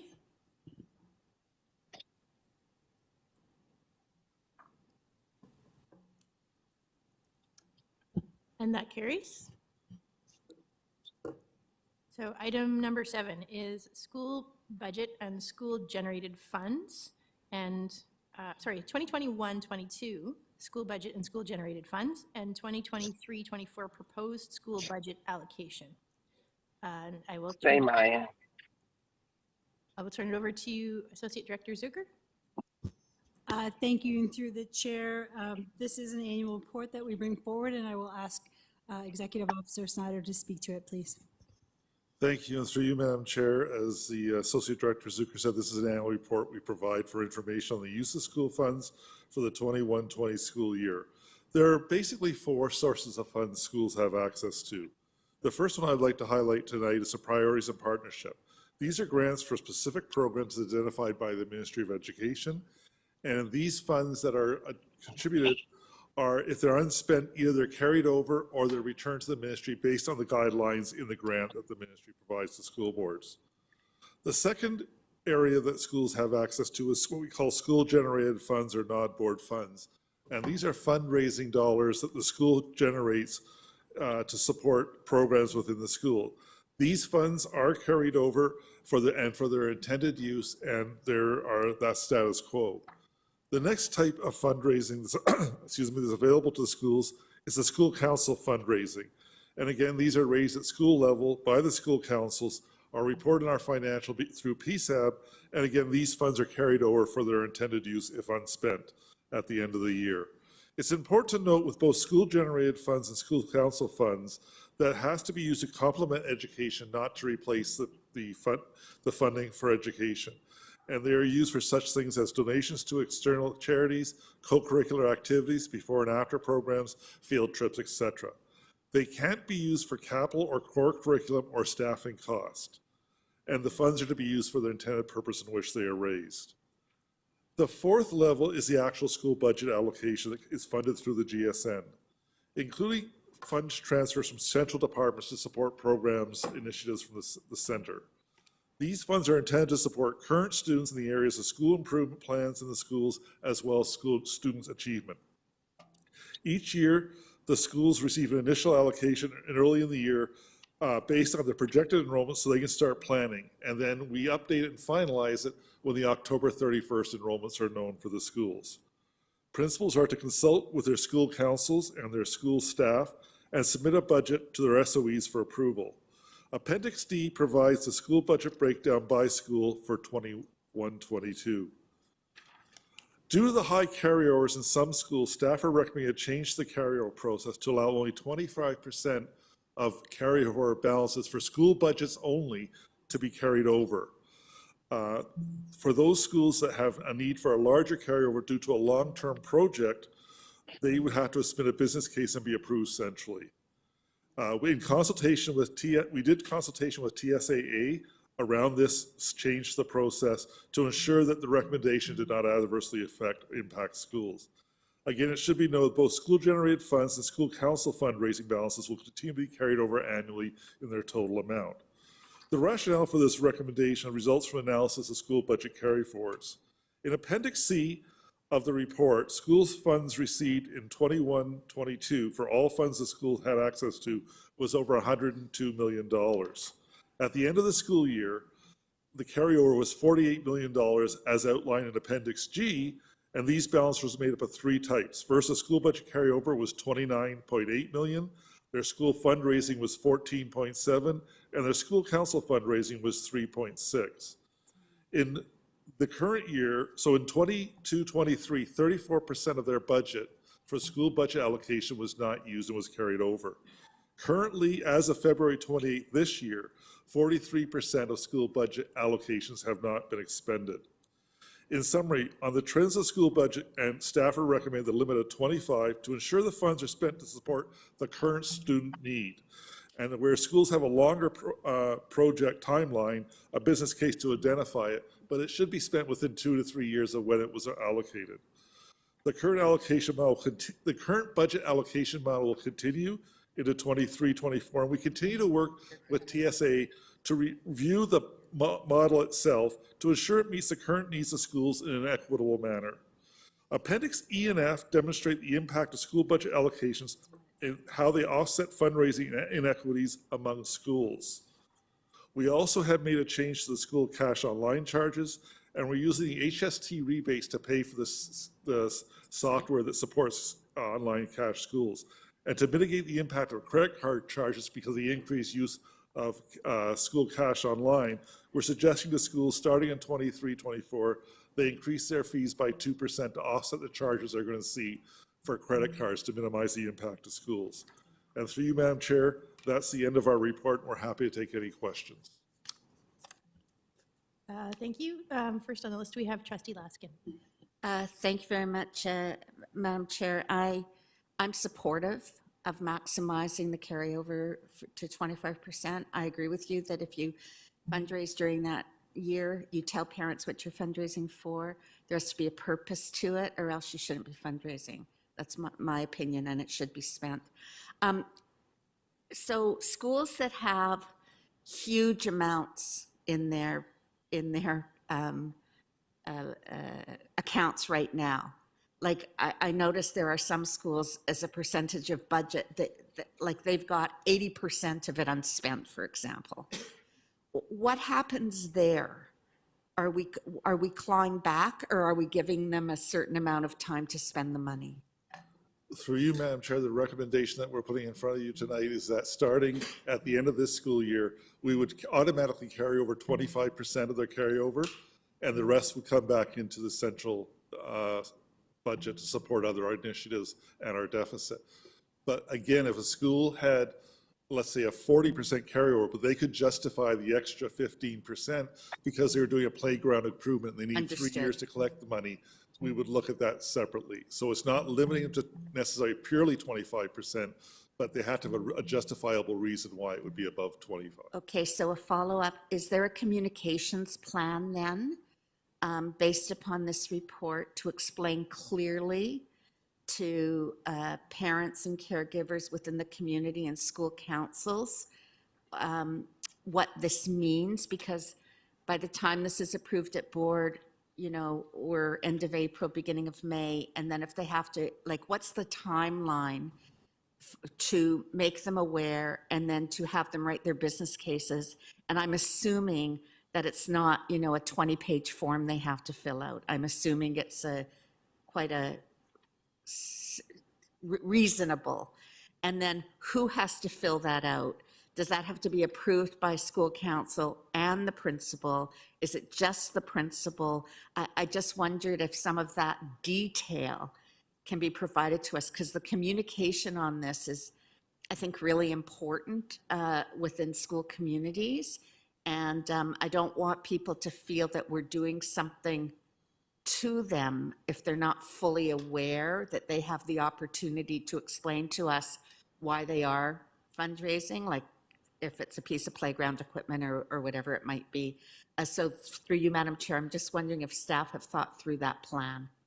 Through you, Madam Chair, yes, that's the work ahead of us, is that should this be approved at board, and we hopeful that it will be, that we are going to work to communicate to our principals as well as our communities of the changes, and that again, it's very important that we'll communicate an emphasis that school council fundraising and school fundraising for activities will not be touched. It's the school budget allocation only that we're looking at doing a change of process to. So that'll all be communicated so that our principals and our communities know that. So thank you. That is clarification, because if we're providing budgets to schools for that school year, they should be spending it within that school year. I completely understand that better now. Thank you for that explanation. Thank you, Madam Chair. Next, we have Trustee McLean. Trustee Lassen's questions got to mind, and the distinction between the fundraising and the budget allotment, because a lot of schools, they have their fun fairs in June, and you know, and if we're going to start to suggest that part of that is going to have to, although I'm not sure that, and just, you know, food for thought type of thing, but a little reminder to them when we're sending them that in a perfect world, schools spend the money in the year they raise it, kind of thing, you know, and so that it goes in that year. I think is a philosophy we should try to be selling, kind of thing, unless they have long-term goals that are established and they're contributing to. You know, it's good that they make at least an effort to spend it in the year they're making it, so that all the kids benefit or all the families see what they're fundraising for. Thank you. Thank you. Next, we have Trustee Shan. Thank you, Madam Chair. I just kind of quick question around what are the provisions for schools that might have had any extenuating circumstances or some unforeseen circumstances that might have impacted them spending the money? Is there a provision that they could apply to have them have this clawback waived, or? I'm sorry, I didn't catch the question. Sorry, that was a little unclear. Sorry. Yeah, just in terms of circumstances, there was a crisis that had happened and impacted the school community, or any kind of circumstances that might have happened that might have impacted the schools. Is there provisions for special request if there is any, or is it just going to be a standard process of 25%? Through you, Madam Chair, that we would include that as part of the business case carryover if something happened. It doesn't have to, and thank you for the question, Trustee. It wouldn't have to be that, for example, we're fundraising or we're using our school budget for playground equipment. It could be something like you said, where there's been a unique circumstance within the community that they need to address and they need to carry those funds over. So we are acceptable to that type of carryover in unique circumstances as well. Thank you, Madam Chair. I know some schools have had 4 or 5 principals rotating and so on as well. So, sometimes it is hard for them to do that. My other question, I'm just looking through numbers, but maybe it's something that you can help with. Like, what is the largest chunk of money that is being carried forward in any particular school? What's the largest amount? Through you, Madam Chair, in appendix, I'm just getting the appendix number. I believe it's appendix G is the carryovers, and we broke it down for you in 3 different areas. We show all 3 different funds that I talked about, the school budget carryovers. We talk about the column B there is the fundraising carryovers, and column C is the school council carryovers. And you can see the various totals at the end of each column for each school.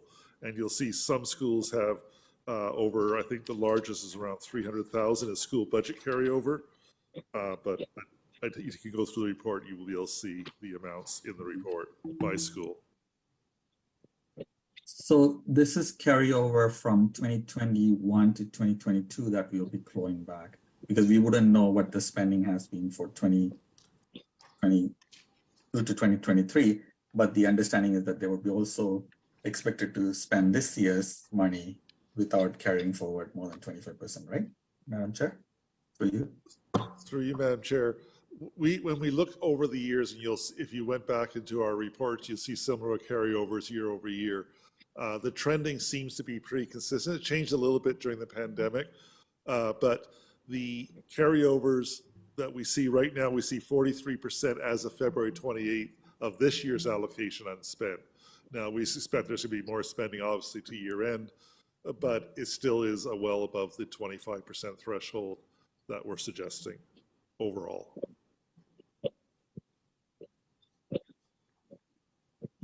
Thank you, staff. Through you, Madam Chair. Just continuing on that question around this spending and looking at 300,000 as a carryover, and if they are going to be spending, if they're going to only have 25%, that is at least a couple of $100,000 that needs to be spent if they're going to spend that money within the couple of months that is left. Is there any provisions to make sure that the spending is in line with the principles of need and equity and all this stuff, or the schools have any? Is there any kind of, just so that we don't look at situations where there is some sort of a spending that becomes, out of character in any way? So, or is there specification that are provided around how that's spent? That's large money spent within a couple of months. Through you, Madam Chair, that's one of the things that we'll be monitoring, is to make sure that because of this motion, we don't want to see our schools spending. Dennis Hastings. Trustee Hastings, you're not on mute.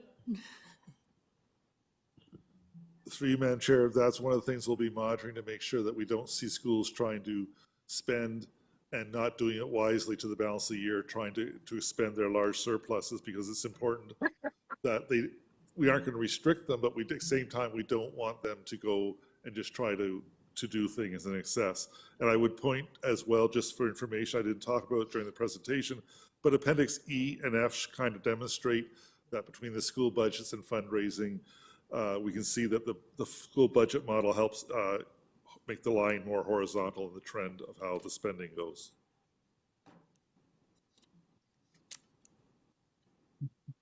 Thank you, Madam Chair. That's all my questions.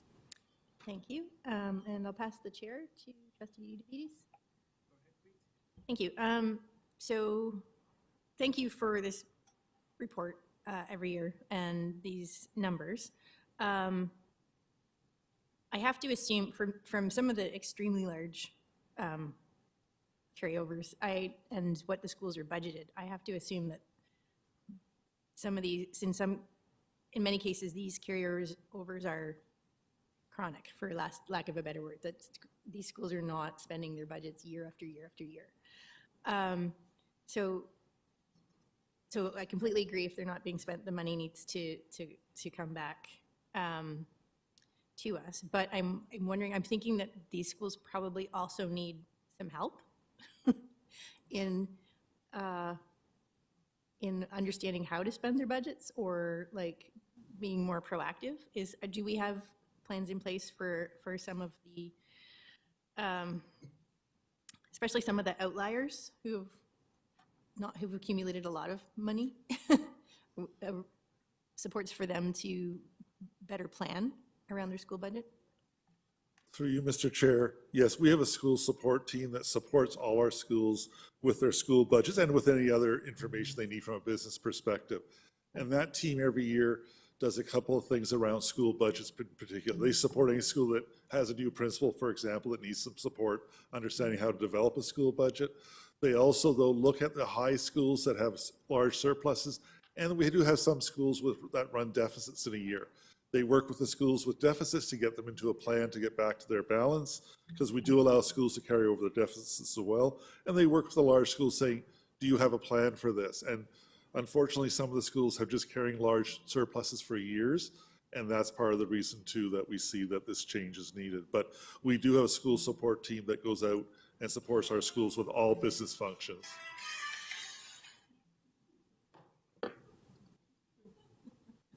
Thanks. Thank you. Thank you. That's great. My other question: I know that we're not going anywhere near fundraised dollars. Neither the amounts the school raises nor the amounts that school council raises. However, I do note from these budgets that we do have schools and councils that are again sitting on a fair amount of fundraised money.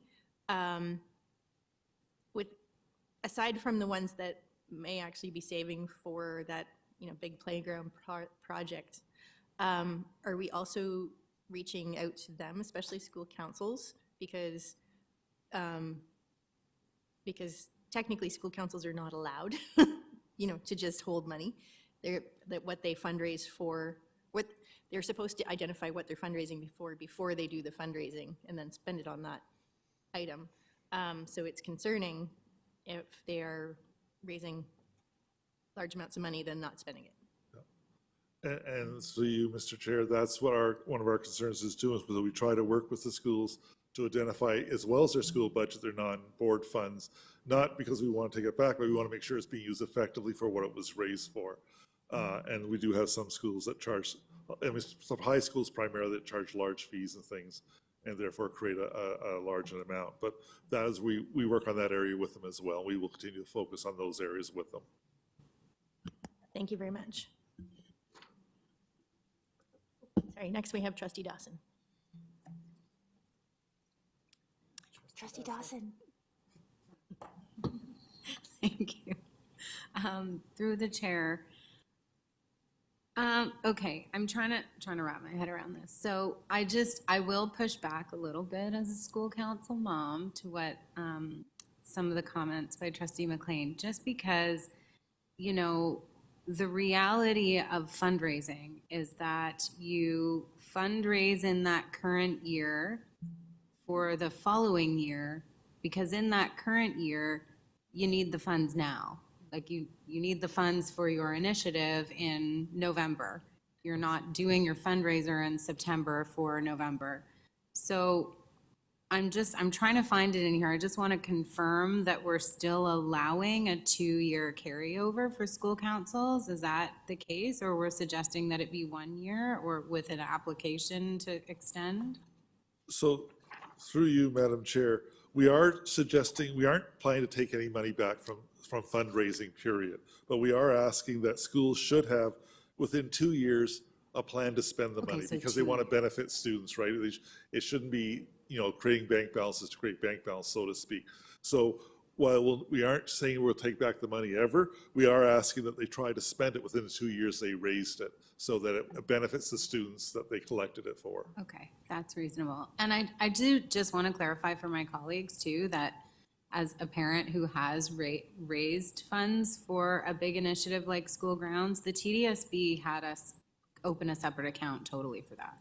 So it wouldn't be considered monies that would be sitting in the bigger pot. So in terms of the carryover funds, and if they are unspent, actually, yeah, my question is a little irrelevant now, sorry, thank you. Thank you. Trustee King.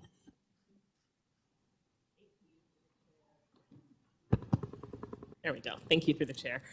I had a similar thought as Trustee Shan regarding the communication around the carryovers. So I think that up front, it's helpful to identify the priorities and communicate the expectation that they're aligned with those priorities before getting into the business case. I just see the potential for a lot of explanation of rationale on the other end once that's complete, but maybe less so because I think this is specific to school budget, right, and not school council. Okay, so less so. I also just wanted to understand with the 25% cap on the carryover, is the thought that the clawback would go back into a school-based allocation, or is it possible that that would go back into centralized area? Through you, Madam Chair, what we're looking at is that the difference between 25 and whatever they're over by, if there's not a project for it, would come back into the general funds for the board, because there's to support all our programs. So as you know, we're at a $61 million projected deficit at this point in time. So it would help support those other programs. So that if the need is not at the school and they aren't using the money, then we need to bring it back into our general operating. And that would apply to the future year. So It would, basically yeah, it would just apply be because we part have of our to do it. balance that we're then Yes. reallocating as part of the budget Yeah, process. we the close next off their statements at the end of August and do all that work. Okay, thank you. Thank you. Do we have any further questions on this item? No? Okay, seeing none, can I get a mover and a second? Trustee Laskin, Trustee Chernos-Lynn. And could we open the vote, please?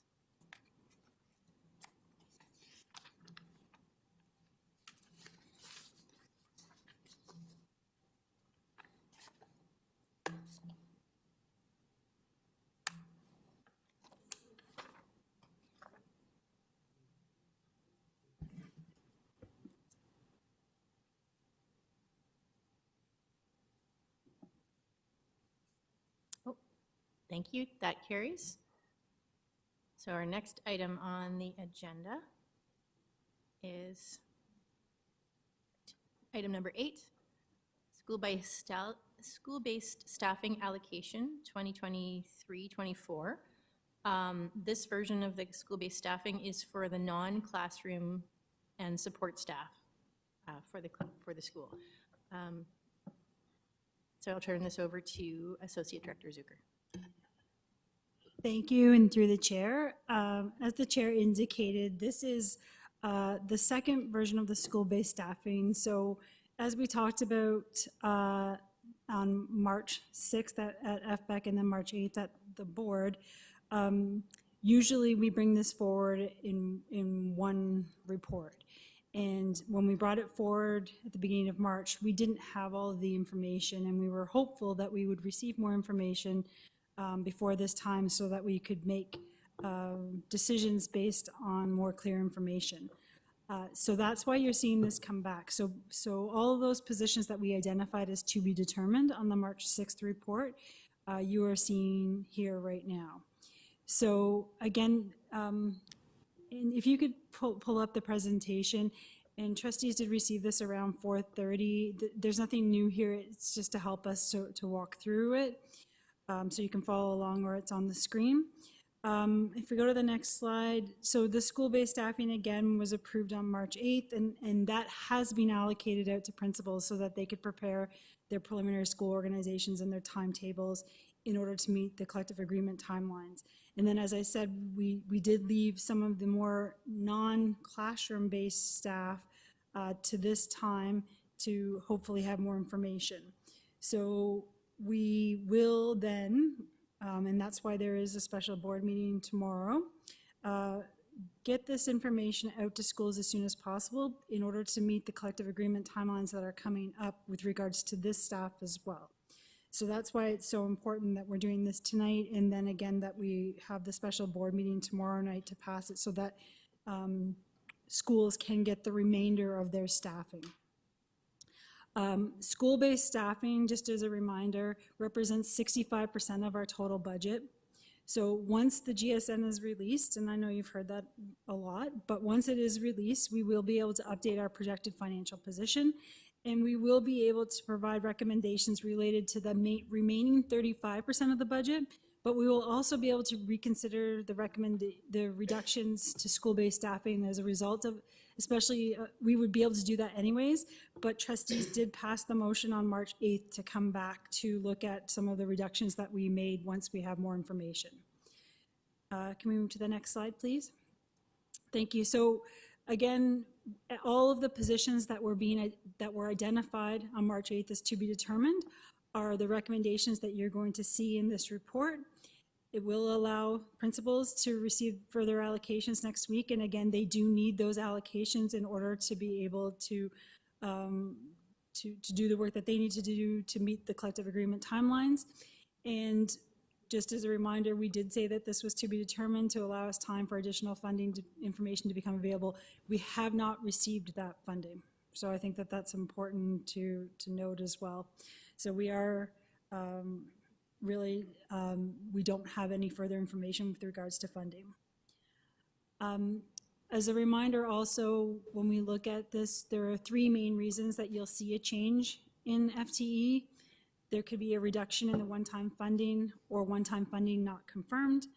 COVID learning recovery funding is one of them. I was at a meeting of the executives of superintendents of business across the province on Thursday. It was confirmed 100% that boards would not be receiving this money from the province. They were very clear that this was meant to be one-time funding and that it will end on August 31st, 2023. They also confirmed that for tutoring, just so we are aware. Another reason that there could be a change is a change in enrollment. So when enrollment goes up, usually the school-based staffing goes up to match that enrollment. And similarly, if it goes down, then school-based staffing would usually be reduced.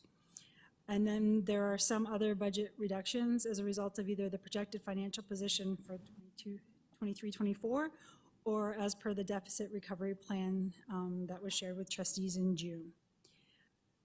I wanted to note here too that any reduction in FTE will follow the collective agreement requirements, and it is anticipated that most, if not all, positions will be reduced through attrition. So that means retirements or resignation. So although the position would be reduced, the actual person holding that position would likely find another position within the board. So this spreadsheet, and this is maybe where it's easier to look at it on your computer, is all of the positions that were identified as to be determined through the last round. And so I will go through each of them specifically. The first line is library teachers for elementary. So we currently have 229.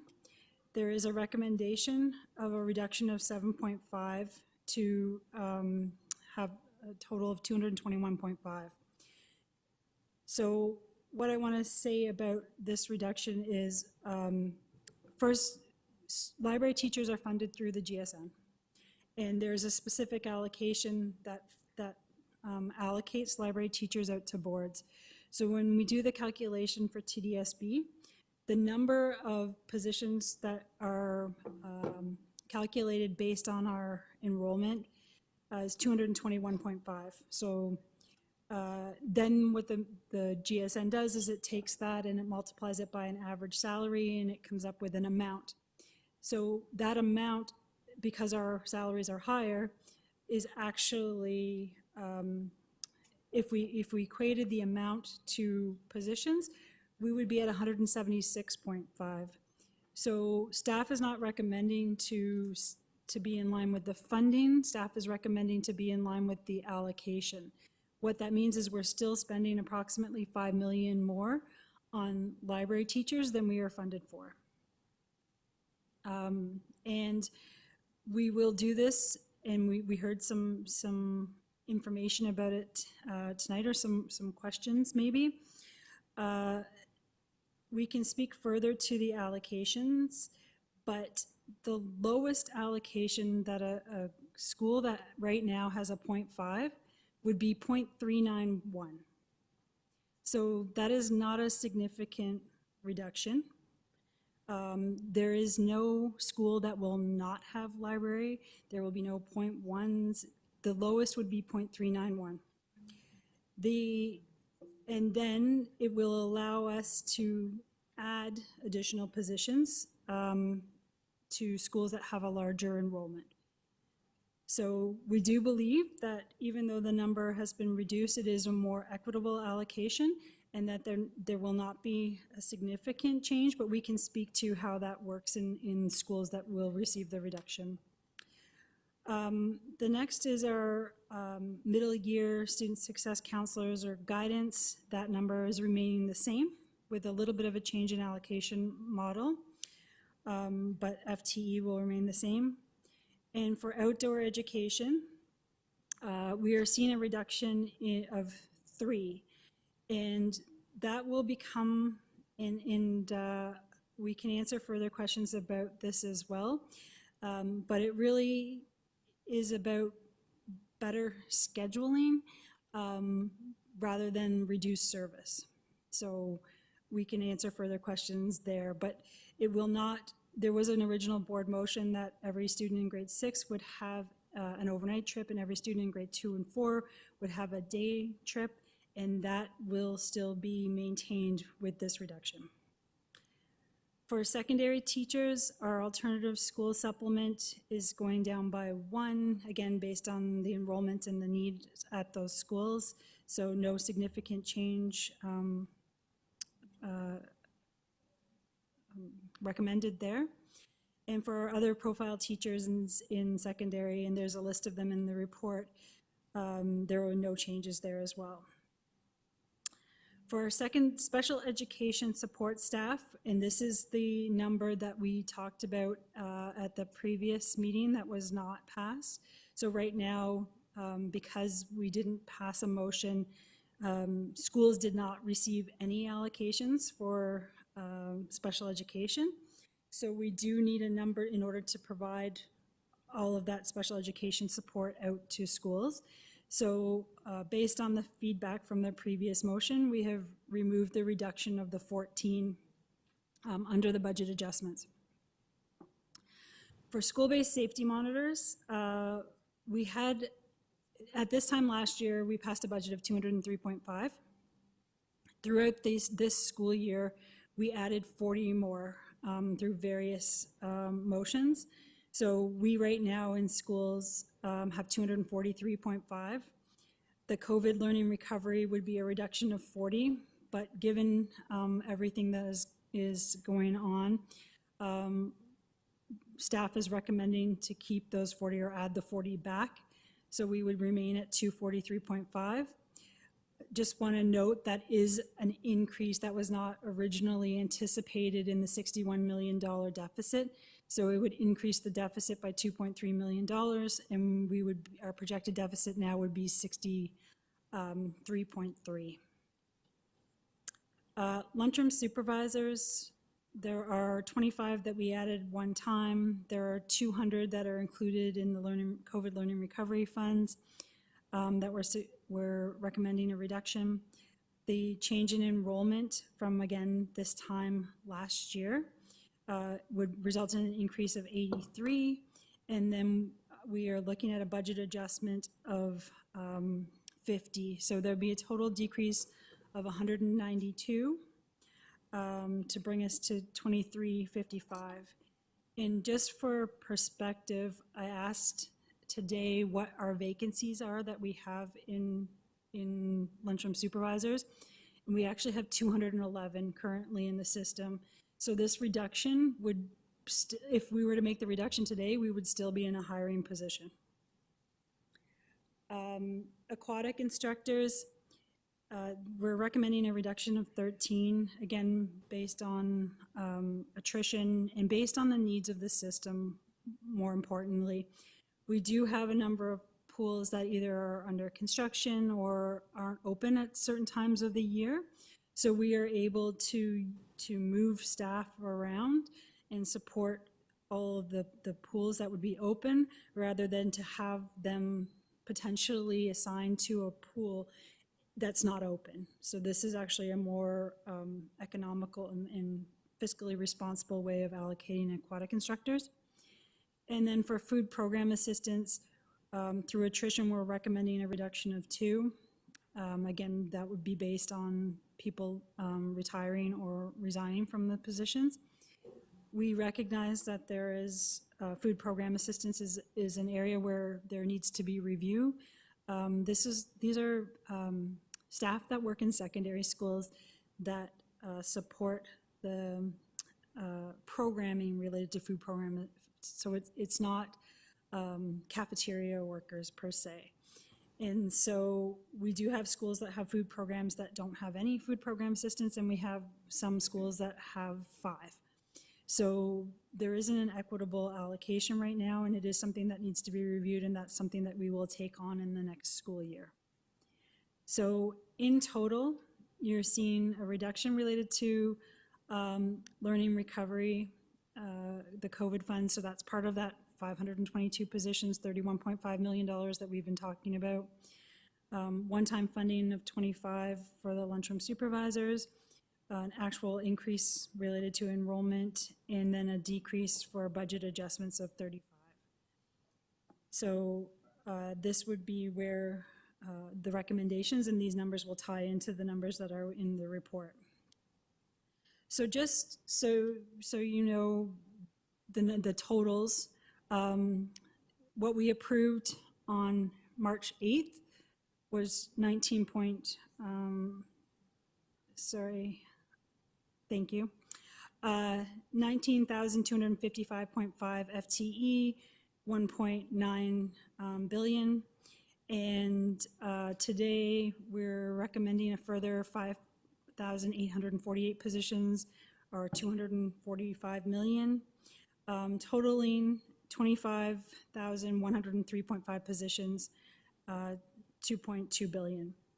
And then you see the comparison from the previous year. So it doesn't look like a significant change in so it's important because it shows that really the staffing is relatively the same as previous years. It doesn't take into account the fact that our enrollment increased significantly from last year at this time to the current year. So about 5,000 students. So that represented most of the increase for this year. And then it obviously takes out also the 485.5 school-based COVID positions. So that's just more for everybody's information to see where we are in comparison to the prior year. So our next steps, once we receive more information about the funding, and we're hopeful that it should be shortly, we can review these staffing allocations. This applies both to the positions that were approved on March 8th, as well as these positions. And obviously, there's still 35% of the budget that needs to come forward, so that has to be taken into account as well. So with that, I'll turn it back to the chair. Director Russell Rollins, do you want to speak to this as well? Thank you. First of all, thank you through you, Chair. Thank you very much to Associate Director Zucker and to the Finance, Employee Services, and academic staff who've contributed to this report this evening. Let me begin by recognizing that these proposed reductions and staffing that you see in front of you today are difficult to propose. When we're talking about supports for students, whether they are inside or outside of the classroom, we want to do the very best for students' academic achievement, their safety, their well-being, and in our urgent goal to achieve equity for our students. While some may say that the pandemic is in fact over, we know that the impacts on our children are still ever present. Regrettably, given the financial challenges facing the board, created by millions in pandemic spending that is no longer covered by the ministry, gaps in ministry funding that are decades old, and the elimination of COVID-19 learning recovery funding, it is not possible to maintain all positions at their current levels and to achieve a balanced budget, as is our shared obligation and my legal obligation as director. Having said that, it is worth noting, as you heard from Associate Director Zucker, that while there are indeed some reductions being proposed, staff have done their very best to maintain some key positions at or near current levels, including the middle years student success counselors and guidance, secondary profile teachers, food program assistants, whom we know often serve in schools where students who are the most vulnerable are learning.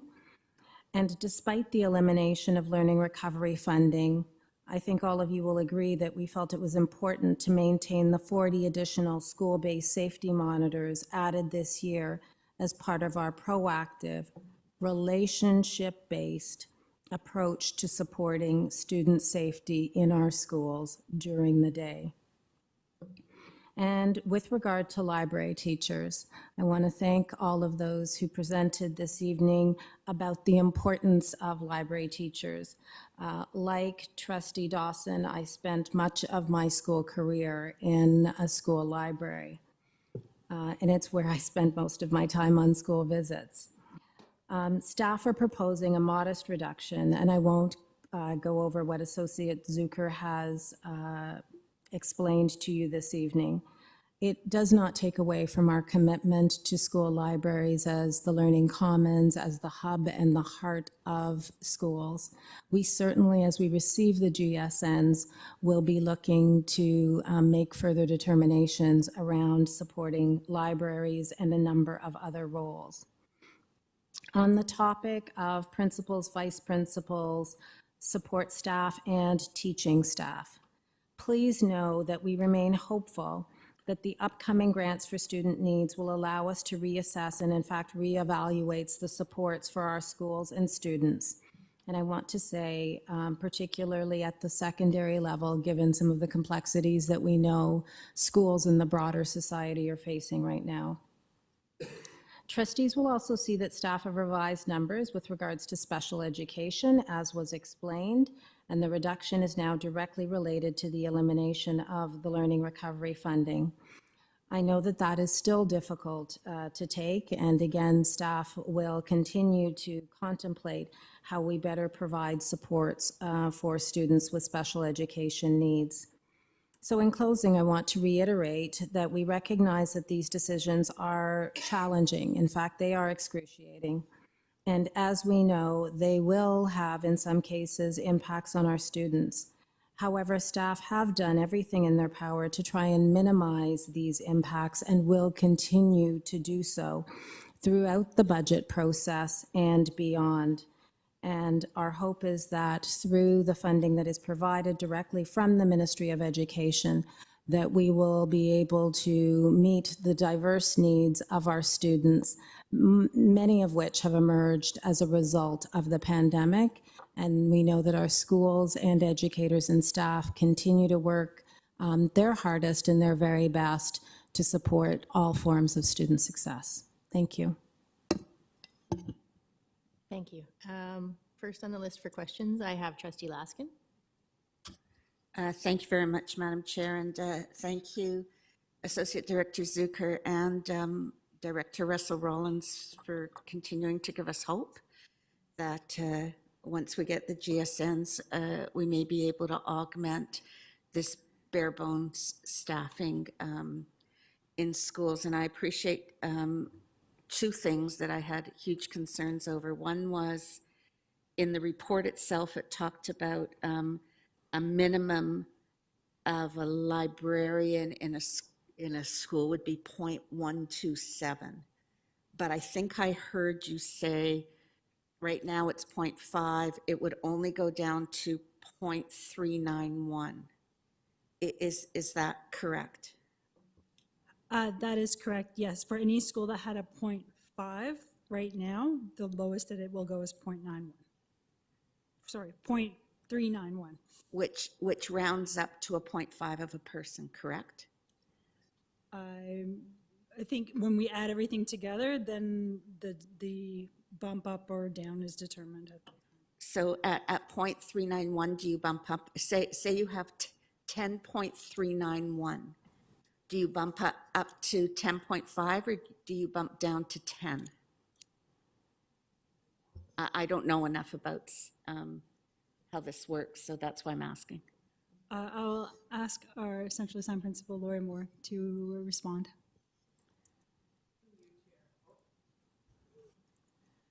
Through you, Chair, any rounding is standard rounding, so anything up to 0.24 would round down. Anything above at 0.25 would round up to the 0.5. There are other factors involved in the rounding, however, which is the prep allocation to classroom teachers, which is a 0.1905. So there has been rounding that has happened already in the first stage of rollout. There will be new rounding that happens, taking into account what the original prep not rounded is, adding into these new allocations, both library and guidance for the 225 schools with 7 and 8. Thank you very much. So it's fair to say with this allocation, whatever is decided by the board tomorrow, principals and staffing committees will have to do a second go at it. And then hopefully if we can add more staff back, then they'll have a third go at it. And then depending on how the numbers roll out the end of September, there could be a fourth go at it. So really until the end of September, from the enrollment counts, we really don't finalize our staffing for the current year. Is my assumption accurate? Through the chair, I would say that's correct. I would say there won't be the same level of detail required as they would have done over the past week with regards to classroom teacher allocations, but there will be some element during those periods that you mentioned. Thank you very much. So my second concern was about the outdoor education. And again, with the reduction of staff, how it would affect programs for students. And I believe I heard you say that the board expectation, again through board motion, was that students in their elementary career would have access to 1 overnight trip and 2 day trips. And that will not change even with the reduction of staffing. Is that a correct assumption? Through the chair, that's correct, but I will turn it over to Associate Director Curtis to speak further. Through the chair, that is correct. And we're looking at consolidating the day programs into one TDSB outdoor day program, where staff will continue to deliver the program based on the school requests and the need. The programs will continue at the existing day locations as well as local schoolyards and center green and green spaces. And it's about being more efficient in how we use those sites and when classes are scheduled to visit. So, and the overnight centers will remain the same. Thank you. Through you, Madam Chair, do we get a report an annual report on outdoor education as we do for some other aspects of our programming? Thank you very much. Through you, Chair, there isn't a specific report on outdoor education. I believe that aspects of students' participation in outdoor education programs was part of the pandemic recovery report, and certainly could be included within the elementary achievement report. I'm losing my words for that report, a new report that consolidated a number of aspects of program. Thank you. And just on through you, Madam Chair, I'm just going to diverge for a minute. Will there be a report on what the reopening of the Boyne River looks like coming in the near future?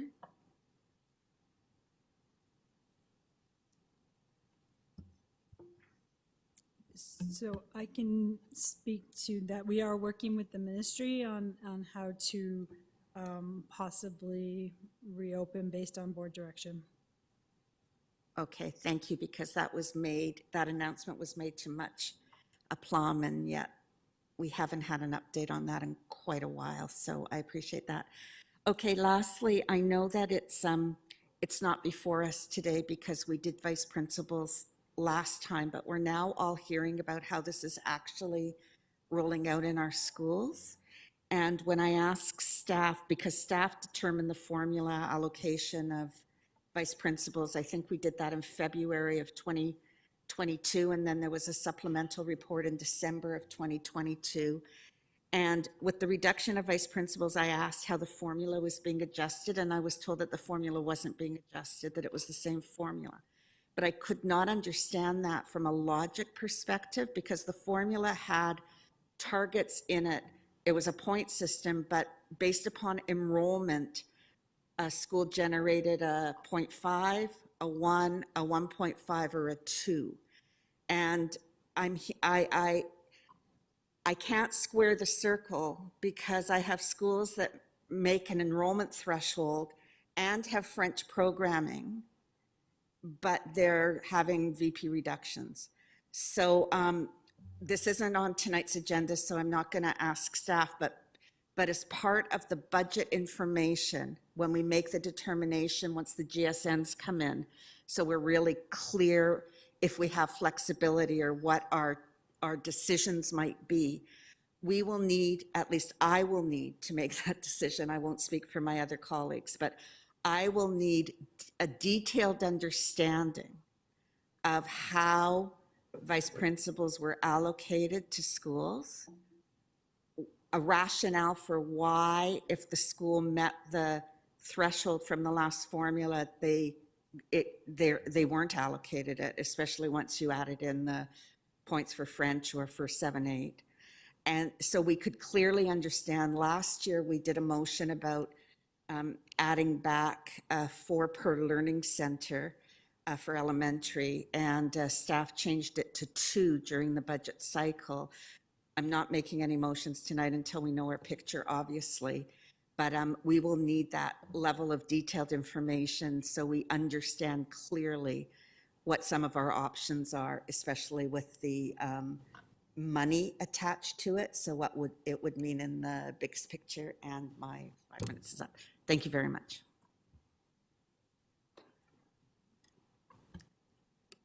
Thank you. Next on the list, we have Trustee Dawson.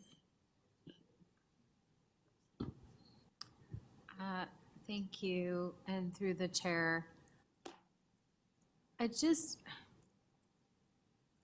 wanted to thank staff for adding back in the school-based safety monitor positions that we have lost due to this learning recovery loss. And for the record, I just want to say how hypocritical of our provincial government for touting the importance of safety, yet removing that position. I think that's brutal. I did want to ask about the library teachers. It's not computing. We're talking rounding up, rounding down.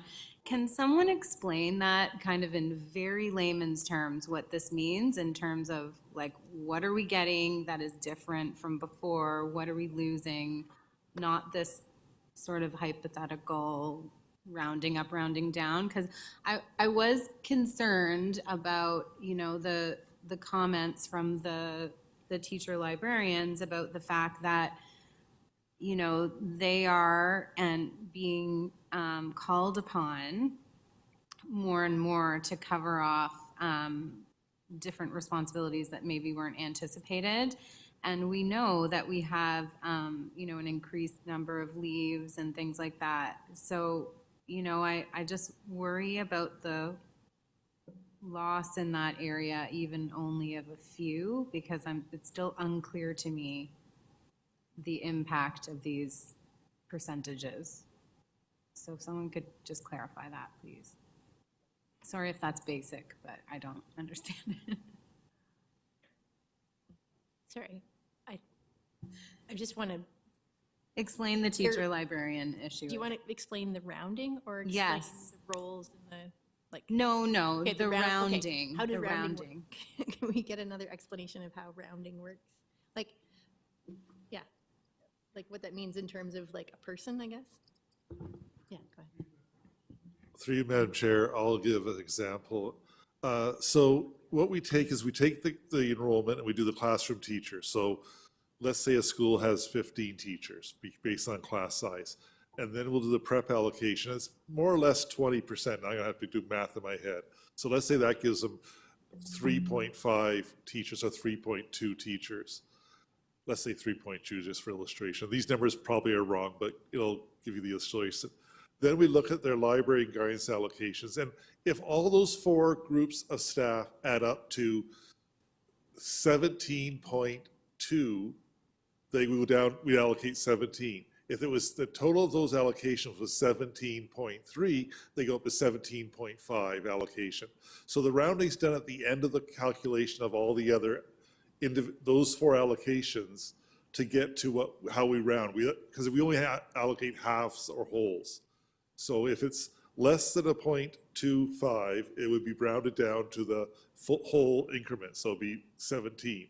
If it was above 2.5, it would go up to 17.5. That's the rounding process that happens after you've calculated your classroom, your prep, your library, and your guidance this year.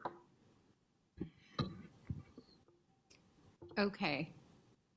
So then my understanding, thank you for that, through the chair. So then my understanding is that, like I have this written down, library, 0.5 would go to 0.391, but really it's still 0.5.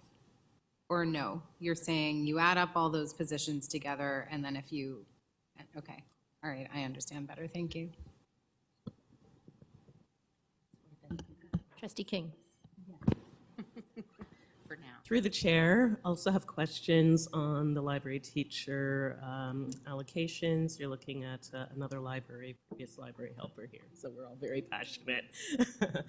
So I'm thinking about, you know, our duty to uphold human rights through the implementation of right to read. I'm thinking about what we know about the importance of early literacy in addressing achievement gaps for different marginalized students, especially Black students. And we've also heard anecdotally how much libraries are a safe space for marginalized students in our buildings. I'll be curious to see what the student census tells us about that as well.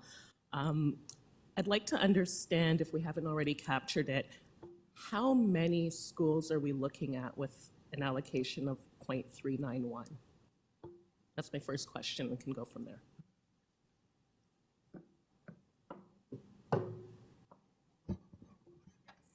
Through you, Chair, I'm just switching screens to get to that page. There we go. So in terms of the new look, we would be looking at approximately, glasses would help.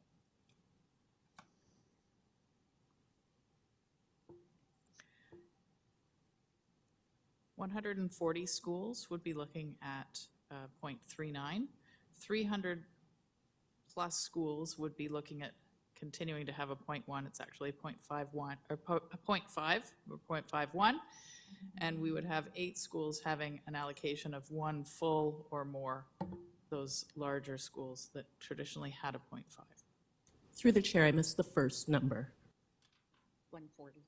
Thank you. Second question, do we know how much it would cost to get back up to the 0.5 per school? Do we know that budget number? So thank you, and through the chair, the 220, the reduction from 229 to 221.5 is saving us approximately $825,000. Thank you.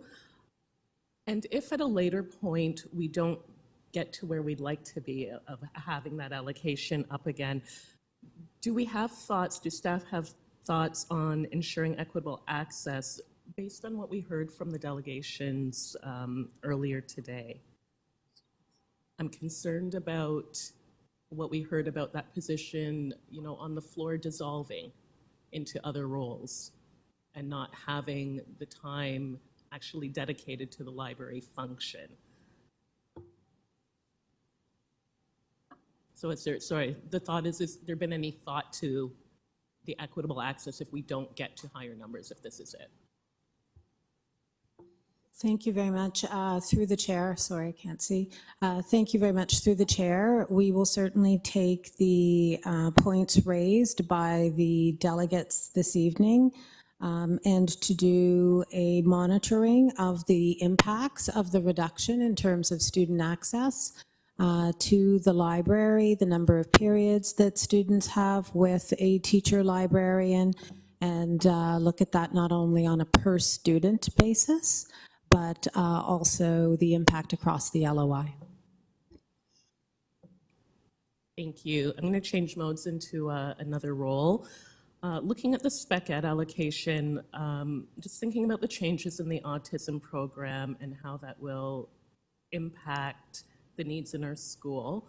And I'm wondering if staff feel like the allocations we have will be able to support those anticipated needs as we see the impacts of the change in that autism program. Associate Director Salmon? Test.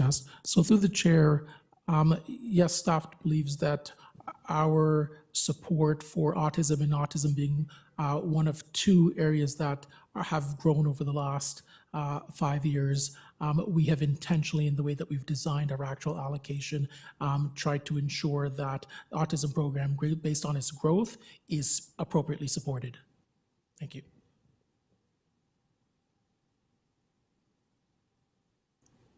Thank you, and I think we'll have to continue to monitor the impacts with the changes at the province level, the provincial level, yes. Okay.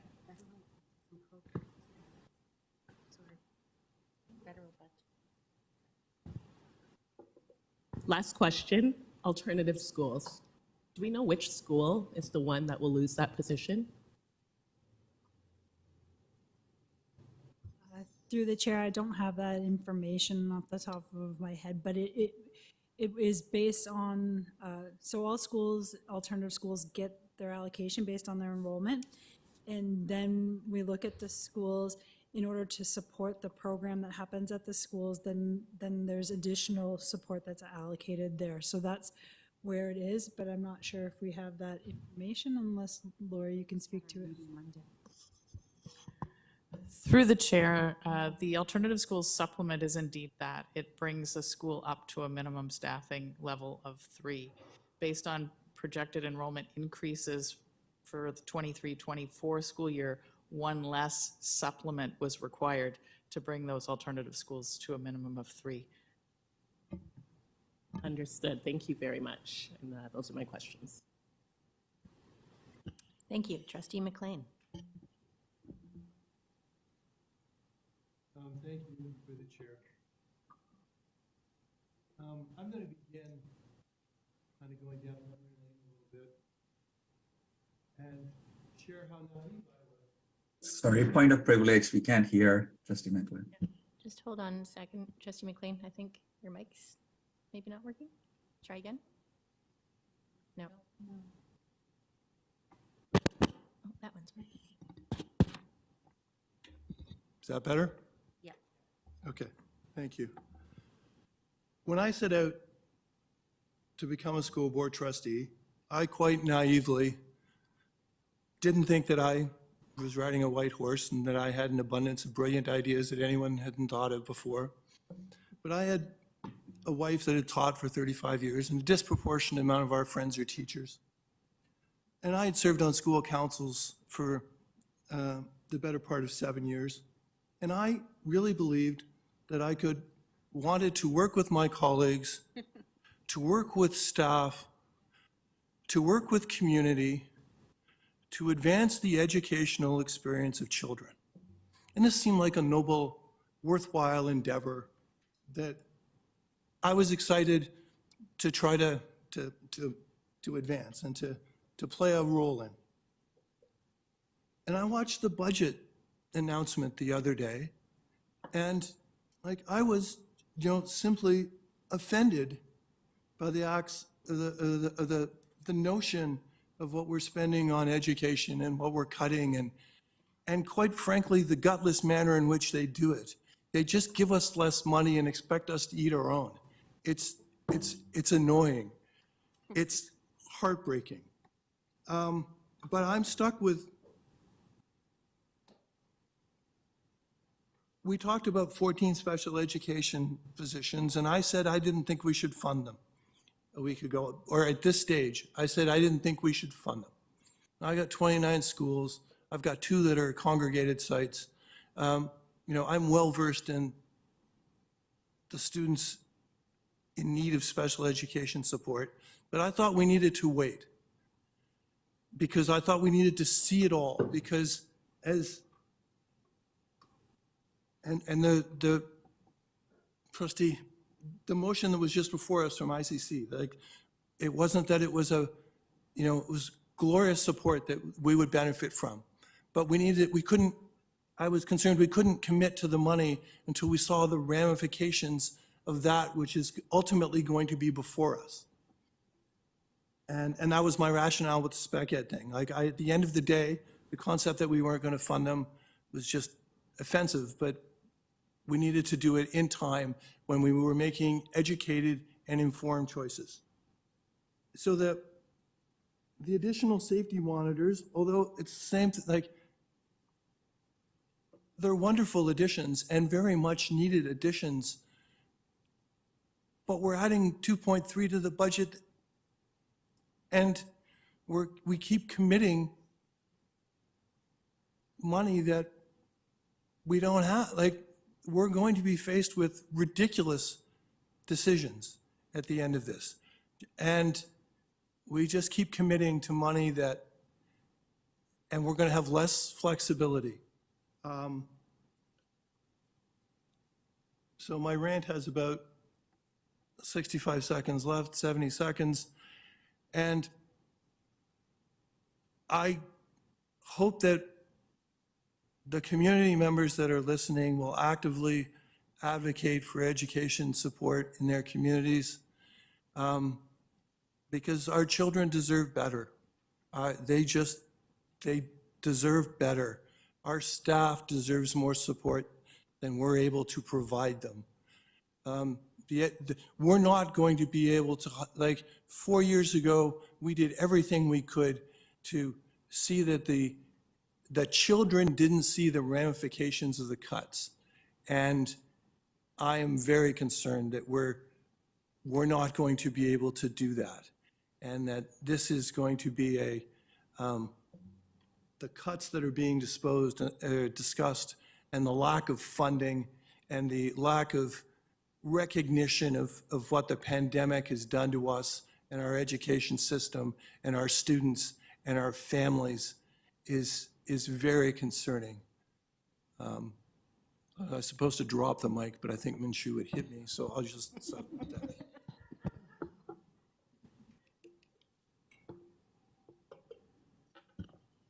Hear, hear. Do we have any further questions or comments? Or Trustee Charnos-Lynn? I have business arising at the end of this item, just to let you know. Sorry? I have business arising at the end of this. Okay. At the end of this. We have a business arising motion.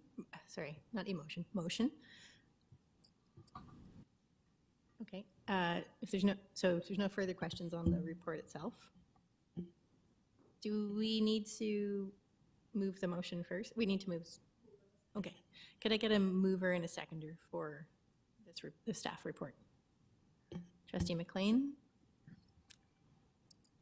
Trustee DeVitis? Madam Chair, just a reminder, when we vote, can you please take A separately? Because I have a conflict on elementary teachers. Yes, sorry. Trustee DeVitis. Sorry. Ms. Joseph Dowers, did you hear that request? For part A, okay. Are we doing them all ad seriatim, or are we just separating out the elementary teachers? A alone? Okay, so we're going to separate out. Separate all of them. Ad seriatim? Yeah, okay, yes. We'll do them ad seriatim. Does that make it? Easier?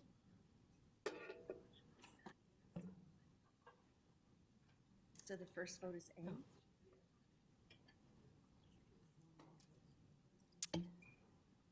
Sorry, is it?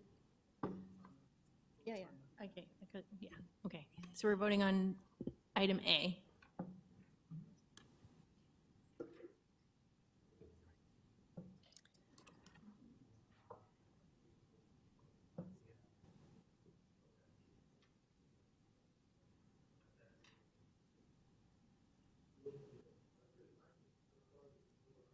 Did that carry? Oh, okay, sorry. Okay, so that A carries. We don't see it. Okay.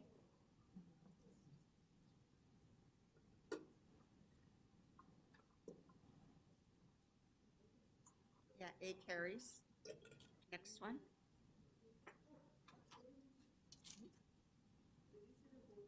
It says 4-2. Sorry? I think they want to see. Yes, yes, please.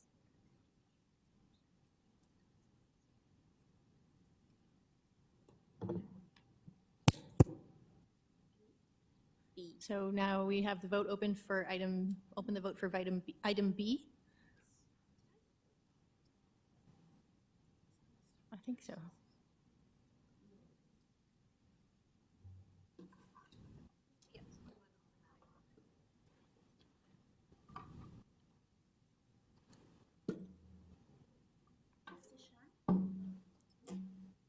Trustee Shan?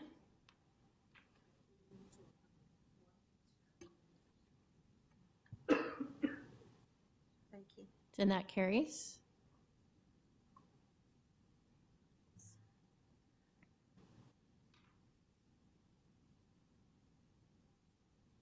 So we'll open the vote. Sorry. We're opening the vote for item C.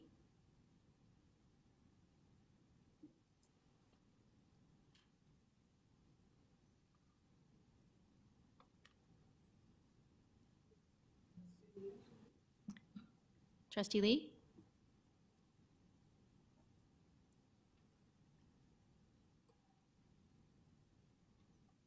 And that carries.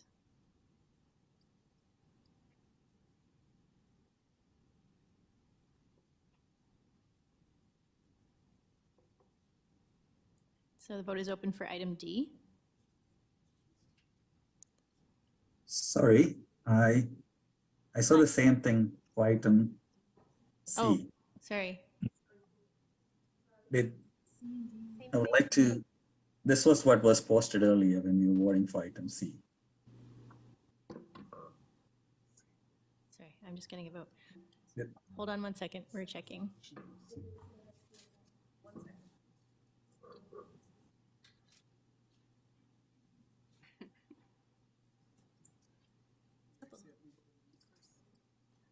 I think so.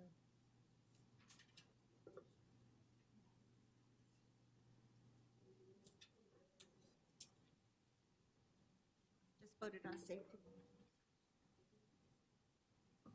Spec Ed.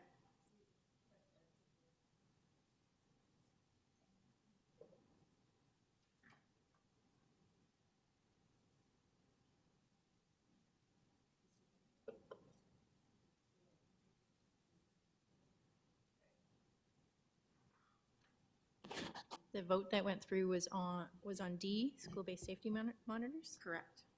And then D came up again as school-based safety monitors. Oh, okay. So now we have to go back to item C, which is, which one? Where is it?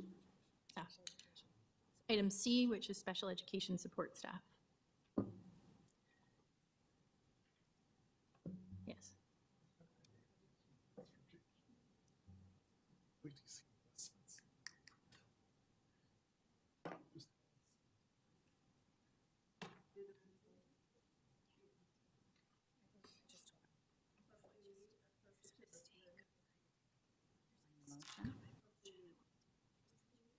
Trustee Lee?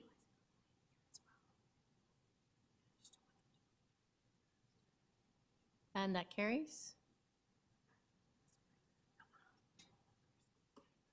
Next is item E, which is lunchroom supervisors.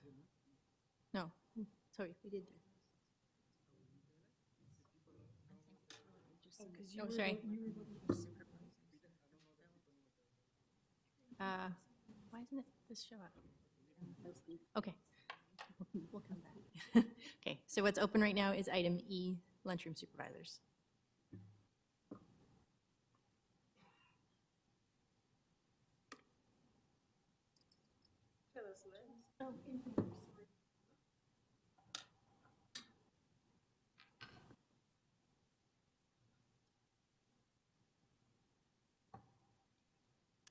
And that carries.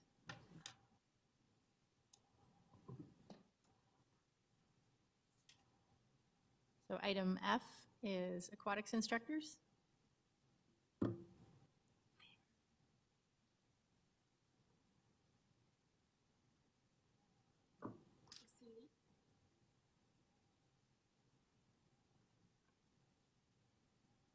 So Trustee Lee?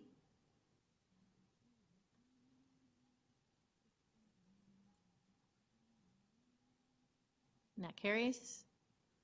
Patella's not here. And item G is the food program assistance.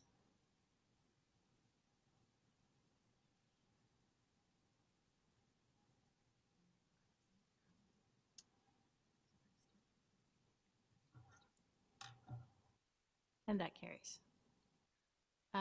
Just a clarification.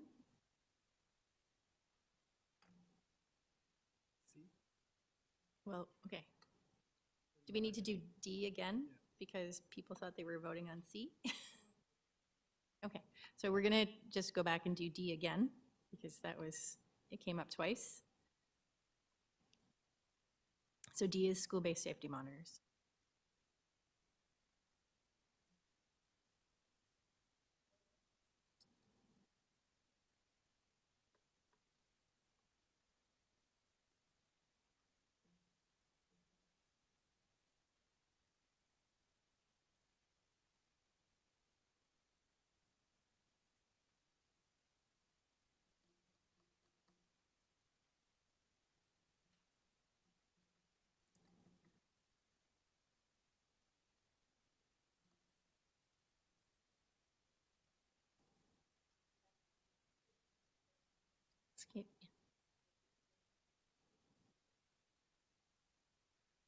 Okay, so the vote is open for D, school-based safety monitors.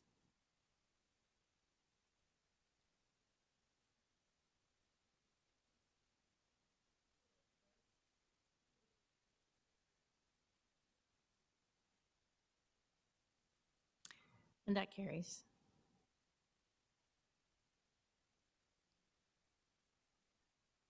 Okay, so thank you. We're on to item number 9.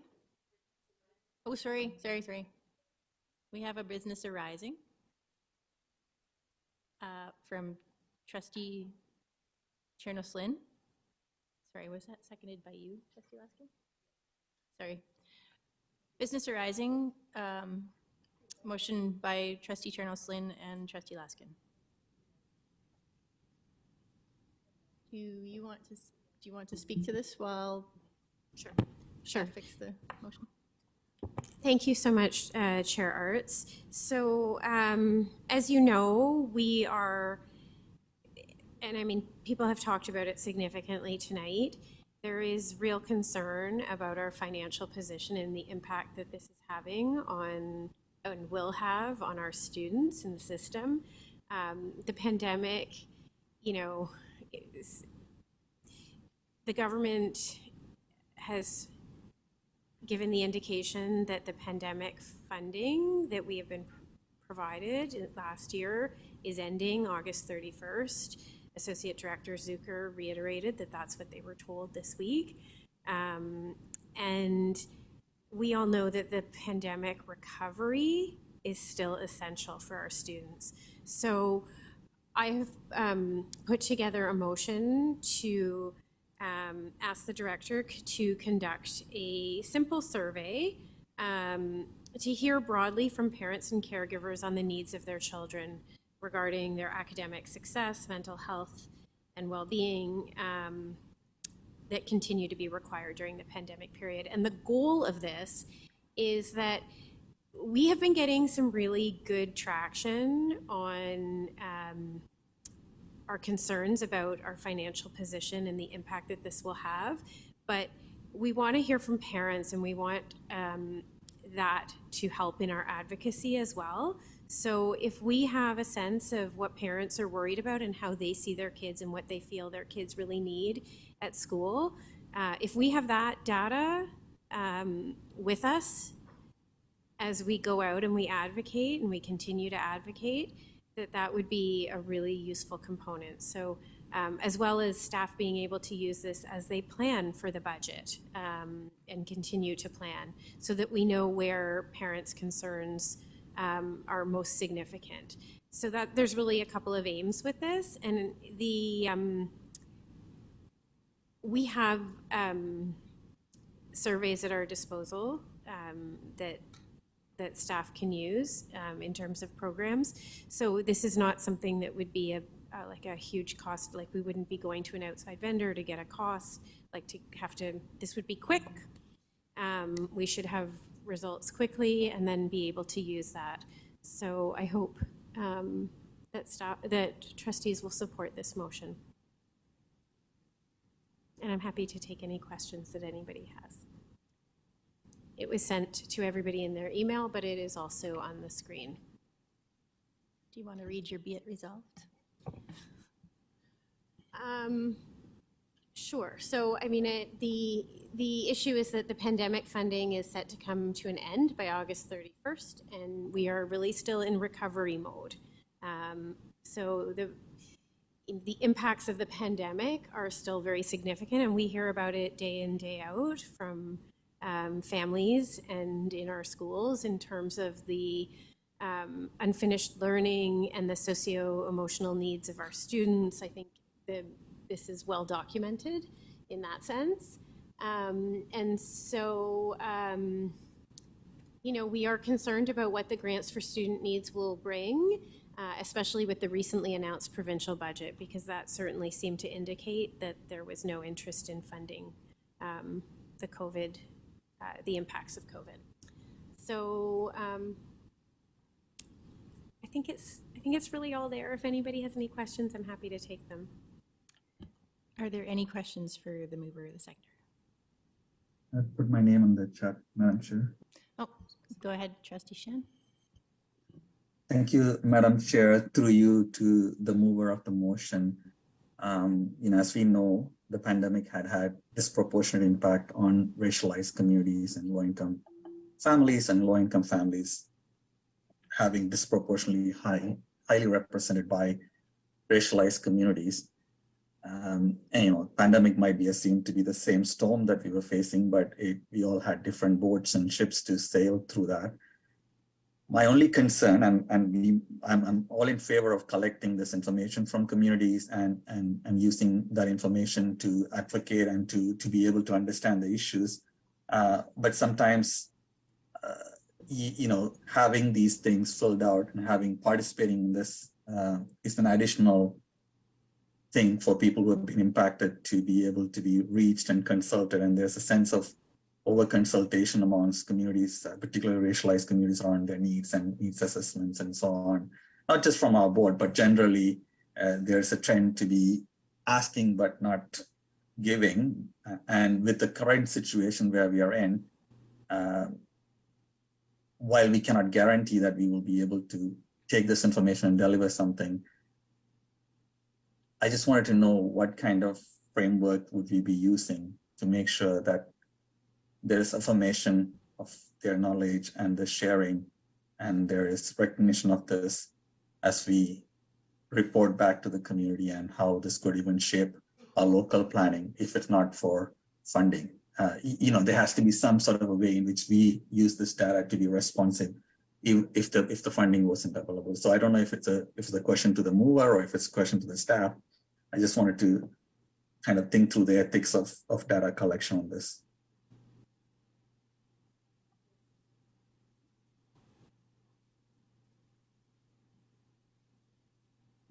So I will speak briefly, and then I'm just wondering if we might be able to hear from staff in the communications department, if I can request that. But I think really the aim of this is to be very straightforward in terms of, about their, are parents concerned about their children's mental health and well-being?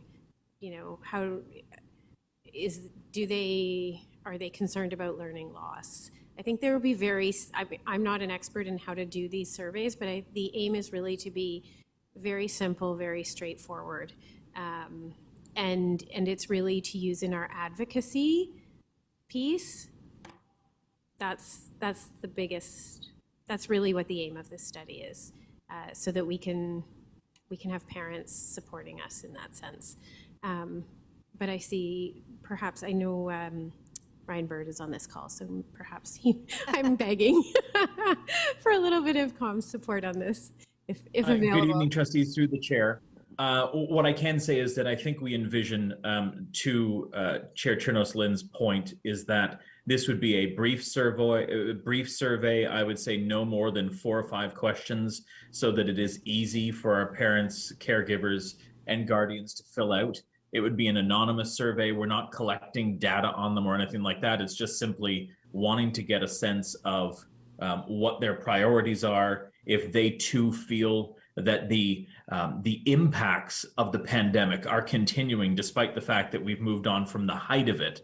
If they feel those impacts are continuing, and to Trustee Chernos-Lynn's point about using that as part of the advocacy going forward. So we envision a very short, brief survey that's easy to fill out, nothing too complicated, but just to garner that input as we move forward with the budget process.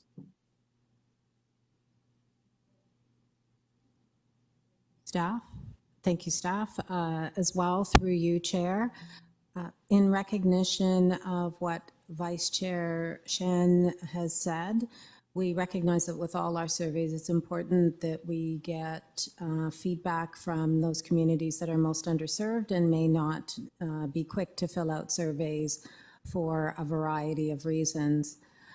With that in mind, we will need to use specific strategies to reach caregivers across a variety of communities, including engaging community support workers in their daily work with parents to be able to assist in collecting that information and providing feedback to us, as well as ensuring that parents have the information, and perhaps the survey is completed at times when they are together where appropriate.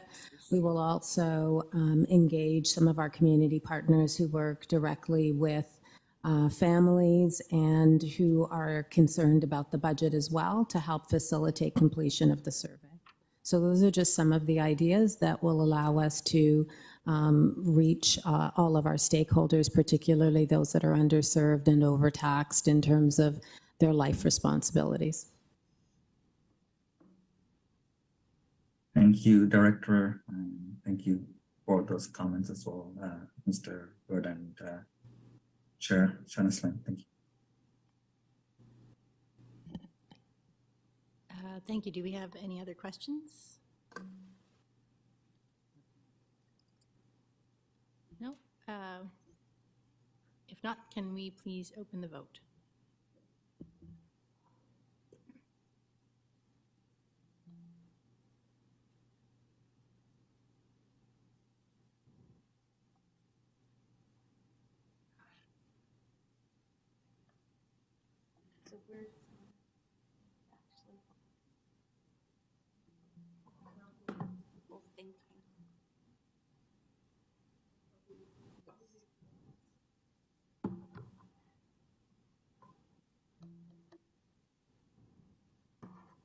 Okay, thank you very much. That carries. So next we move on to item 99, item number 9, which is an update on the Canada-wide Early Learning and Childcare Program, or CWEL. And this, I will turn it over to Associate Director Audley Sim. Thank you, and through the chair, this evening I have with me to present the Senior Manager, Ms. Liz Wang, who's going to assist with this particular report. So, trustees, this particular report represents the follow-up report that was requested by trustees coming out of the January 23rd FBEC meeting.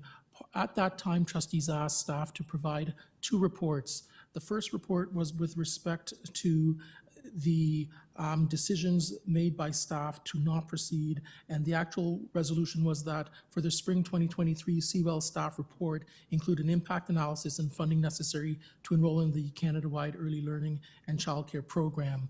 A second report was also asked about the overall viability of the extended day program. So we will be bringing forward a second report to you sometime next month in May. So with this report that we have in front of you, part of what we have outlined is that at this point in time, with respect to converting our EDP, our 22 sites, to a licensed childcare in order to benefit from the CWEL funding, that we do not believe that at this time it would be the appropriate decision based on some financial pressures. The part of the argument that we've outlined previously and still applies at this time is that the funding applies to those licensed childcares that service students from 0 to 6 years of age. Part of the challenge for the TDSB EDP program is the fact that our childcares that provide service for students 4, 5, and 6 years of age. So therefore, it's a limited capacity with respect to the amount of funding that we would receive, as our programs are for students that are from 4 to approximately 12 years of age. The other part of it is that in moving towards a licensed childcare program, we would incur some additional costs. One of the additional costs would be approximately $252,000 as a result of the transition cost in order to move those programs to licensed childcare. Some of the costs that are also incurred include the cost to hire additional staff in order to meet differences in supervision ratios within some of the programs.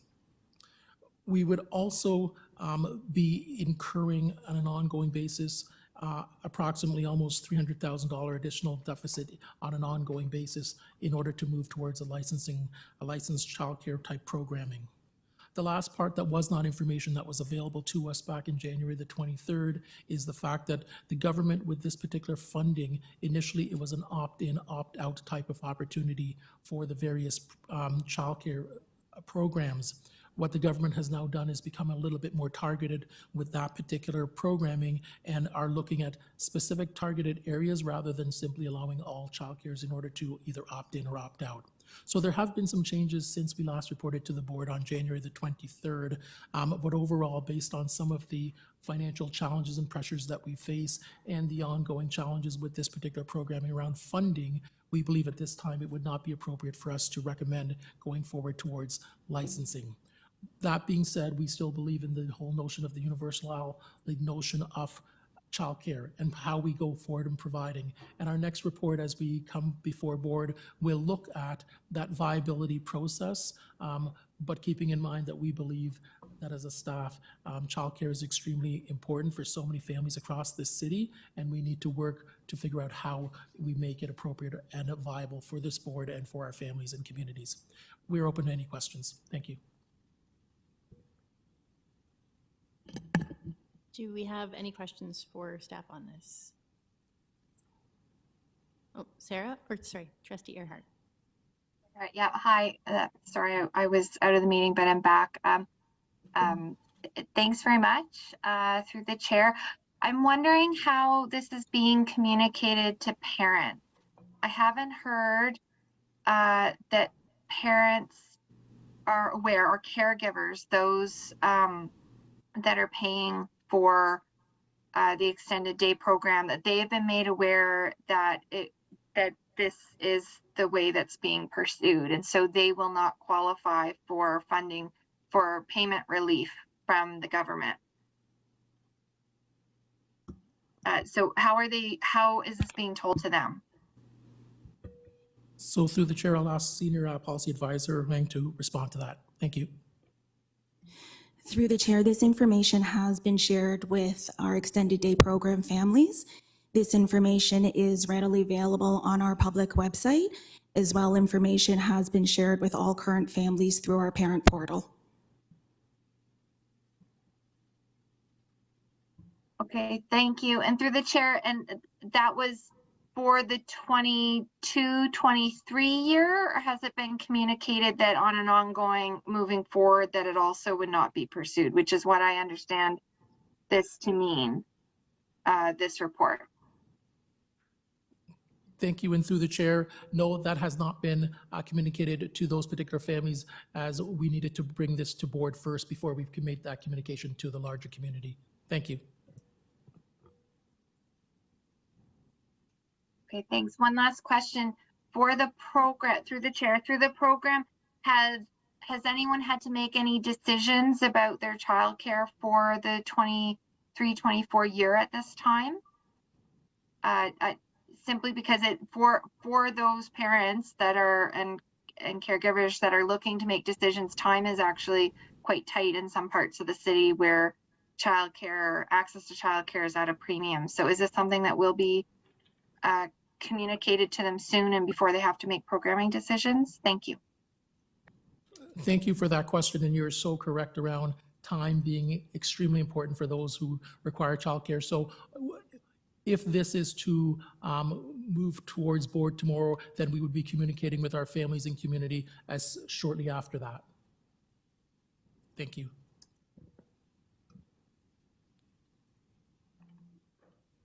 Okay, thank you. I appreciate receiving the report. I think it's a very sad day if we feel we're unable to provide this funding relief for even a small subset of parents. But I appreciate seeing the report. Thank you. Trustee Dawson?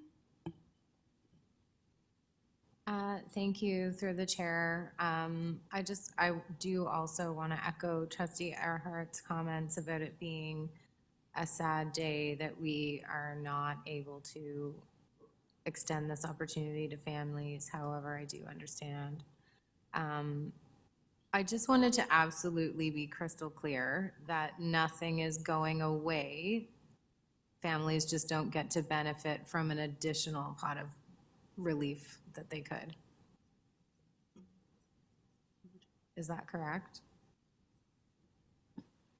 Thank you, and through the chair, yes, you are correct. Okay. And part of what we just also want to ensure that trustees are aware is that within our EDP program, a large percentage of our families are already receiving significant subsidies. So this represents the notion of us not moving towards licensing, but a large percentage are already receiving subsidies. The specific group is around 158 that might benefit further from subsidies in this program.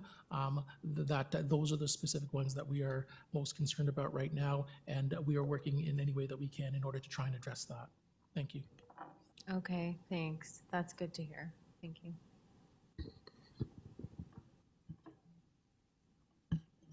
Okay.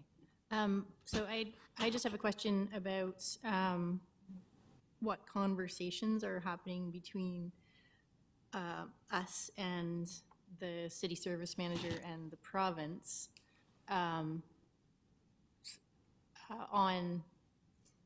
I understand that licensing is very expensive.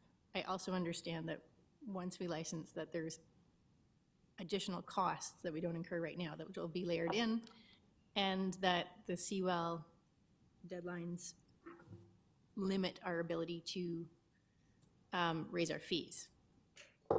But I just want to understand what discussions are happening with the city service manager and the province around helping, I guess, with that piece. If the requirement from the province and the federal government is that only families in licensed situations, even though the province mandates by legislation that we have before and after care, and it's essentially built a licensed model within school boards. You know, if they're, you know, families are supposed to have access, what are they able and willing to do to help either get us to a licensed model that would help families qualify, or the and even easier, have the province actually have school-based before and after care qualify. So I'm going to ask Director Russell Rollins to provide some remarks, and then I will turn it over to the Senior Policy Advisor Wang to respond to your immediate question. Thank you. Through you, Chair. Thank you. There's a theme between some of our reports this evening with regards to provincial commitments and the board using its budget to address gaps in what the province provides to the board. Specifically, extended day programs, according to the Education Act and the Child Care and Early Years Act and the regulations within both, we are supposed to charge fees to parents of students enrolled in these programs to recover the costs incurred by the school board. So in fact, for the board to make a different decision this evening to spend, remind me of the total amount, an additional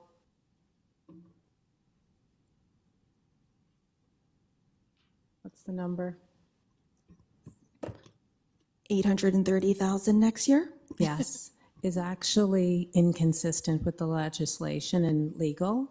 So while I appreciate certainly the need for accessible childcare for all of our families, the limitations of CWEL and the limitations in funding, either through Toronto Children's Services or the province, make it impossible for us to do this in a way that actually meets provincial regulations. So I want to be really clear about that. Thank you. And I can assume, like everything else, that they're not running to the table to fund these things for school boards? I would welcome Liz Wang to answer that question more precisely. Thank you, Madam Chair. We, as staff, work very closely with our counterparts at the ministry and the city and have many conversations with them about affordability at large, and in particular with our extended day program as it relates to CWELC. We, at this time, don't have any funding commitments, but we continue to advocate and continue with conversations. We are hoping that our messages will be heard and possibly apparent in the 24 funding formula for childcare in early years. Thank you. And if I can just correct, because this evening I've been having some challenges with dates, this, with respect to the notion of informing parents around this, this would be going to the April board meeting, so we would inform parents after that particular meeting. Thank you.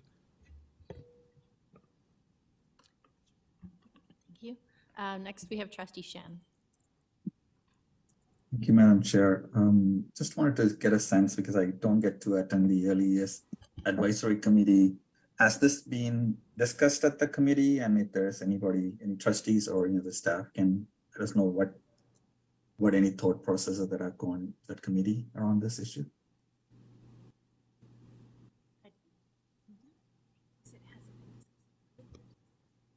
Sorry, Trustee Shen, it's your feed's a bit unclear. Did you ask if it's been discussed with the early years committee? Yeah, early years committee, and if there's any recommendations or anything that's been suggested by the early years advisory committee in this matter.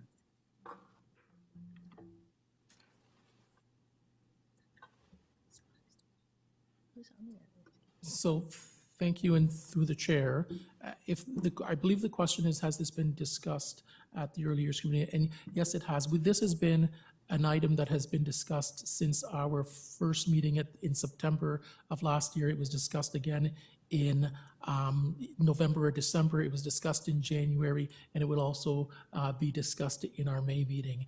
So we have been trying as best as we can to keep the committee informed of what our thinking is around this and our rationale, and having conversations with some of our childcare partners within the industry, just so that we're all on the same page. And the child services staff has been engaged with conversations with both the ministry and also the City of Toronto, and also have been engaged with some of our union partners around some of the information and the directions that we've been heading.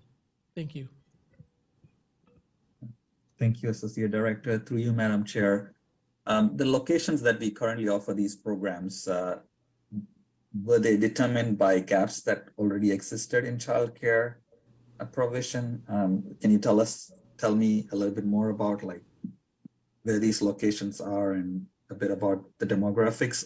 I saw the numbers about age, but I didn't get a sense of demographics as well. But it was mentioned only a certain number of people will qualify by age, I'm assuming. So is it possible to know a little bit more about other demographics around these sites and the children in these sites? Thank you. Through the chair.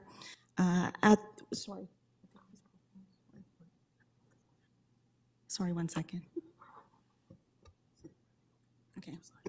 The extended day programs were developed, developed in 2018, and at that time, these programs were located in schools that did not have access to before and after school programming. Since then, we have developed more programs, and in some cases, these are in schools where existing programs have closed, and we have picked up the programming there. Most of our programs are in smaller schools with the smaller capacities for programming, and a number of them sit high on the LOI.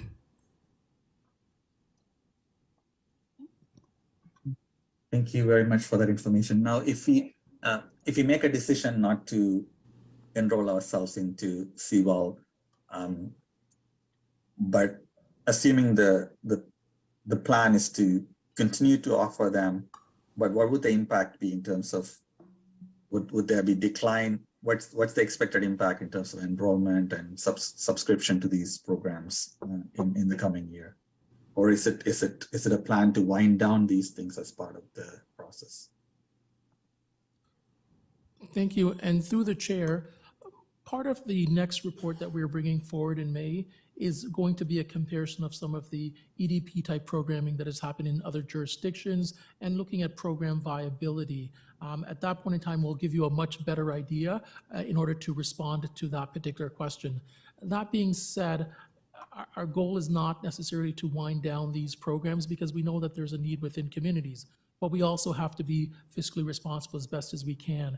We would not be able to make any statement at this point in time on it, but I think that the report in May that we bring forward to trustees will provide you with a little bit more direction and detail or guidance on that. Thank you.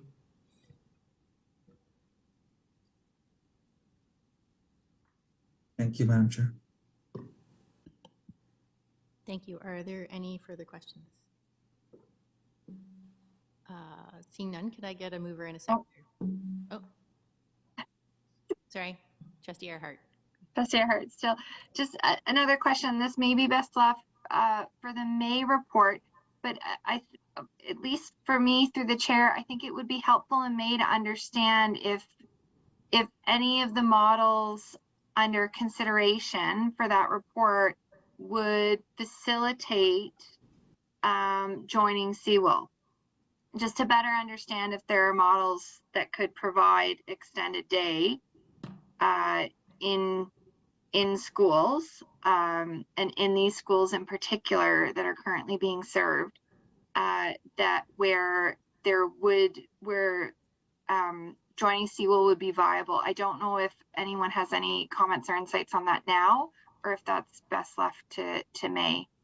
But I'd appreciate an improved understanding of that. Thank you, and through the chair, and yes, the report in May can certainly touch on, because CWEL is an integral part of the viability of childcare programs moving forward, certainly across this province. That being said, we will be looking at some of the comparisons between some of the programming that's offered in Ottawa and Kitchener-Waterloo, who are two of the jurisdictions that run similar type of EDP programs. The only difference is that they run programs with respect to 0 to 6, so they've already gone through the licensing process in a different period, and as such have a comparative advantage. So we will be definitely provide trustees with that information and that comparison, so that we'll be able to really take a look at where we are at and what we might be able to do moving forward in order to address this particular concern. Thank you.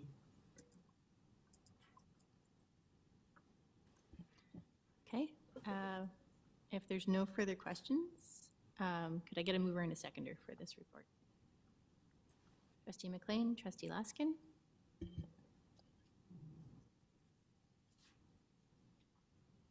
And could we open the vote, please? Oh, there it is.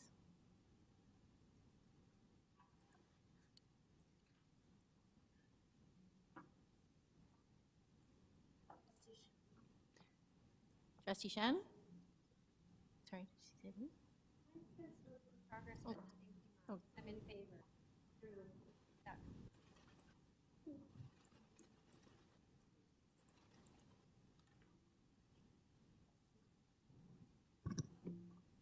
And that carries.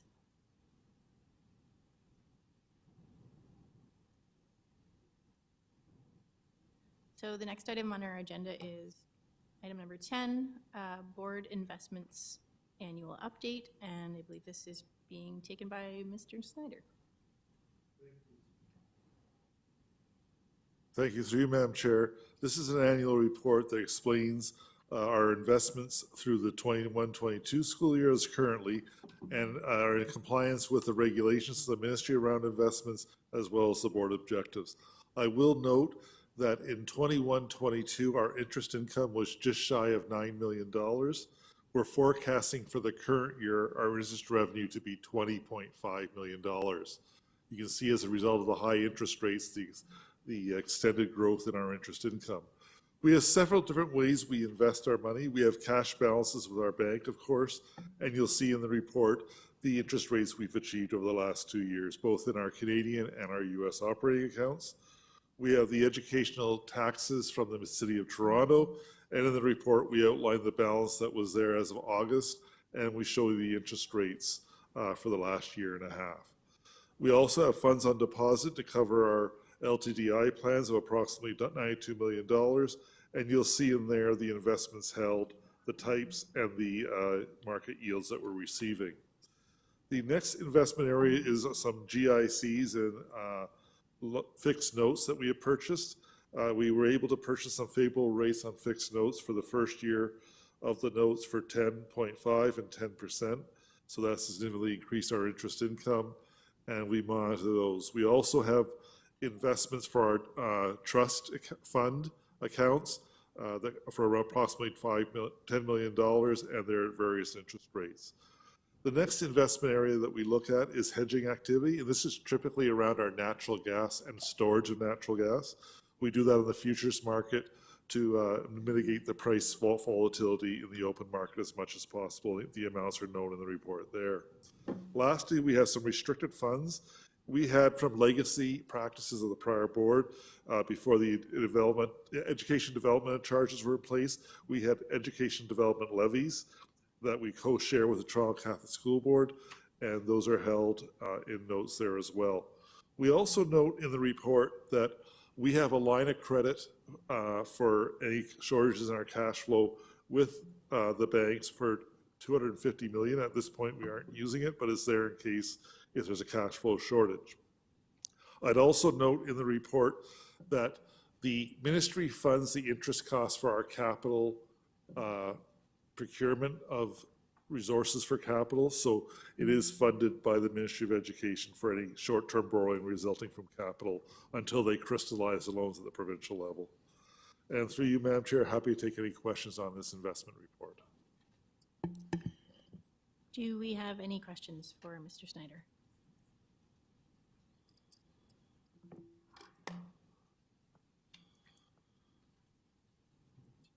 No questions on that? Okay. Well, I'm just going to say a brief thank you for a tiny bit of good news. And I know that the surplus this time has already been applied to our financial position, but I'm glad we get to end the agenda on a positive note. If there's nothing further, then I would ask for a mover and a seconder to receive this report. Trustee DeVitis and Trustee Chernoslin.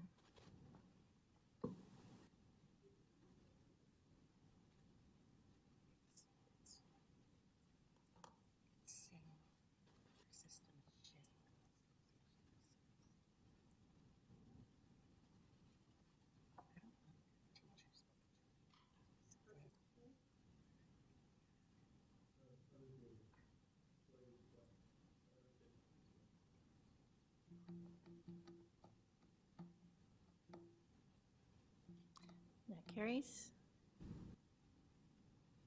Thank you. And so the second last item on our agenda is a written notice of motion for consideration.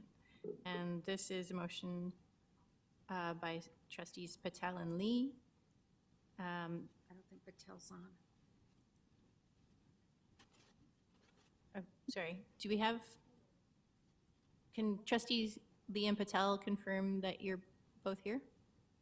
Trustee Lee's here. Trustee Patel, I believe, should be coming. He is in a, yeah, I think he's coming. Okay. Yes. So this motion is titled Providing Programs to Meet Student Interest. Trustee Lee, do you want to begin? Oh, sorry.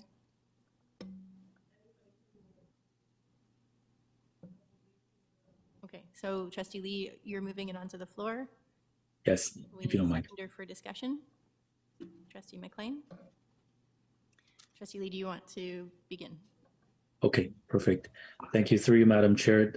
Team, I just want to really present this motion in front of us today to look at some of the things that we've learned from this year's enrollment data based on the renewed or revised student interest program policy. If we take the number of applications alone, it seems that between 1E4 to 1E5 students entering into high school from grade 8 applied to a student interest program. And they did this fairly equally or evenly across the city. And the end result is we enrolled a more representative number of students into our programs than we have ever done before, which is a really good thing. And that's what the policy was set out to do. Now, the downside of that is we were only really able to enroll around half of the students that wanted to be a part of our student interest programs. And that's for good reason, because we didn't have space. And I know that our staff has done a fantastic job in increasing space in our existing programs and schools wherever possible. But I think we shouldn't ignore the fact that 1E4 to 1E5 students wants into our program, and we can only accept 50% of that. And that is a big number of our student body. So what I'm tabling along with Trustee Patel right now, tonight on the floor, it's a motion for us to take a look at what it'll take to satisfy the other 50% of our demand. And I just want to be very clear, and I tried to make it within this motion as clear as possible. Two very important aspects. The first aspect is that we may not be able to satisfy all the demand because of certain requirements of programs. For example, our art schools require more than just classrooms and teachers and students. It involves a lot of equipment and a lot of specialized facilities that may or may not be available in a set timeline. So that's the first thing that I want to clarify. The second that I really do want to stress is that just as our secondary program review has outlined, and also our student interest program policy stipulated, the preference that the TDSP and we as a board, along with our staff members, want to go towards, or the direction that we want to go towards, is in being able to satisfy the demand for student interest programs within their local environments. I don't think anybody wants to see a situation where a large number of students are taking transit or however other means that they can travel for 40 minutes, an hour, and an hour and a half all the way across the city just to satisfy their interest. So what this motion in front of you is aiming to do is to look at what it'll take to expand the local offerings within our schools so that our students don't feel like they need to travel across the city to attend a certain program. And I know it'll take time, and I know there are levels of realism that we have to consider, and I appreciate our staff really working towards that. I think it'll be good, once again, for us to get a view on what it'll take to satisfy the student interest, given what we have set out to do very clearly in our secondary reviews and also our student interest program policy. So thank you, Madam Chair and team. I just I hand it back to the floor for any questions or comments. Thank you. Do we have any questions for the mover? Okay, Trustee Laskin. Thank you very much, Madam Chair. And while I appreciate the intent of this motion from the mover, it doesn't say what it's been explained to say. It talks about training support for teachers at central specialized schools and other secondary schools. And then it talks literally about our system being 90% of special interest, meeting the needs, the whole system meeting 90% of the student interests. So I'm really unclear if through this motion implies that our schools, if they're not special interest schools or have special interest programs, they're not satisfying their community needs, which for me is counter to the secondary school program review. We have many, many, many programs where not everybody applies, gets in. I mean, you look at optional attendance, out of area attendance, where certain kids want to go to certain schools that aren't identified as specialized schools, and hundreds of those kids don't get in. Does that mean we're supposed to have a system where we duplicate and make 90% of the kids that want that school somehow magically be able to get into it? Like, I do see a place for specialized programs. I do see a place where local schools meet the interests of the communities they serve.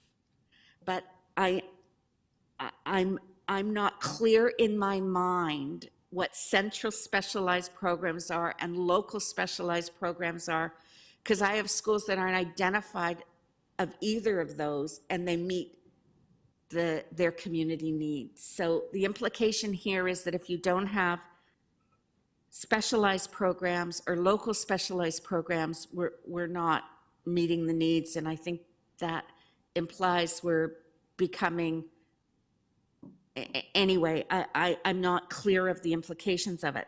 Now, I have no problem getting a staff report back on funding to provide training for teachers.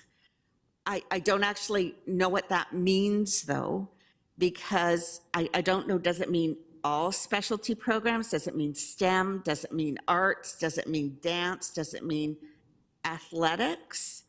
So I'm not adverse to one at all, except I would change the language to provide training support to teachers both at central specialized schools and local secondary schools as opposed to other.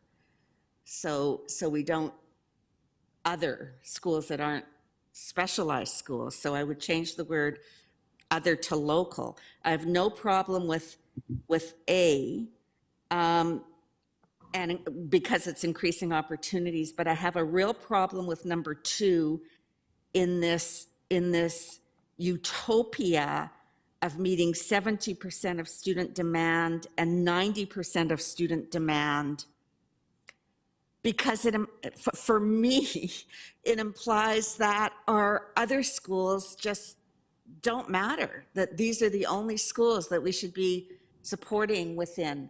Whereas I fully support local decision-making in terms of students within that community choose their courses based upon their interests. I fully support that goal, but I'm having a real problem with supporting, as I say, I can support number 1, changing the word other to local, but I have a real problem supporting number 2 with the percentages in it. And I have had many conversations with Trustee Lee, and I really have appreciated the fact of him trying to explain the intent of this to me. I don't see the intent in the words on the page.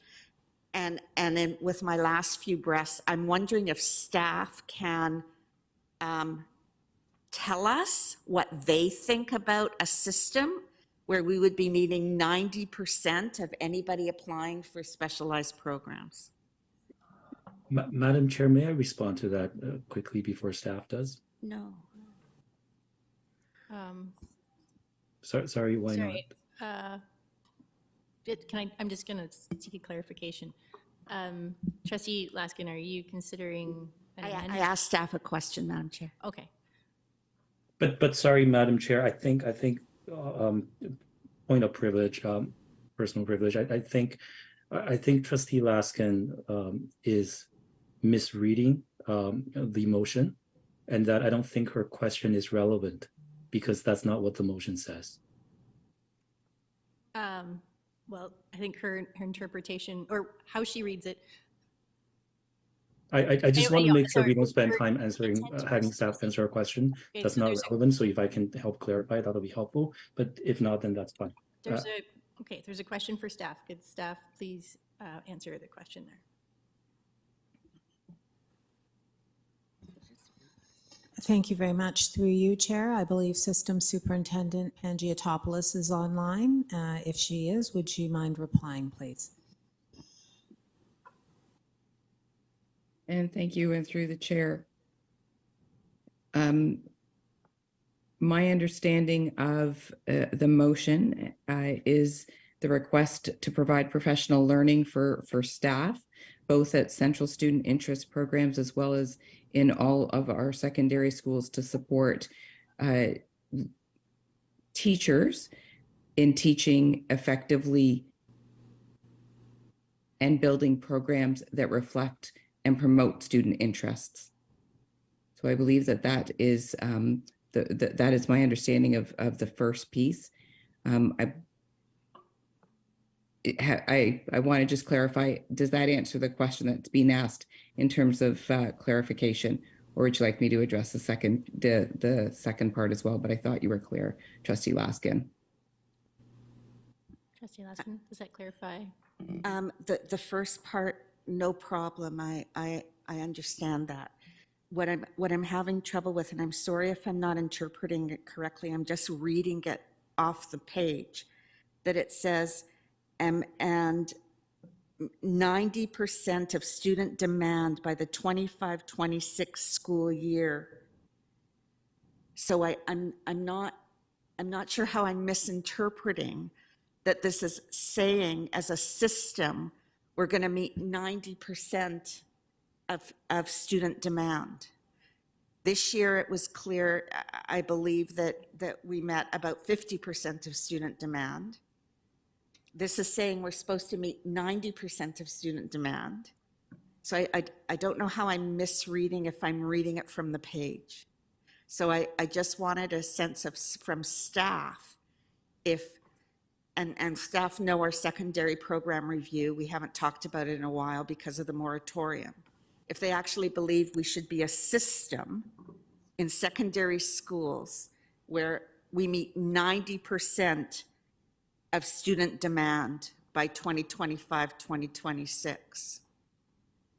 That was my question, Madam Chair. Because I'm having a lot of trouble with those percentages.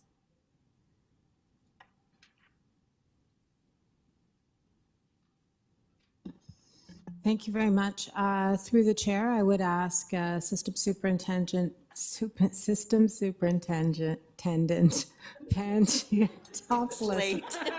It's too late for me. I'm really sorry, Diana. Would you That's please okay. And thank you for respond? the clarification, Trustee Laskin. Somehow I didn't quite understand that. So thank you again for clarifying. I believe that my understanding of it is that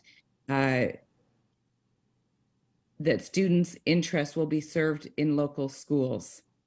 And if 90% of their interests can be served through local schools, and I do believe, I will also say it is by 25, 26 is extremely optimistic. And I think, and we know that from 1 year of data that the numbers have increased quite dramatically for specifically for our grade 9 entry. Most of our students are grade 9 entry into central student interest programs. Having said that, I think that the key here is two pieces. One is that the percentages are very high in a very short time period. But B, and I think more importantly, is that there needs to be strong local neighborhood schools that offer rich programming. And that is something that I believe the trustees promoted with the policy of policy 100. So again, I'm going to go back to strong local programming so that most students' needs are being met in local schools, neighborhood schools, so that the traveling to go to a specific school, for example, for science, math, technology, that students are not traveling across the city, they're traveling, they're walking down the street or within a kilometer, and that is available to them with in all schools with rich supports at the local school level. Thank you. My time is up, so maybe you can put me back on the list. Thank you. Next, we have Trustee Dawson. Thank you. Through the chair. I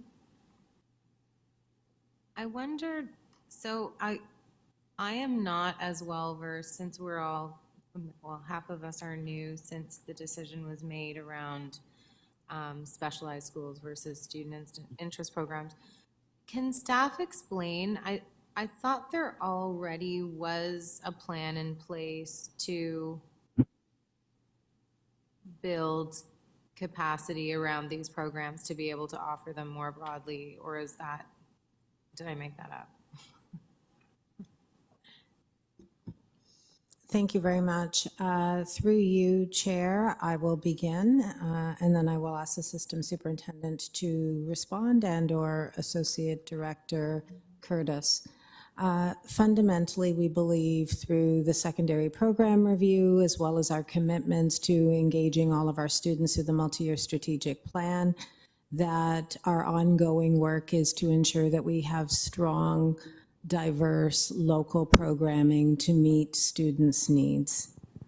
And so with that in mind, there has been, with the obvious exceptions of the pandemic and prior to that, some labor action, a focus on developing local capacity of teachers and educators to offer diverse programming, specifically in the areas of STEM and the arts, and we knew that we needed to continue to do that after the board report on student interest programming.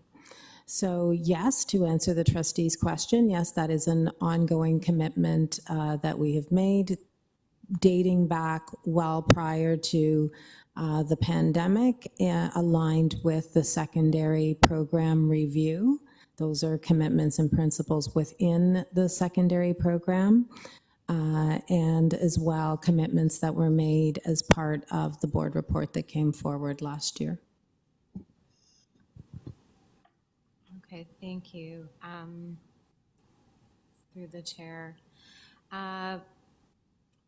Okay, so we learned last month, I think it was, a whole lot about the fact that we only allocate a couple of PD days to staff and that there are pretty strict ministry requirements around them. So would this training, when would it need to take place? Thank you very much. Through the chair, I will ask System Superintendent Pangiotopoulos to respond, please. Thank you. And through the chair, training, for example, I'm going to give a couple of very specific examples for our science, tech, math programs. Has started this year, and we continue to build networks within those school groups.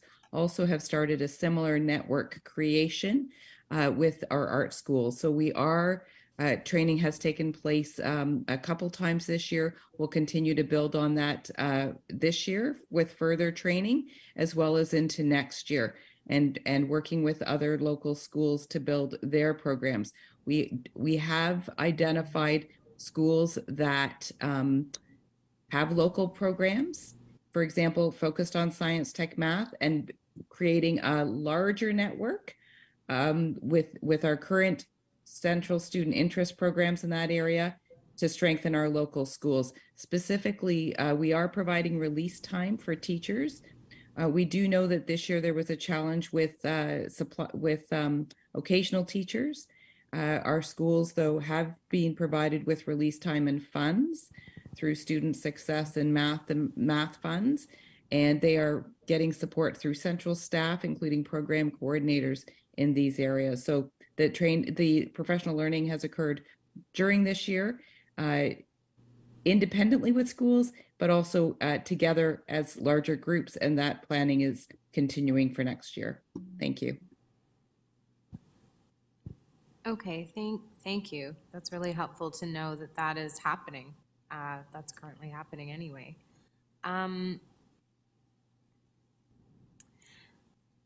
Yeah, okay, so it's already saying, sorry, I'm very tired as well. I know we all are. I guess, to Trustee Lee, I would just say I do share Trustee Laskin's concerns around the timelines.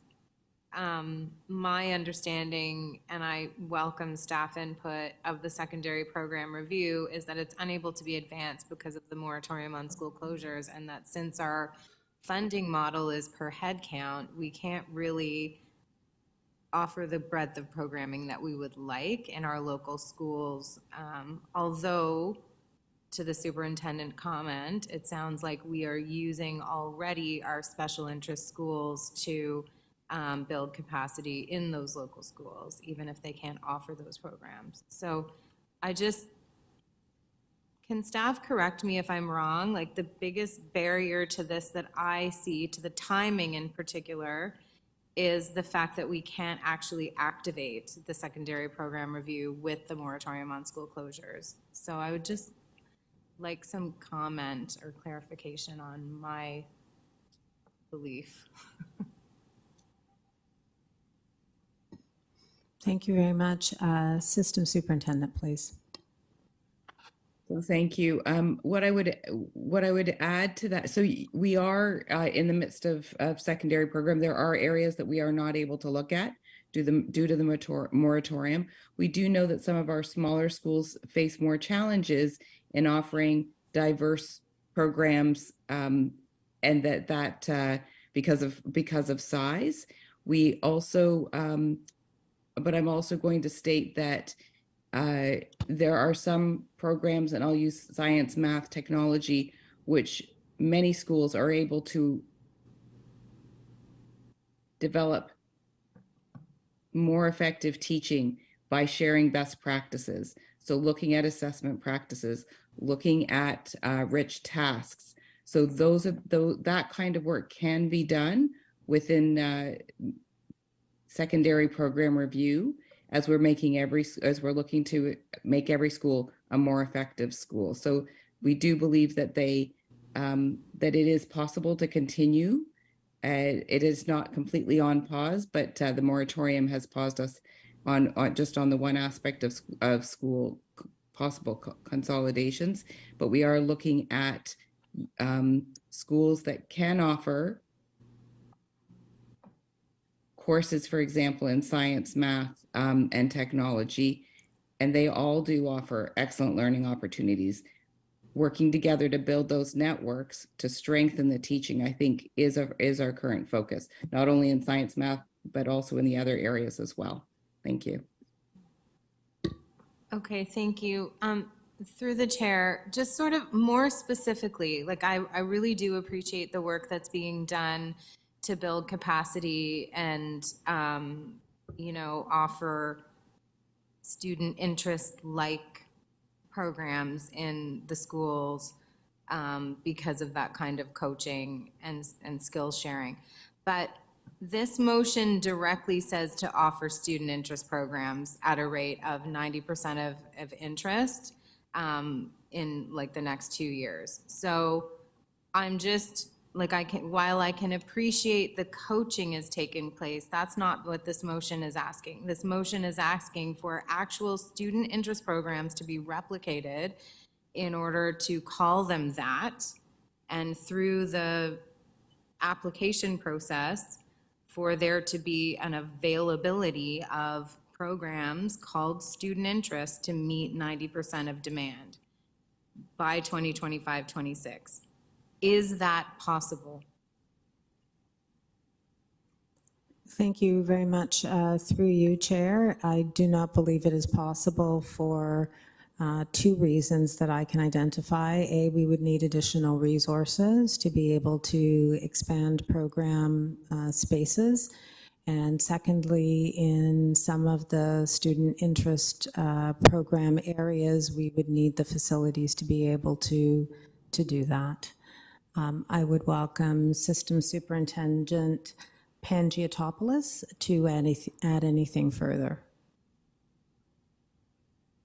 Thank you, and I absolutely agree. I don't think it's possible in all of the central student interest programs to increase numbers to 90%.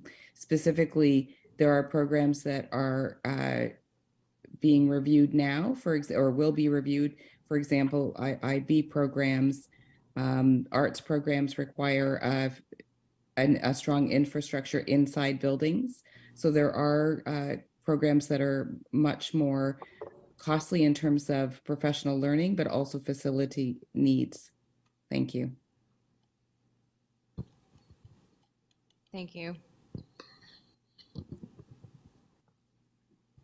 Thank you. Next on the list, we have Trustee McLean.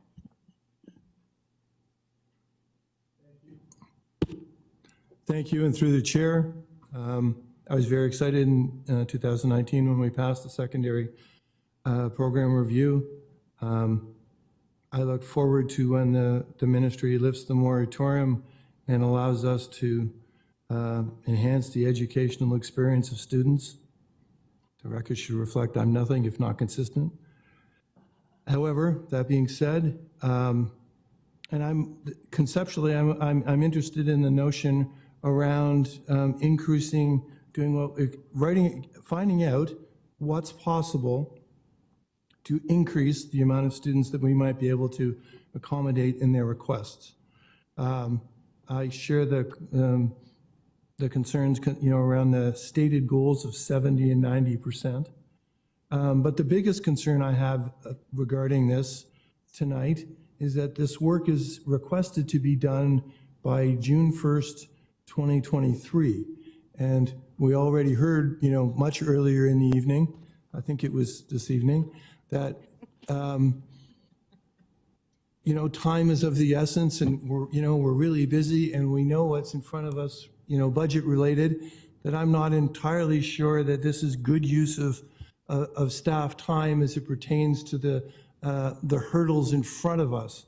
So I'd like staff's opinion with regard to whether this is doable, by the stated goal of June 1st, and whether this is, in staff's opinion, good use of the time. Through you, Chair, we understand the intent and agree with the intent of increasing the instructional capacity of our staff to be able to meet the interests of our students. I believe in the communications that were shared with regards to the process this year. Where possible, we did our utmost to increase program spaces to accommodate more students in the student interest programs where it would be at minimal cost, and we had the facilities to be able to do that, and we could, the school could maintain the capacity of the program in terms of space throughout the 4 years of high school. So staff are already looking at ways to increase program spaces wherever possible, and also analyzing impacts on local schools if students move into student interest programs in a school other than their local home school. I think it's also important to note that 31% of grade 8 students applied to a student interest program. So to be able to actually accommodate that as a system is a tremendous undertaking for planning staff, for our employee services staff, for our academic staff. I'm not sure that it's feasible for us to do a report between now and June, given the magnitude of thinking through how we might accommodate 31% of our grade 8s in a student interest program. So that is the best answer that I can provide, but I want to emphasize 2 important points. We are committed to working with our staff so that students' needs and interests are met in not only in student interest programs, but in local schools, and that they feel satisfied and engaged in their local school. And secondly, we are doing our utmost to increase program spaces where it is responsible to do so and within the resources that we currently have. Thank you, and through the chair, I'll leave it up to the movers and whether they are interested in moving the date or not, but thank you. Thank you. Next we have Trustee King. Oh, sorry, Trustee Chernoslin.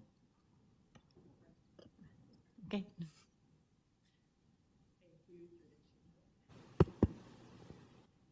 Thank you. Through the chair, I actually think most of my questions have been addressed by Superintendent Panjatopoulos and the director.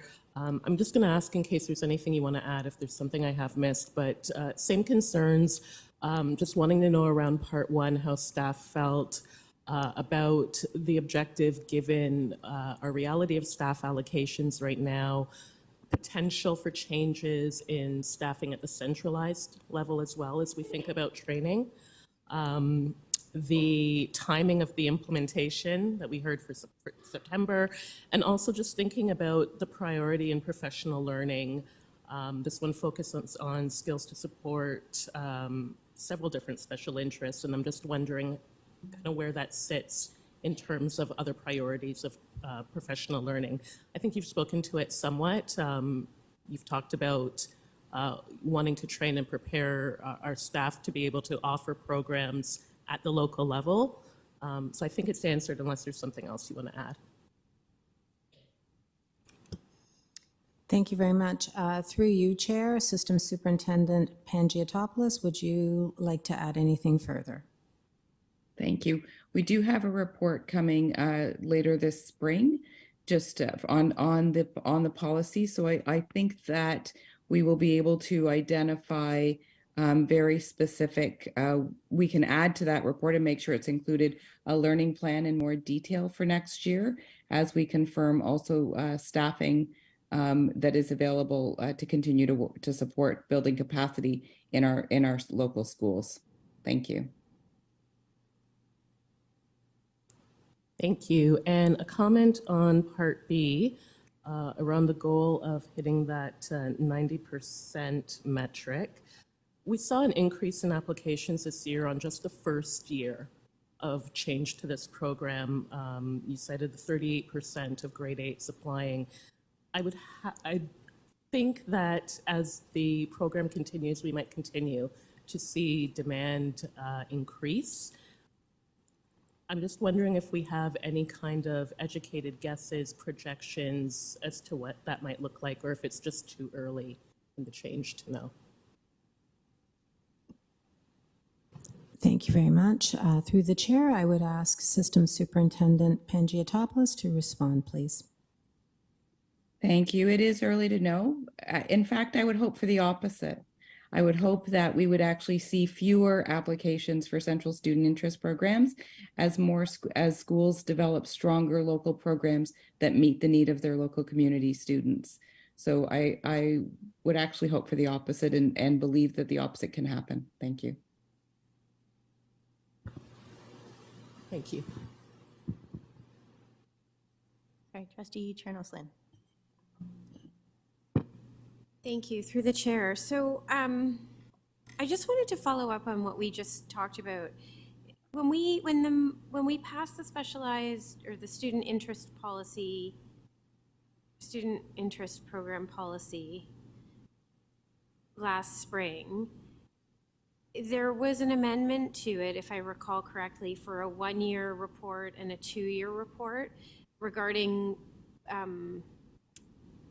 sort of updating plans for locally developed programs. Am I remembering that correctly? I couldn't find it when I was just doing a cursory search a few minutes ago. Would staff be able to just remind us? Through you, Chair, System Superintendent Pangiotopoulos, do you know the reference? Thank you. So we are presenting the 1-year report this spring, and the 2nd year also a year from now. So you are correct, Trustee Chernos-Lynn. Okay, so I guess with that in mind, like in my head, I feel like I'm expecting to hear more about sort of how we've done and how we move towards developing local programming this spring already, which seems similar. I mean, I know it's a little bit different, but similar to what this motion is suggesting, and certainly relevant. So I guess I'm just wondering, is it realistic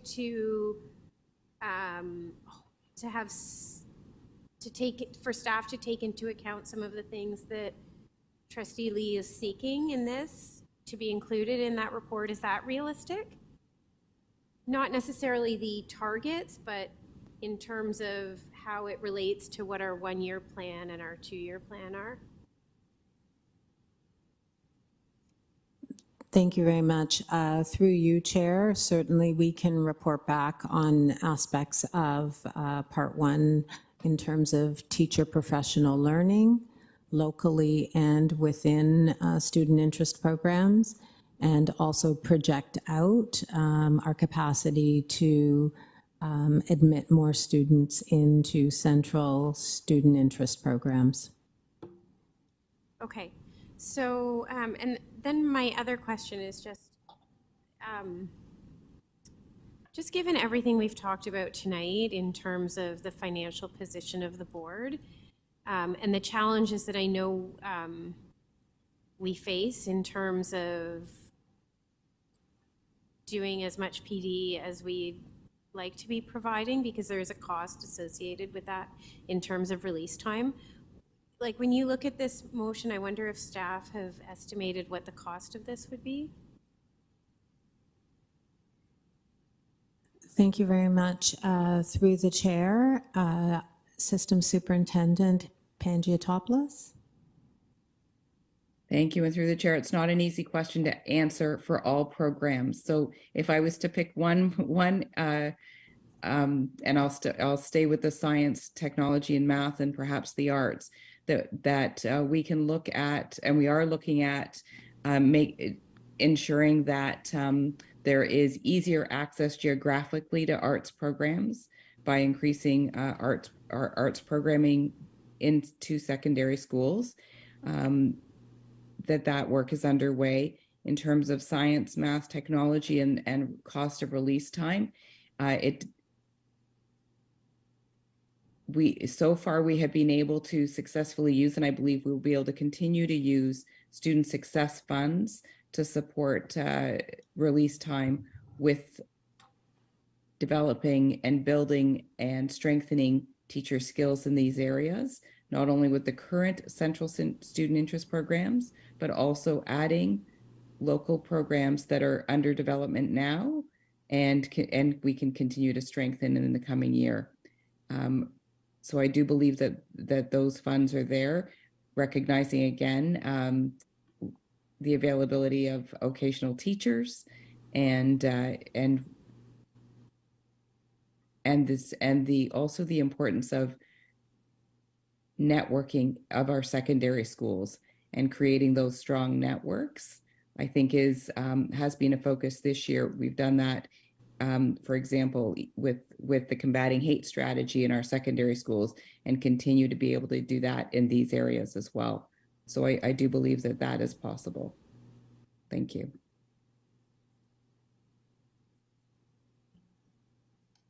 Okay, so with all of that in mind, I'd like to move that we refer part 1 back to staff for consideration as part of the report on the student interest policy. Sorry, can you say that again? I'm just trying to find the, there. The motion would be to refer this back to staff, part 1, back to staff, to be included as part of the year 1 update on the specialized program. No, student interest program policy. And James, you will second that.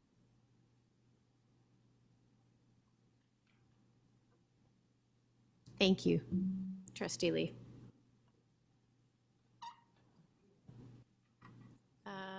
Okay, so we have an amendment on the floor. Do we have any speakers to the amendment?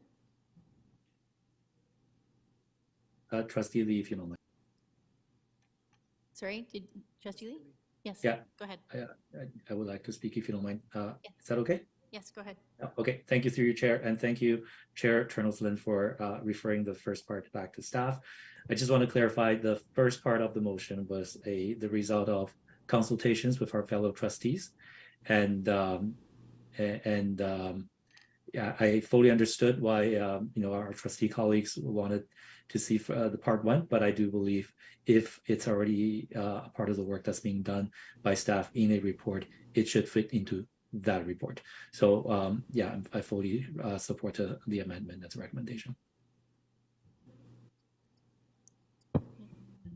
Okay. Okay, Trustee Turner-Flynn? Can I just also add that, I mean, I think the intent of this motion is good. We want our students to have rich programming at every school. That is the goal.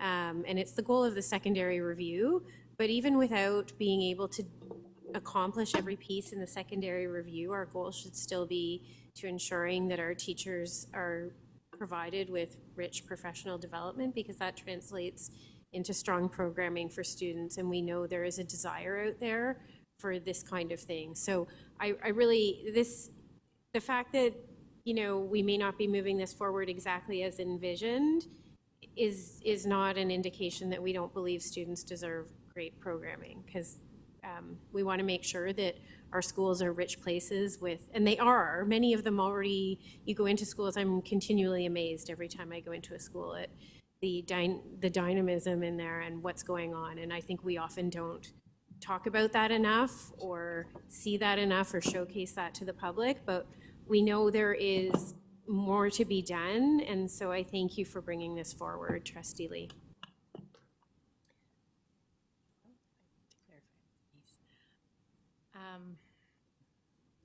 Sorry, Ms. Joseph Dowers. We just, quick clear. Oh, okay. Okay, so we still have a speakers list on the overall motion. But we're on the amendment now. So our next speaker was Trustee Shan, and you haven't spoken at all yet. So did you want to speak on the amendment or? Yeah, yes, Madam Chair, I would like to speak on the amendment, but I'm also on the other list as well. I'll get back to that later. And the amendment, I'm just a bit confused, because part one wasn't asking for a report. Part one said, it's almost like that encouragement type motion that said, you're doing something, continue doing it. And so I felt like all the responses from the staff were like right in sync with the part one, because they were saying they're doing the exact same thing. The part one said, you know, continue doing those trainings. So I'm not too sure if we are referring part one to staff, or are we changing part one to make it a report now? Because if you go back to part one, it says, you know, let the director continue doing whatever it is. Now I guess it's being changed to let the director report along with this report what they're doing around professional development. So it is becoming a stronger motion than what it is, but I just want to be clear what the difference here is, because initial motion was not necessarily asking for the director to do anything in terms of reporting. It was just a motion to say, continue doing what's been in the plan to increase vocal capacity. Can I get some clarification on that? Trustee Chair Nelson, do you want to? So assuming that's directed at me as the mover, I'm happy to speak to it, Vice Chair Shan. So it isn't asking for a report per se. There is a report coming in the spring, because that was part of the original motion when the previous board passed the student interest policy. There was an amendment that was added to that called for an update at the end of year one and at year two to provide trustees with sort of the roadmap of the growth plan for specialized programs at the local level, if I recall correctly, I think was what, that's probably not exactly how it was written, but that was the idea of it. So I see this, what part one is asking for is that we are doing the professional development to enable local programming. And I think that would tie into what we are supposed to be reported back to already. So instead of having, you know, I think this allows staff to do that, because we're just referring it to staff. We're not saying do a report. It asks that it be referred to staff. And it is operational, right? Professional development. So I think it allows for staff to go and do that, and then hopefully we'll get an update about how they're going to be doing this as part of the rollout of localized programming, if that makes sense. Thank you. Thank you, Trustee. I guess that's the question. It's not just being referred to the staff, but it says as part of the year one update on student. So it is asking for it to be brought back as part of the report. It is two different things, but it's combined here, which is fine with me, but I just want to make sure that it's clear that part one, as it is now being requested to be brought back as an update. If that's the expectation of the mover and the seconder, and I'm good with it. Okay, so do we have any further questions on the amendment? Sorry, the director. Yes, Director Esther-Elland. I'm sorry. Thank you. Excuse me. Thank you very much. Through you, Chair, I think that it's important to clarify what the original motion, the original board decision said in terms of the report that would be coming back and what staff are proposing, because I think they're actually two different things. In the decision that was made last May, the relevant point says that the director present an interim report following the second year of implementation of the policy. That was to reflect the fact that the students in the program would have had a year of completion or almost at that point, and that the admission processes would have been in place for a year, and we could report back on that as well. The report proposed by the system superintendent was really a different report, that we are open to talking about professional learning that has happened this year to support programming in local schools, and perhaps in a brief way to envision what might continue if the resources and the conditions with regards to the availability of occasional teachers is favorable in the upcoming school year. So I hope that clarifies what is required as a result of the board decision and the more succinct report that will be coming forward or is proposed to come forward this year.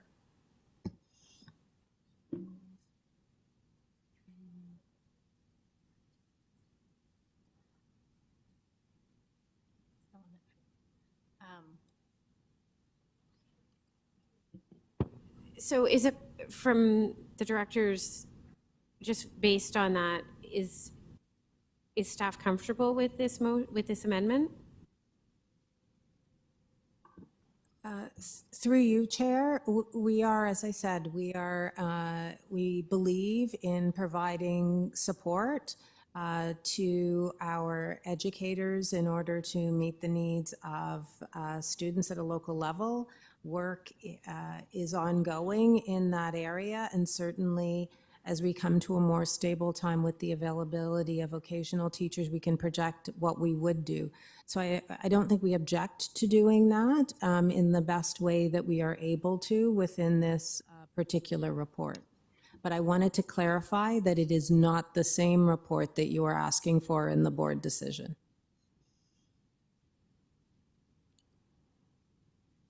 Okay, yes. And what the director read out is in the pending items list as well. So, sorry, so are there any further questions on the amendment? Seeing none, can we open the vote, please? Chair, I'm in favor. Thank you. Yes, this is on the amendment.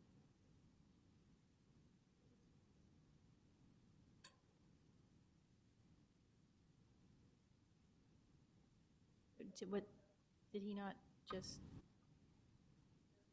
did he just say orally? Trustee Patel, was that you? Yeah, that was me. Okay, perfect, thank you.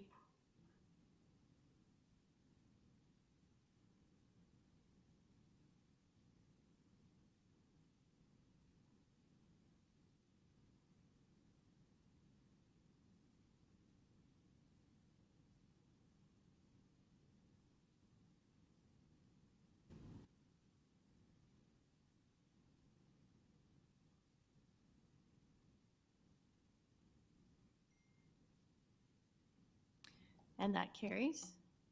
And so we are back to the main motion, which I guess now is just part two. And so Trustee Shan, you were next on the speakers list to speak to the main motion. Did you still want to? Yeah, thank you, Madam Chair. I just wanted to reiterate that, what was done around student interest programs was thinking outside the box. It was the first step, and it's showing results. It is shaking up some comfort zones. It is producing the outcomes that we would like to see, but I always knew, and we knew as community, that was only a first step, because the need was higher and the localization of this was important. So Trustee Patel and Trustee Lee is proposing something as the next phase to start thinking about it. I think the second part is not asking to implement what is there, it's asking to figure out what would it take to do something like that. And we have been so stuck in talking about managing, putting off fires, managing cuts, and so on, that one of the key functions of a board of trustees is to be thinking long-term, starting to vision where we need to be. And there's no harm in starting to think about what does special interest or student interest program that are specialized, that could be localized in neighborhoods where they need to be.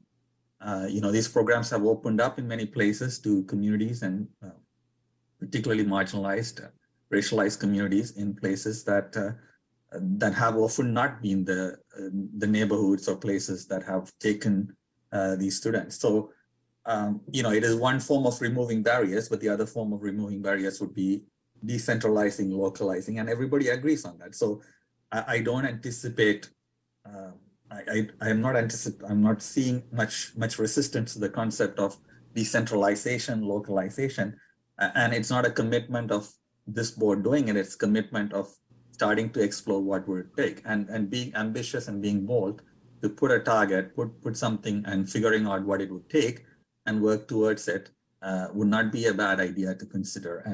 And I think we need to do this because these programs have stayed the way they were for decades and have had long-lasting impact on our communities. It goes back to even student engagement, student ownership, and violence, and other things that we talk about. So it's connected.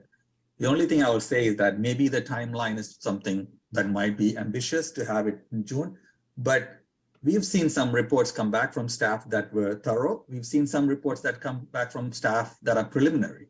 So the June report might be not as detailed by default, by the function of time, but at least it'll start the conversation going. So it doesn't hurt to have the kind of preliminary conversations around what does it cost to do this, how do we get to, and that type of report in June with the limited time, with the function of the time being the limitation, we still will be able to move it much further than the kind of conversation we are able to have today. So I do feel that if what I'm articulating is what the general trend of and the vision of the trustees that are proposing this are, I'm willing to support that, because this is a conversation that we've had for decades, and I'm very pleased that the TDSB had taken bold and courageous moves outside the box to do what it did a couple of years. But that is the first step, and this is possibly a phenomenal next step that we can all aspire towards. Thank you.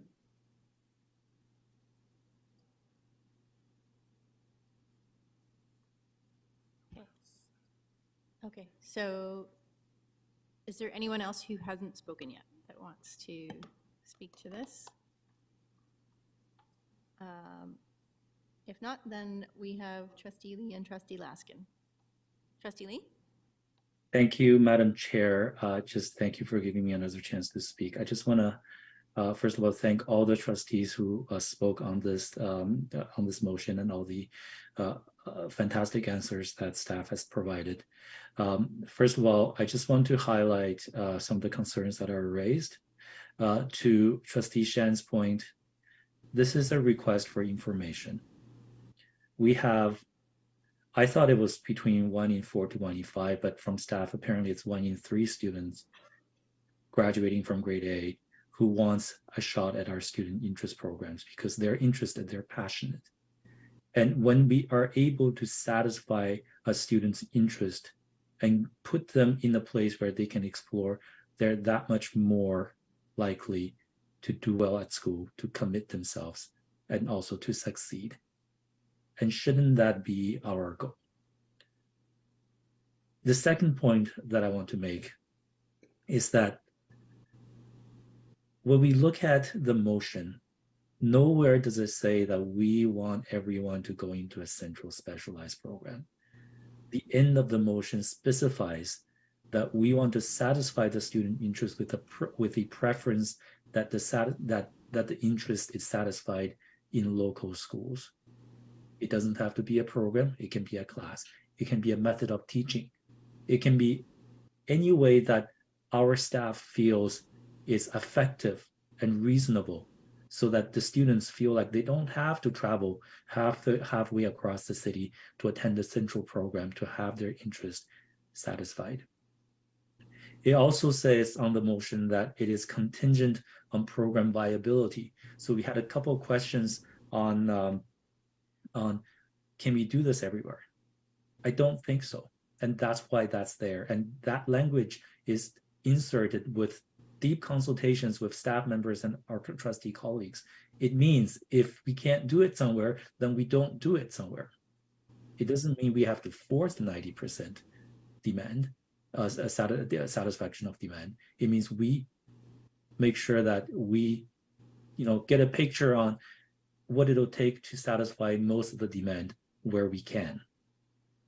So there are the languages that are put into this motion is not done, rashly. It's done with deep thought and consultations. And I believe it satisfies the concerns that are raised mostly here. And once again, it's a report. It's not a call for action. It's not a commitment. It just shows to 15% of our students, and team is not only 15% of our grade 8 students. Every student goes through grade 8. So it's 15% of all students that will eventually be impacted by our decisions here. We just want to know what it'll take to satisfy the interest of the other 15% of our students. And then we can make a decision with the consultation of staff afterwards with the information in hand. But I think as a board, we should be able to, approach problems with all the information and make decisions that are completely informed. And the goal here is a target. It sets the baseline. And if the information comes back in whichever way, and we decide that we don't want to hit 90%, that's a decision we can make. But we make that decision knowing what it'll take to hit 90% demand. And also to Trustee McLean's comment on June 1st, I too have that concern. And I too have been open to staff telling me that the date is not possible. So I would ask a question to staff right now, once again, to staff members, when do we think a report like this can reasonably come back without you being overworked and overwhelmed? Thank you, Madam Chair.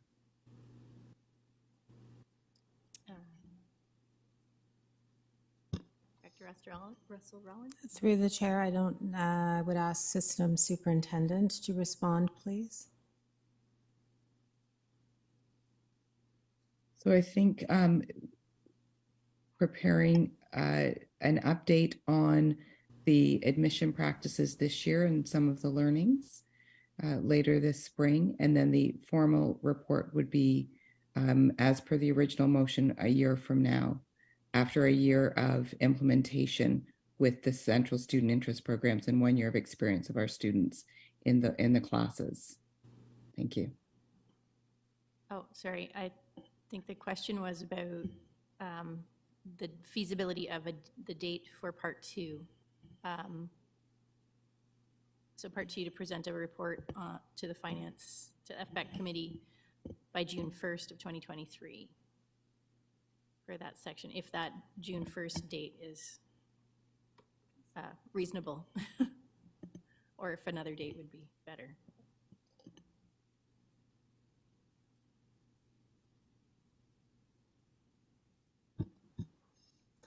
System Superintendent Pangiotopoulos, please. Thank you. I would say for the for part 2, I'd be looking at probably early fall would be a recommendation at this time. Thank you. Thank you, Superintendent Panjotopoulos, and with Trustee Patel's agreement, can we please change the date and also with your agreement, Madam Chair, to October, to the October meeting of the FAC? Do we have to do that through the amendment, or should we just? Can we just do? Okay, sorry. We have to. We must follow procedure, and it has to be done through an amendment. Give us a second.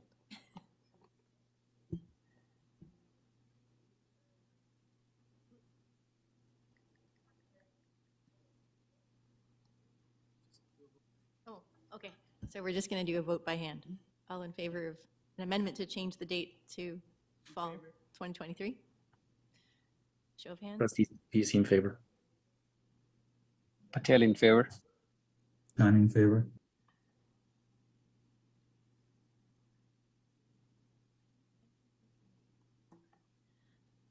We're like, no, we're going to make it.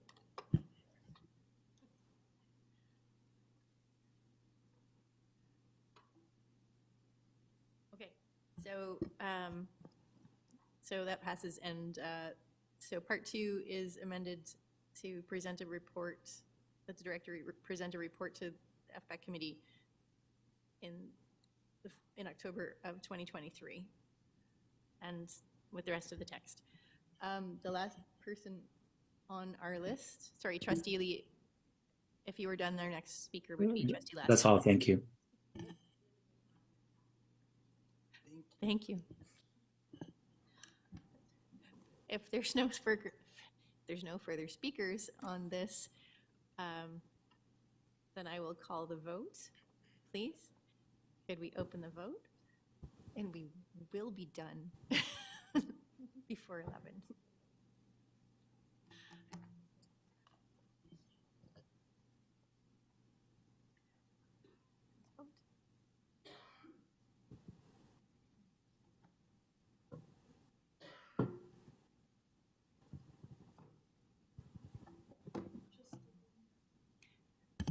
Trustee Patel? I'm in favor, Madam Chair. Thank you.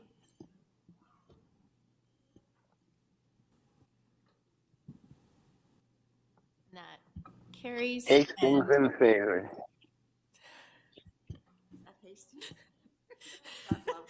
Okay, Trustee McLean, you can't stand up yet. We have not moved for adjournment. Would you like to move adjournment?